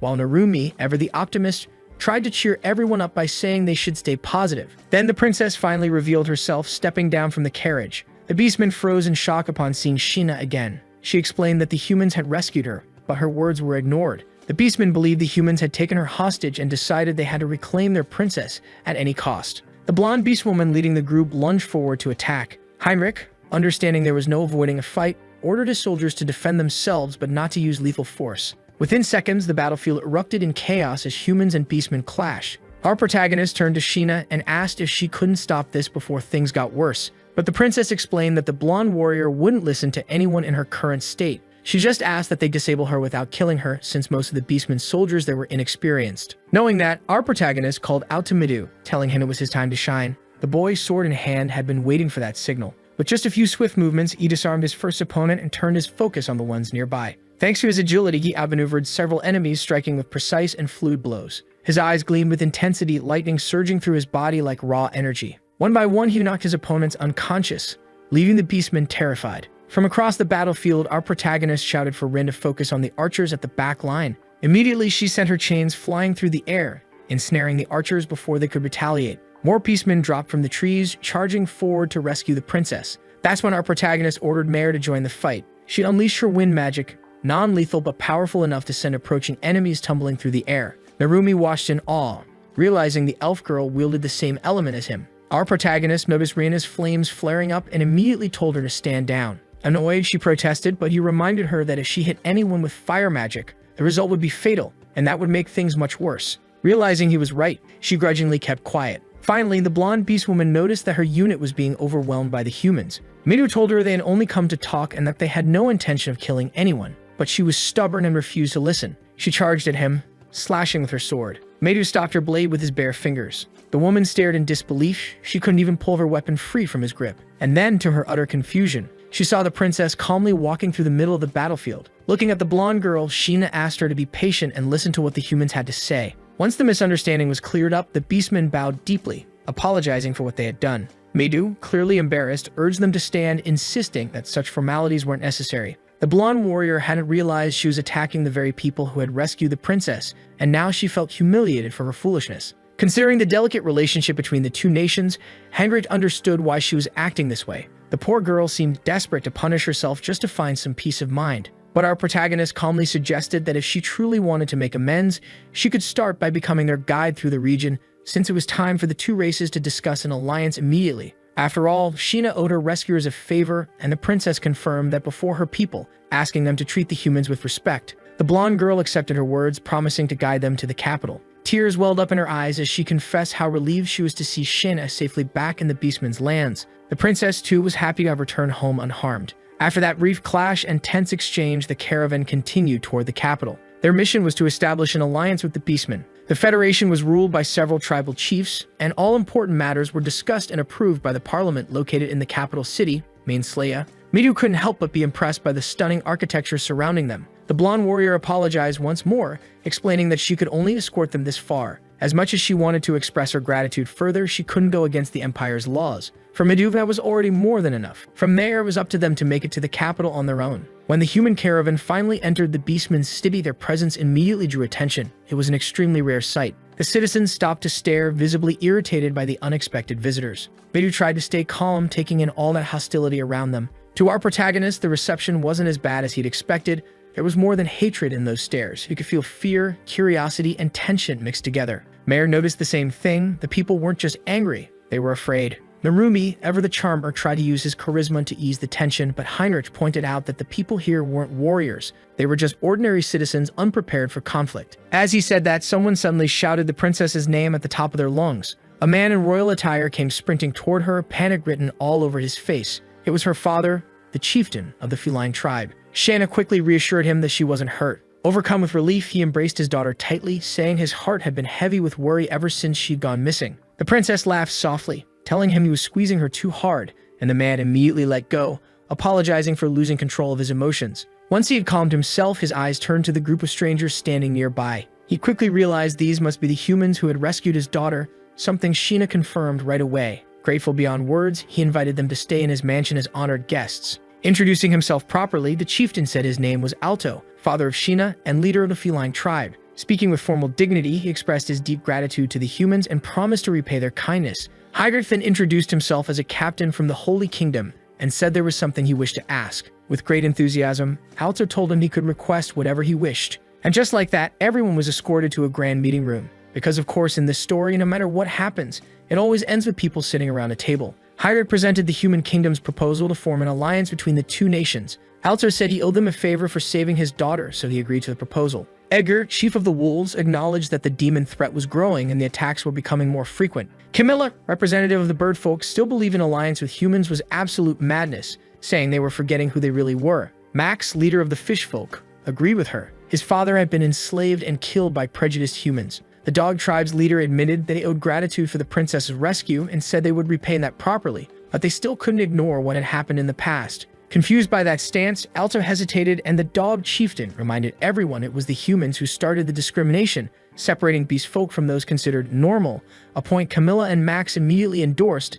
since they also dislike humans. Heinrich said the past absolutely couldn't be forgotten, but right now they shared the same goal, defeating the demons. Max erupted, declaring he would never cooperate with bigots. At that, Edgar called for silence. He'd already received word that the war's momentum was shifting. He wanted to know what kind of cooperation the humans were actually asking for. Hire drew a long breath to lay out the terms, but Midu answered first, stating their intent was to eradicate the demon realm completely and take the demon king's head. His words were so firm and unflinching that the beast folk fell silent. Edgar then began to smile. He saw truth in Midu's eyes and found it very interesting. Camilla asked what he meant. He revealed his information. The humans already held the advantage in this war. In other words, they weren't timid or desperate in proposing this alliance. Medu said slaying the Demon King was the highest objective and they needed every ally they could get, only to be interrupted by Alto, who said, just as Edgar had noted, they wanted to help exterminate the demons. He had been suspicious of humans entering his land, but he hadn't expected such honesty. Edgar raised his hand in agreement with the unlikely alliance since the demons were a growing problem. If the humans defeated their enemies in the future, beast folk would be next in line, so they needed to seize this chance to forge an alliance. Those words made the students light up with relief. Camilla, even after hearing all that, refused. She said they'd never know when humans would betray them again. Max also rejected the pact, insisting humans couldn't be trusted. The dog chieftain shared their view, saying such an alliance would only sacrifice their own people. The princess noticed he had changed a lot. He used to lean towards supporting humans, but over time the dog leader's thinking had shifted. Alto realized more voices in the room still needed convincing. He confirmed it would be unwise to decide something this important right then. He also wanted to hear more details about the visitor's proposal. Alto said he would host the human caravan in his own residence.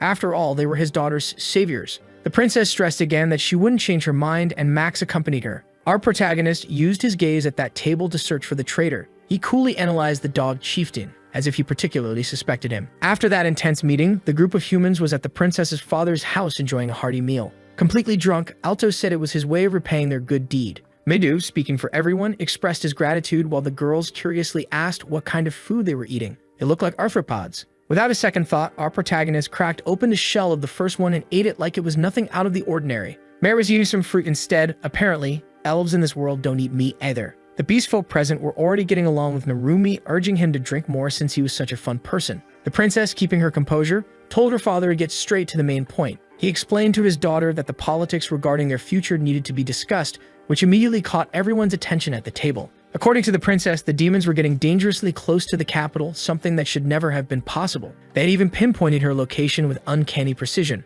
She was certain she'd been ambushed. One of the men might have understood if it had happened at the borders, but near the capital, that couldn't be a coincidence, or so she wanted everyone to understand. Someone insisted that if demons had infiltrated their territory, they would have noticed it long ago. But the princess quickly silenced him with a cold glare. Alto explained that the beast folk had an extremely sharp sense of smell, making it almost impossible for demons to go unnoticed. That meant the presence of a spy was all but certain. Our protagonist said there must be someone collaborating with the enemy, feeding them valuable information while covering their own tracks. Because he said it so assertively, a few of the beast folk took offense, their fur practically bristling. Alto immediately ordered everyone to calm down, reminding them they were only discussing possibilities. After witnessing his authority, the bystanders apologized. In truth, Alto didn't want to suspect his own people either, but if not for the humans' efforts to find his daughter, none of this would have happened. He hadn't been able to find a single trace of her in the forest. On the day she didn't return, he'd had a terrible feeling, as if someone inside the Federation had been leaking information. Heinrich realized how dangerous the situation was. The informant might have already exposed them. Understanding that, Rin grew worried, remembering how important their meeting earlier that day had been. Narumi then asked if any of the tribal chiefs themselves could be the traitors. Alto dismissed the idea. The chiefs were responsible for discussing the nation's future, and he didn't want to cause unnecessary chaos with the little information they had. Hearing that, the lesser members of the group understood they needed to stay quiet. For now, Alto's main concern was that the princess should not leave the mansion. She found it very frustrating, especially after just returning home. Midu quickly reminded everyone they still needed to decide the fate of the alliance. A heavy silence filled the room. Alto ran a hand through his hair and apologized. He had expected his peers to be a bit more receptive. So far, only he and Edgar were in favor of the alliance. That worried Midu deeply. Without a majority of votes, they couldn't establish it. Negotiations would have to continue, persuading the other tribal leaders. Heinrich understood this perfectly and planned to use every bit of his diplomatic skill to make it happen. Later that night, our protagonist stood quietly, gazing over the city lost in thought. He was surprised when the princess approached him, asking if he wasn't tired at that hour. But our protagonist was deep in thought. He wanted to gather more information, yet he couldn't move freely in a foreign nation. The princess agreed. His scent alone would give him away immediately. So he had a favor to ask of Xena. Earlier, he had used the power of his red eyes to observe the canine leader closely and discovered that the man had fallen victim to brainwashing. When he shared this with the princess, she was immediately shocked. Our hero explained that his crimson eyes allowed him to see the status of any individual, and unlike demons or humans, beast folk weren't as accustomed to the use of magic. It was clear that what had happened to that man was the work of a demon. Only then did the princess realize that the canine leader's manner of speaking had changed slightly. He had always been in favor of an alliance with humans, so now she wanted to know if she should tell her father about this discovery. However, our protagonist relied solely on his own ability to prove his words, so it was better to keep everything secret for now. Sitting down, the princess said her father was already much more open to the idea of an alliance after being saved by the humans. Hearing that, our protagonist agreed to eventually speak with Alto himself. During their talk, his sharp ears caught something unusual.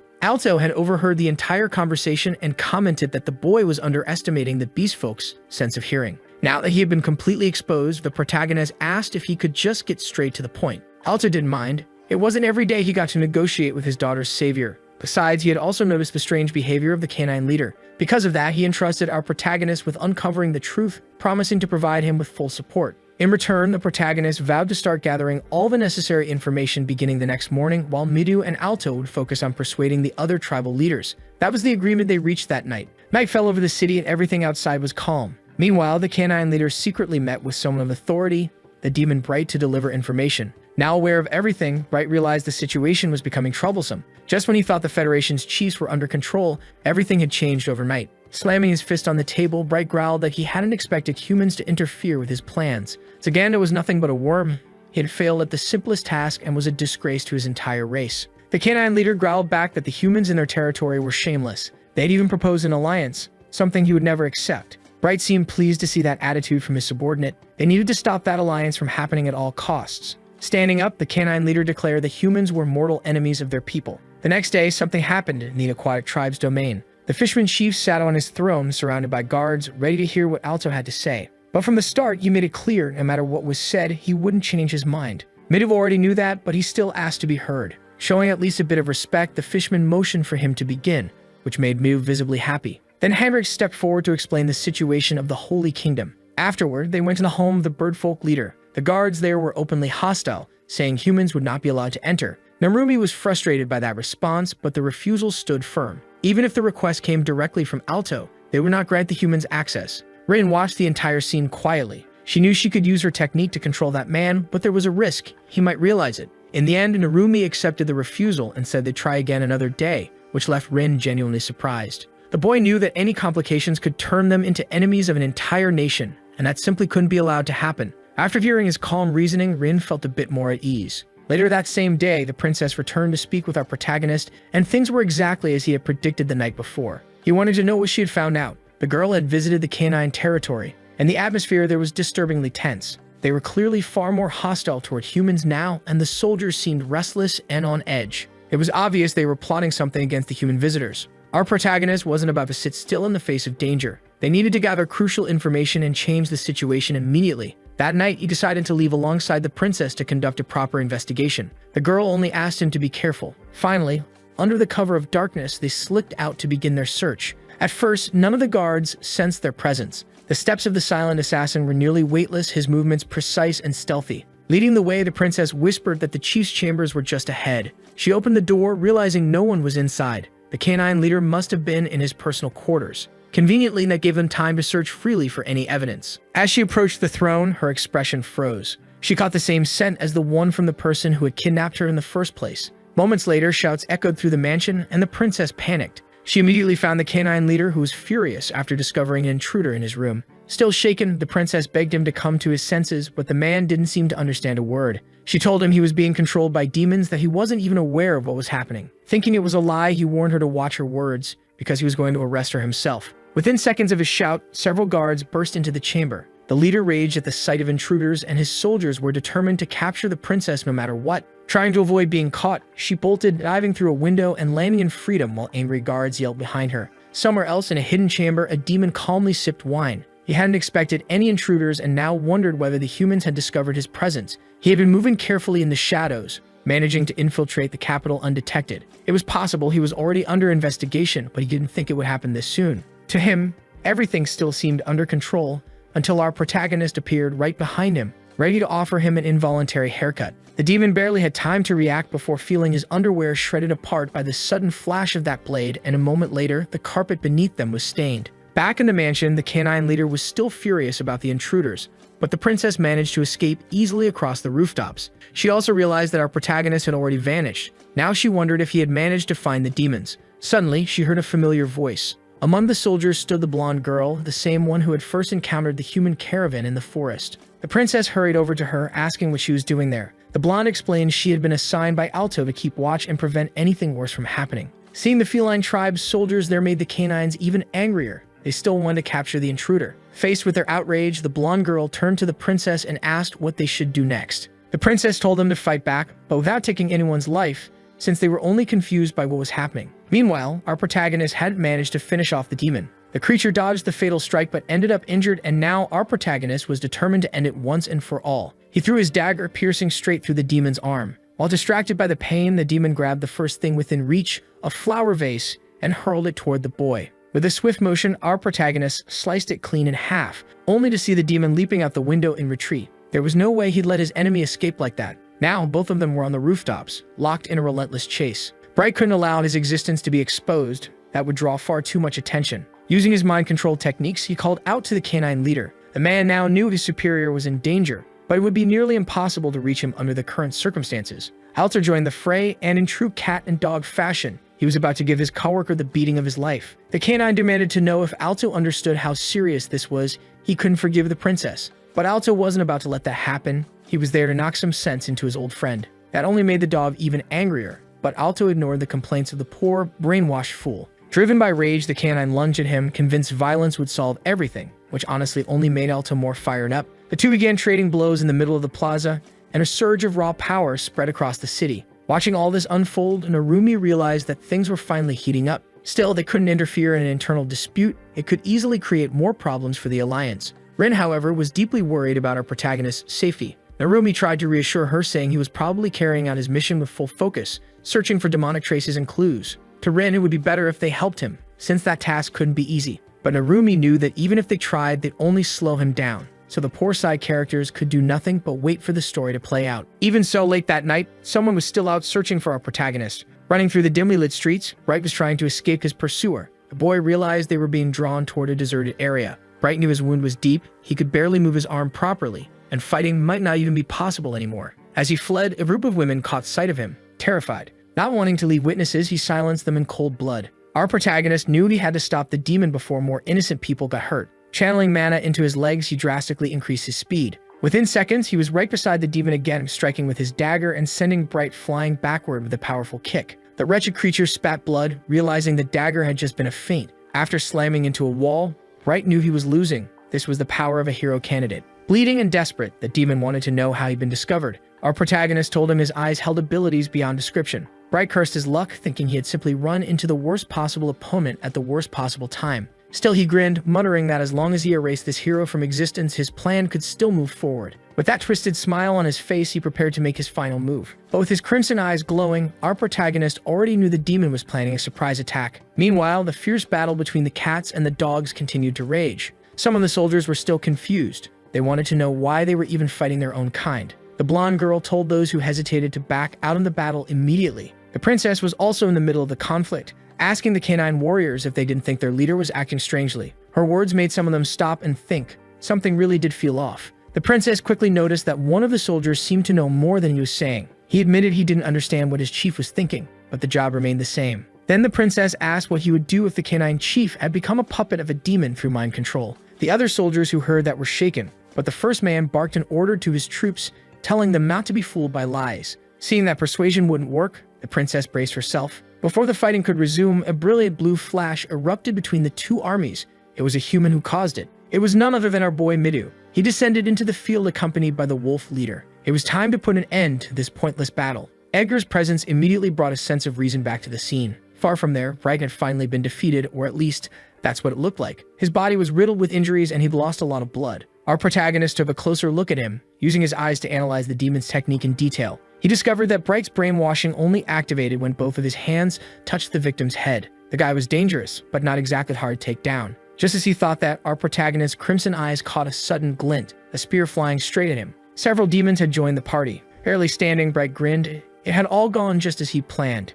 He wanted reinforcements to arrive, and now they had. The realization made our protagonist sigh. The demon bragged that there was no way a mere human would leave this place alive, but our protagonist just looked at him with pure disdain, saying he was nothing but an idiot, words that made Bright's face twist in rage. The boy already knew Bright had been stalling for backup. To be honest, he found it annoying to have to hunt down each demon one by one, but now with them all gathered here, he could clean them up in a single sweep. That smug confidence infuriated Bright even more. Burning with hatred, he rallied his troops, declaring that the human would pay with his life. They might not be high-ranking demons, but they were still elite soldiers, and he believed that gave them the upper hand. With a furious shout, he ordered the attack to begin. Then, a violent gust of wind exploded outward, shielding our protagonist. Every demon was thrown into the air, and the nameless grunts couldn't comprehend what just happened. Of course, our protagonist would never fight a demon alone. That's why he brought Mare along, just in case. Bright wasn't impressed though. To him, two opponents still meant nothing. Ignoring his arrogance entirely, Mare calmly asked our protagonist whether he preferred big rocks or small ones before hurling a storm of boulders at the enemy army,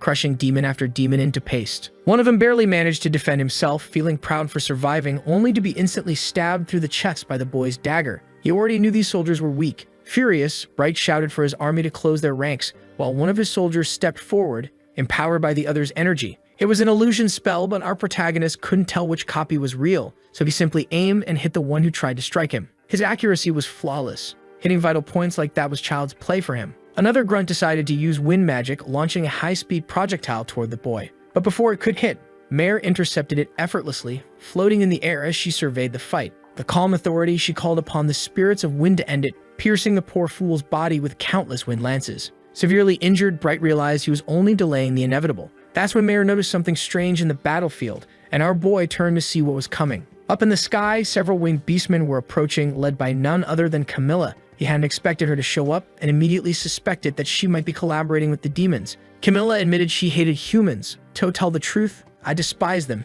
she said. Concerned, Mare wondered if she had also fallen victim to brainwashing, but our protagonist wasn't sure since he hadn't used his appraisal on her yet. It could very well be that she was willingly working with their enemies, which would make the situation even worse. The demons believed the Federation would soon fall completely under their control, which would tip the war against humanity in their favor. Bright, relieved, chuckled when Camilla arrived late to the fight. She mocked him, saying that demons could never win on their own. Bleeding and exhausted, he admitted he wouldn't complain about getting help. With a sleek grin, Camilla flexed her claws and said he was awfully needy for a supposed demon commander. Now our protagonist was facing 30 flying enemies, and things were about to get messy. Back on the ground, Mare looked worried, but he simply said they had to defeat every single one of them. Camilla ordered her troops to attack at once. The other tribes couldn't find out what happened here. The winged beastmen dove toward him with their claws, ready to tear him apart, but before they could reach him, a massive, earth-shaking punch exploded nearby. Turns out we jumped straight into another fight. Alto was going head-to-head with the canine leader. Their battle looked like something straight out of Super Saiyan 2 Goku versus Majin Vegeta.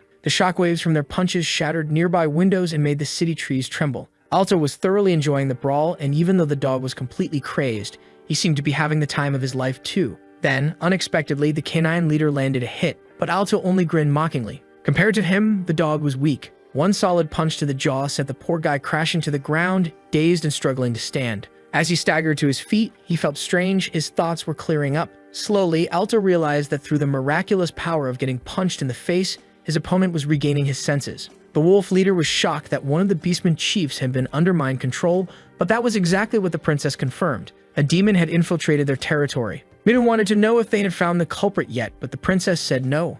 Our protagonist had taken that responsibility and was currently missing. Hearing that, Midun concluded that the boy was probably practicing violence somewhere in the city. Edgar, on the other hand, felt like everything was happening way too fast that night. His poor wolf brain couldn't keep up. Despite the chaos, the blonde girl suddenly drew everyone's attention, and the princess asked what was wrong. The girl said she had spotted a group of harpies flying north, which made Edgar very uneasy. Harpies never flew at night. Midun, realizing something was off, decided to investigate the area himself. Meanwhile, Narumi and the beautifully drawn girls were watching the city's destruction from afar. Rin remained anxious and wanted to jump into the chaos.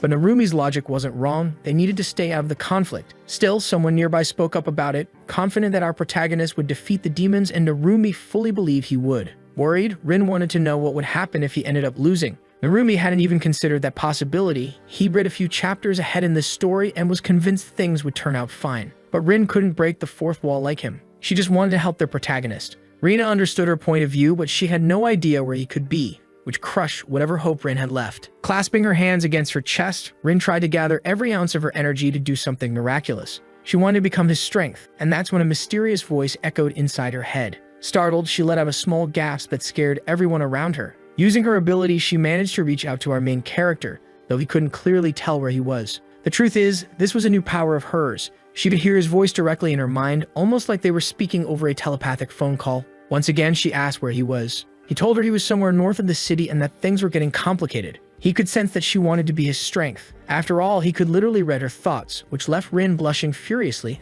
and feeling flustered. Our protagonist was getting beaten badly and told her to bring everyone there as soon as possible. He needed her strength right away. Reina, hearing Rin talk to herself, assumed she'd finally lost her mind. Then Rin explained that thanks to her new power, she had managed to contact him and now knew his location. It was time for them to join the chaos too. Meanwhile, the Birdmen were furious, determined to rip our protagonist apart. Mare used her wind magic to keep them away, forming a barrier that pushed them back. It worked for a moment, but then she resorted to one of the oldest tricks in the book, throwing rocks at birds. Launching several large stones, she hit the poor flying extras, who quickly realized that at this rate, they'd never reach their targets. Among them, though, were birdmen armed with bows. They loosed a flurry of arrows toward her, but Mare once again summoned her wind magic, diverting every projectile midair. That only enraged the enemy even more, frustrated that all their efforts kept failing. One of them, apparently a bit more self-aware, thought to himself that elves use spirit energy, and that meant she would soon tire out. Indeed, the elf girl was nearing her limit. Her wind magic was almost depleted, and she needed to change elements fast.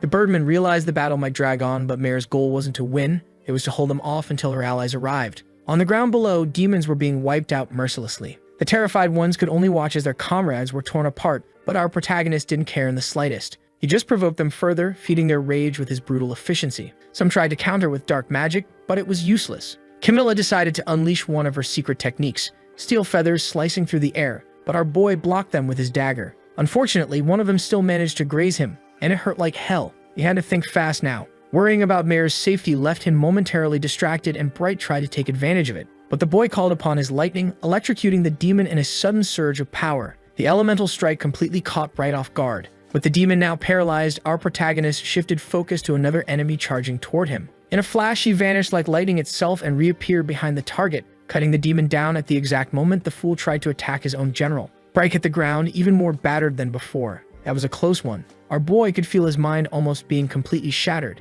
and he didn't have any kind of countermeasure against that attack. Ren finally arrived at the battlefield, seeing him badly wounded. Reina and Narumi showed up as well, taking in the chaotic scene before deciding to join the fight too, which only terrified the demons even more. Their leader was barely hanging on, and the Harpies had full control of the skies. Our boy told his teammates to handle the lesser enemies, and they quickly agreed. He had only asked Reina not to burn those poor things to death, while Rin wanted to know if he was planning to fight alone again. It gave her flashbacks. He was about to face another Leonora-type battle. But a lot had changed since that day, and now Rin was full of confidence. She used her domination power, amplifying his strength. Camilla thought she was being underestimated, but Bright warned her to stay cautious. That hooded boy was serious trouble. With his death glare fully active, our protagonist said he'd make their end painless. A dark, sinister aura began pouring from his body, frightening everyone around him. If Camilla wore underwear, it would have been completely obliterated by now. Meanwhile, the Birdman tried to swoop down on the elf, but before they could get close, someone shouted, demanding to know what they were doing. It was the feline tribe,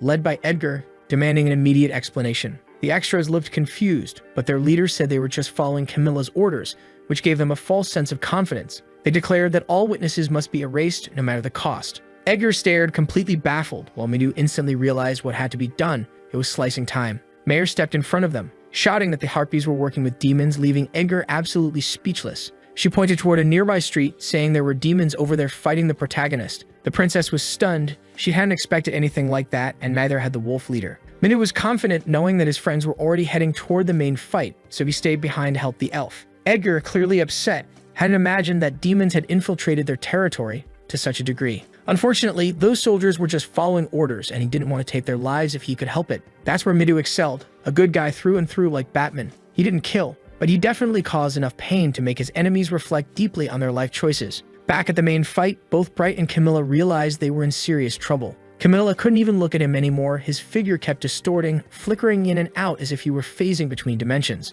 Bright couldn't even register how fast he moved. A moment later, the demon's neck erupted in a spray of red. And yet, in a disappointing twist, our boy had only managed to slice the demon's arm superficially. Camilla shouted for everyone not to look directly into his eyes. He was using an illusion technique. It looked suspiciously similar to a certain iconic manga eye ability, if you know what I mean. Our protagonist could tell she caught on to what he was doing through his technique. He could now use illusions thanks to the evolution of his eyes, a power that had awakened after his victory over Weinberg. He'd been training that ability against powerful monsters, and at close range it was devastatingly effective. Camilla was furious. That power had given her nothing but headaches. Bright, meanwhile, realized he'd have to fight his opponent without ever meeting his gaze. As soon as she looked at his feet, she realized the illusions had ended. Our protagonist knew that trick wouldn't work anymore, so it was time to go back to the classics. He showed the demon that his agility was still absurd. Wright tried to look to the side, but that only earned him a very personal introduction to our protagonist's dagger. This time, a strike landed right around his eye. Our boy knew that an opponent's eyes reveal a lot during a fight, but by the look of it, this one wouldn't be seeing or hearing anything else anytime soon. Up in the air, Camilla grew frustrated, realizing her demon ally was completely useless. Our boy promised she'd be next in line. Furious, she shouted that she already knew all the humans' tricks and refused to be underestimated by some kid wearing a hood at night. She swung her claws at him, only to be outmaneuvered with ease, then launched several sharp feathers his way. His dagger proved incredibly efficient, and his reflexes allowed him to dodge every attack. Even though she couldn't look him in the eyes, the winged woman was adapting fast to the fight. Camilla said she didn't need her sight to win. The senses of beast folk were far superior to those of humans. Our boy wanted to know what she planned to do next. Just fly around like a bird or actually try to win. The longer she stalled, the worse things would get for traitors like her. Meanwhile, the other heroes were holding back the remaining rebels, which only made Camilla angrier. She yelled that humans were always interfering with her plans. Our boy paid close attention to those words while watching her undergo a full beast transformation. He had no idea what kind of ability that was, but he knew beast folk gained enormous strength through it,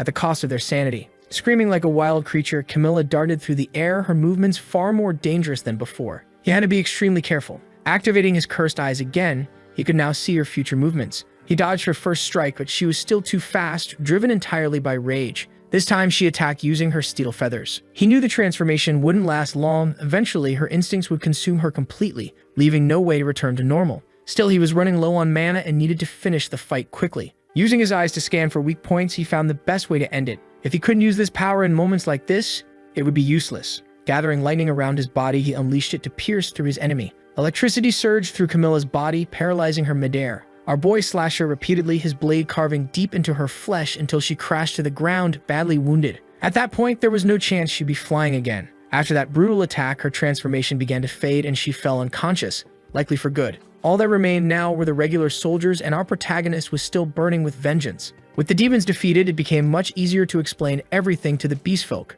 The battle between the heroes and the harpies had also come to an end. Once Camilla was down, the remaining soldiers surrendered. With the demon gone, the brainwashing caused by his techniques was finally broken. As the sun rose, the shadow's influence faded completely. A few days later, and good grief, the author really loves this recurring everyone sitting at the table scene. Hygert wanted to know what had happened to the Harpy tribe. Not everyone had been infiltrated, only those who were directly involved in the battle, according to Edgar. Still, those who took part in it couldn't just walk away without punishment. They would certainly face consequences. Our protagonist was now at the mansion of the feline chief, wanting to know what would happen to the dog tribe. Other influential figures were also present. Unfortunately, the chief would be punished. Even though he had been brainwashed, his actions still counted as treason against the nation. To the princess, it was his own carelessness that led to it, so he had to take responsibility. And as ironic as it was, being kidnapped by demons was also considered punishable in that kingdom. Meanwhile, unusual things were happening in the Fishman district. Their leader refused to believe that the dog chief had been brainwashed or that the harpies had cooperated with demons.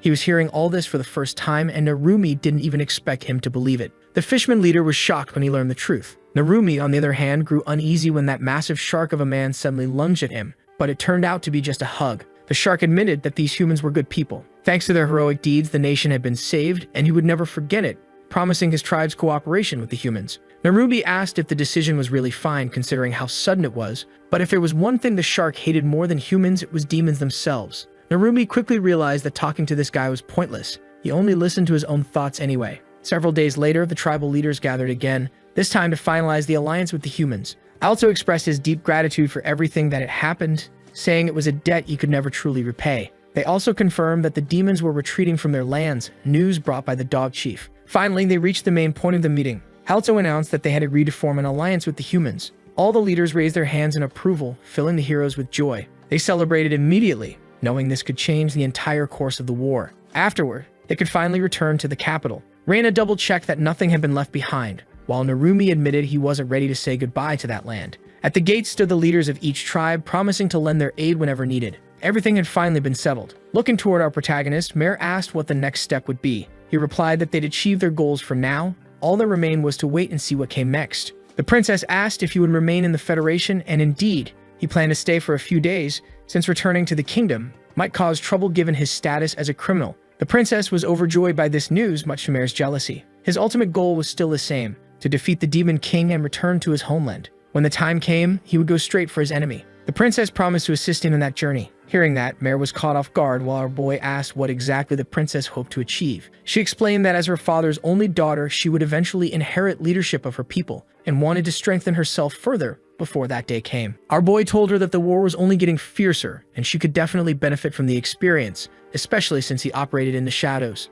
What truly caught her attention, though, was his determination to defeat the Demon King. She wanted to help him accomplish that. It would be a legendary feat. Hearing their conversation, Alta requested that she be allowed to accompany him on this journey. He imagined the boy might be hesitant to take on another companion, but as the daughter of a chief, she was bound to be quite talented. For our protagonist, the greatest source of concern is the danger that the ongoing war might bring to them all. But the princess understands that they have to resolve this issue as soon as possible. Becoming stronger isn't a choice, it's a necessity. Helter said that if his daughter had truly made up her mind, he would fully support her decision. Looking straight at our protagonist, the princess declared that she wanted to join him on that dangerous journey. In response, he said he would train her before they left the city. If she proved herself useful, then she would come along. Those were his terms. Far away in the demon capital, fire and sulfur filled the sky. A lesser demon came to speak with its leader, the fifth princess, Isabel. She announced that the revolution was about to begin. After successfully persuading the Federation of Beastmen, the heroes returned to the front lines. To do that, they first had to meet with Captain Amelia. A representative from the Beastmen Federation traveled with them. It was Edgar. Amelia introduced herself to him immediately, as she was in charge of that front. The group still didn't realize the full impact of what they had accomplished, but the unity between those races would indeed bring massive changes. That night, Midu tried to rest peacefully, but he woke up in the middle of the night after having a strange dream. Mary was standing nearby, saying he had gone to bed quite early. Her presence in his room startled him. Then she explained that he had actually fallen asleep in the resting chamber and she used her telekinesis to carry him there. Embarrassed, Minu apologized for being a burden, but Mirai assured him it was nothing. After all, he had returned safely. That alone meant the negotiation had succeeded. Eager to catch up on recent events, Midu asked how things were going at the front lines. Mirai explained that the enemy army had launched several offensives, but none of them posed any real danger. And though she didn't like to admit it, Arashi had been essential to maintaining their defenses, a fact that made Minu feel relieved knowing they could rely on that guy. He then asked about Edgar, and Mirai told him the Beastman was resting after the long trip. The next morning, a strategic meeting would be held to formalize the alliance. Midu knew the Beastmen were incredibly strong, especially Edgar, who at the moment was even stronger than him. That statement surprised Mirai, but Midu continued, saying that all of those warriors were elites. With their help, crossing the forest would be no challenge, and they could finally advance toward the Demon King. Seeing the determination in his eyes, Mirai asked if he didn't feel afraid of what was coming. Many dangerous battles awaited them, and some of their fellow hero candidates might not survive. Thinking about it, Midu admitted that he was scared, but if he stopped now, their group would end up splitting apart again, and eventually more lives would be lost. Mirai then asked what kind of person their mysterious ally, the protagonist, really was. Midu replied that he was an ally. Even if he didn't always act out of emotion, that didn't change the fact that he helped them. After hearing that, Mirai said she believed the protagonist was simply selfish, which made Midu smile. He said he actually wished he could be a little more like the protagonist, or like Arashi. That surprised Mirai since she believed Midu was far better than either of them. But to him, both of those people never let their surroundings dictate their actions. They always moved forward without hesitation, while his own tendency was to follow common sense.